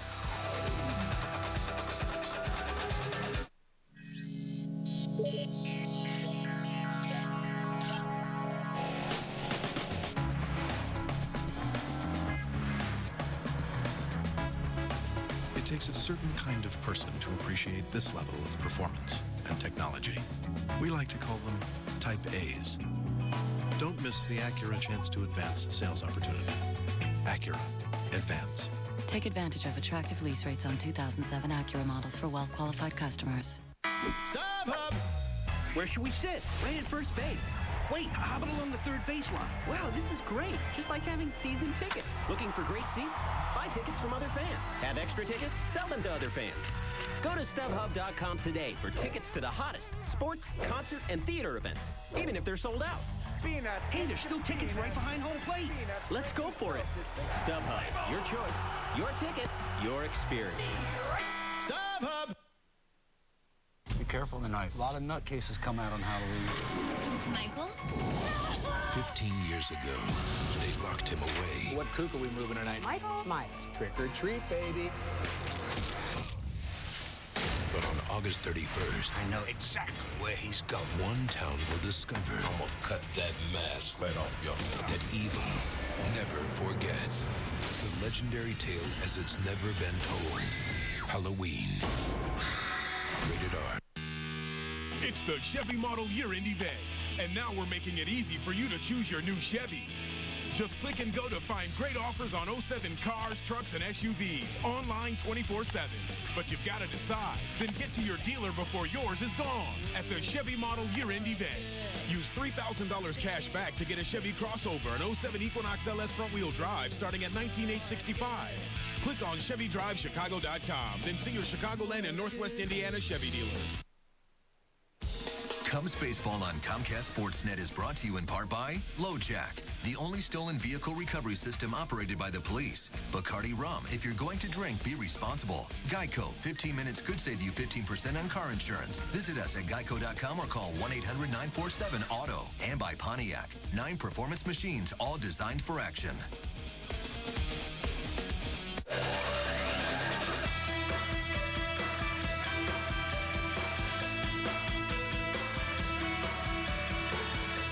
Cubs win Game 1 in the desert, and they have a chance to gain ground on both the Cardinals and the Brewers tonight. Hello, and welcome to Cubs Postgame Live alongside former Cubs reliever Dan Plesac. I'm Luke Stuckmeyer. Let's get right to the action. The Cubs jumped on Micah Owings early in this game, and we said right in the pregame live, hey, let's get to this guy early. That's what they did. First inning, Ryan Theriot at second after a walk and a sacrifice. Derek Lee comes through with the single, and then Floyd with a single, DeRosa an RBI single. Cubs piling on. They put on 2 runs in the first inning, and that was enough the way Marshall was pitching. He was terrific, and really, he was the story of the night. He kept the Arizona offense in check, enabled the Cubs to be able to chip away, get a couple of runs, get a lead. And one of the things we touched on, it's so important to get ahead of this Diamondbacks team going into the 7th, 8th. They have some very good young relief pitchers. They didn't pitch tonight because the Diamondbacks were behind in this game. But one of the keys with the Diamondbacks, get ahead of them before the 7th and 8th inning. They have some really strong options in that bullpen. Jones and DeRosa combining for 7 of the Cubs' hits tonight. As we head to break, let's check out our Pontiac opinion poll tonight. If the Cubs make the playoffs, which team would you like to avoid in the NLDS? The Diamondbacks, the Mets, the Phillies, the Padres, the Dodgers, or the Braves? Go to ComcastSportsnet.com. Click on Chicago, then on the Cubs page and vote. We'll have results in just a bit.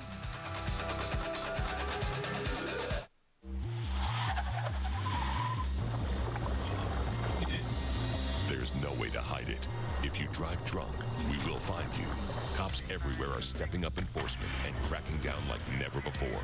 Sir, have you been drinking tonight? Sir, have you been drinking this evening? Sir, have you been drinking tonight? Make no mistake, you will get caught and you will be arrested over the limit, under arrest. 4 Seasons, the largest family-owned and operated heating and air conditioning contractor, has simple goals. Provide exceptional... Okay, at least one. Hey, watch out for that kid!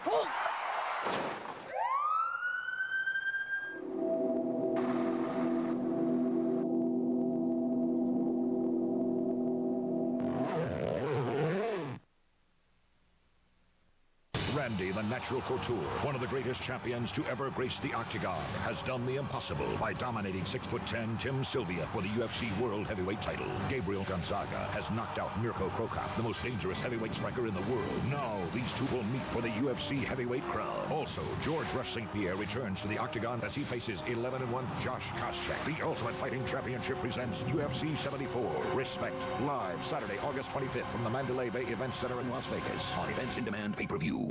The Bulls, Blackhawks, Cubs, and White Sox. Comcast Sportsnet. Our four seasons, who's hot, who's not around the National League right now, who's hot? Lance Berkman of the Astros hitting .455 with 3 homers in the last week. Carlos Beltran, .450 and 3 homers and 13 ribbies. And pitcher Bronson Arroyo, 2-0 with a 3.55 ERA. Who's not? How about Jason Bay hitting just .179? And Ryan Howard, the big slugger of the Phillies, just .143, no homers, and 1 RBI. For every Cubs victory this season, National City is proud to make a donation to Rhino Kid Care. Please visit rhinokidcare.com. Here's the National City National League Central standings. Cardinals lose tonight. Cubs win. And the Brewers are losing 11-6 to the Giants right now in the 8th inning. So the Brewers right now a game out. They could be a game and a half out in just a matter of minutes, while the Cardinals are 4 behind the Cubs right now. Welcome back to Cubs Postgame Live. Dan Plesac and Luke Stuckmeyer. Let's check out our Feldco pitching recap tonight. It was Sean Marshall against Micah Owings. Marshall really made one mistake all night. It was the home run to Owings. Bob Brenly said this was Marshall's best outing of the year. Do you agree, Dan? I do. I think one of the things he was establishing early on, throwing strikes with his fastball, and that enables him to use that big curveball. When he's throwing both sides of the plate, here he gets Orlando Hudson to chase a high fastball. And when he's down in the strike zone, elevating his fastball with 2 strikes, it gives him the ability to use his other pitches. He was really, really good and efficient with his pitches. He kept his pitch count down and was throwing strikes. His 7th win of the year. If you can get 10 wins out of your 5th starter, you take that, don't you? Well, there's a lot of teams that really in that 4 and 5 spot in your pitching rotation. If you can get 5 to 6 wins out of that and stay away from some damage, the Cubs have done a great job this year.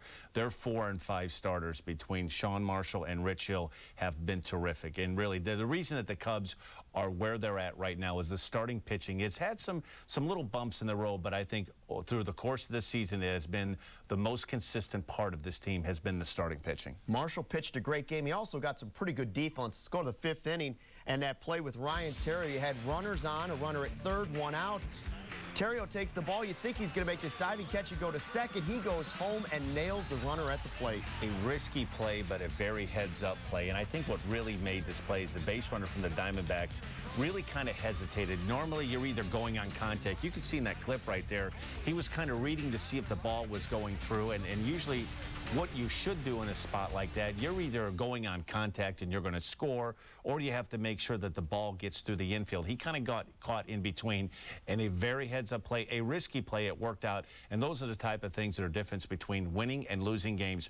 Ryan Theriot not afraid to take chances on the bases in the field, a very heads-up play, and who knows what could have led if they weren't able to get that lead out. Ramirez was pointing to second. He went home instead. Let's check out our Pontiac opinion poll one more time as we go to break. If the Cubs make the playoffs, who do you want to avoid in the NLDS? Diamondbacks, Mets, Phillies, Padres, Dodgers, or Braves? Go to our website, click on Chicago, then on the Cubs page and vote. Results are coming right up. And as we go to break, let's check out the StubHub upcoming schedule for the Cubs. 2 more against the Diamondbacks, then the Cubs come home for that huge series with the Brewers starting on Tuesday.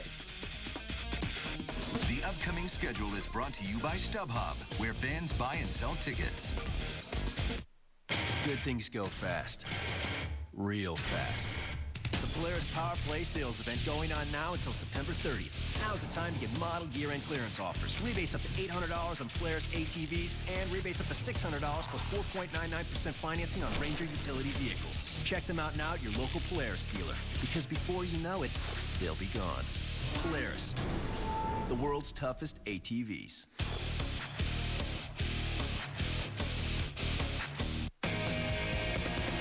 The first NASCAR stock car to reach 200 miles per hour. first minivan. The first pickup with side curtain airbags. And now, Dodge introduces the industry's first lifetime powertrain warranty. It's the best warranty in the business. So come check out the best lineup of Dodge vehicles ever and grab life for a lifetime.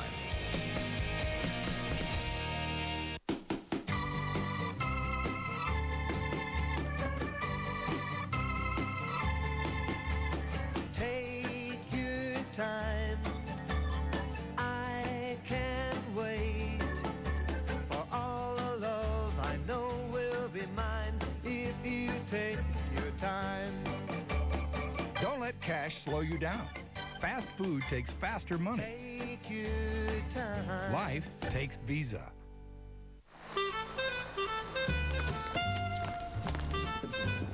Yeah, you know the spot. Right away, sir.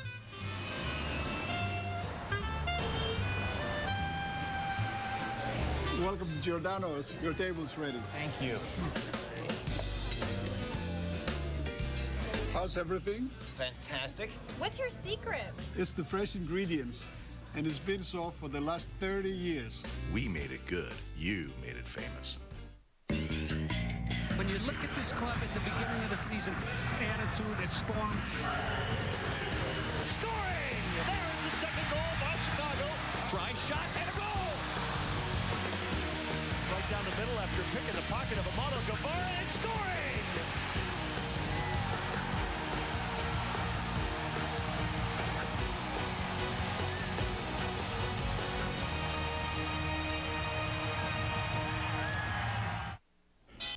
Welcome back. Cubs manager Lou Piniella asked about the move to get Craig Monroe from Detroit. He has our Geico quote of the day, saying he's a good bat coming off the bench with experience. The teams we're playing here all have left-handed starters in the rotation. He'll be a valuable addition to us, and he gives us more experience, end quote. Let's check out our Pontiac opinion poll. Earlier in the show, we asked you, how many games are the... No, that is not what we asked you. If the Cubs make the playoffs, which team would you like to avoid in the NLDS? And here are the results. Mitch Robinson voted 73 times, and the results say 63% of the people say, let's avoid the Mets. What do you think? It's interesting because in that graphic right there, 80% of the votes came from Naperville. Yeah, it's Mitch. I saw he was on a computer all night long. Tap it away. Let's check out our pitching matchup for tomorrow's game. Game 2 of this series in Arizona. Ted Lilly against Yusmeiro Petit. Lilly is 13-6 with that 3.88, but Petit is the guy who shut out the Cubs for 6 innings back in July. Arizona won that game 3-0. I had never heard of him at that point, but he was pretty good. He threw the ball very well. And I tell you, Ted Lilly has been really, if you want to talk from the beginning of the season,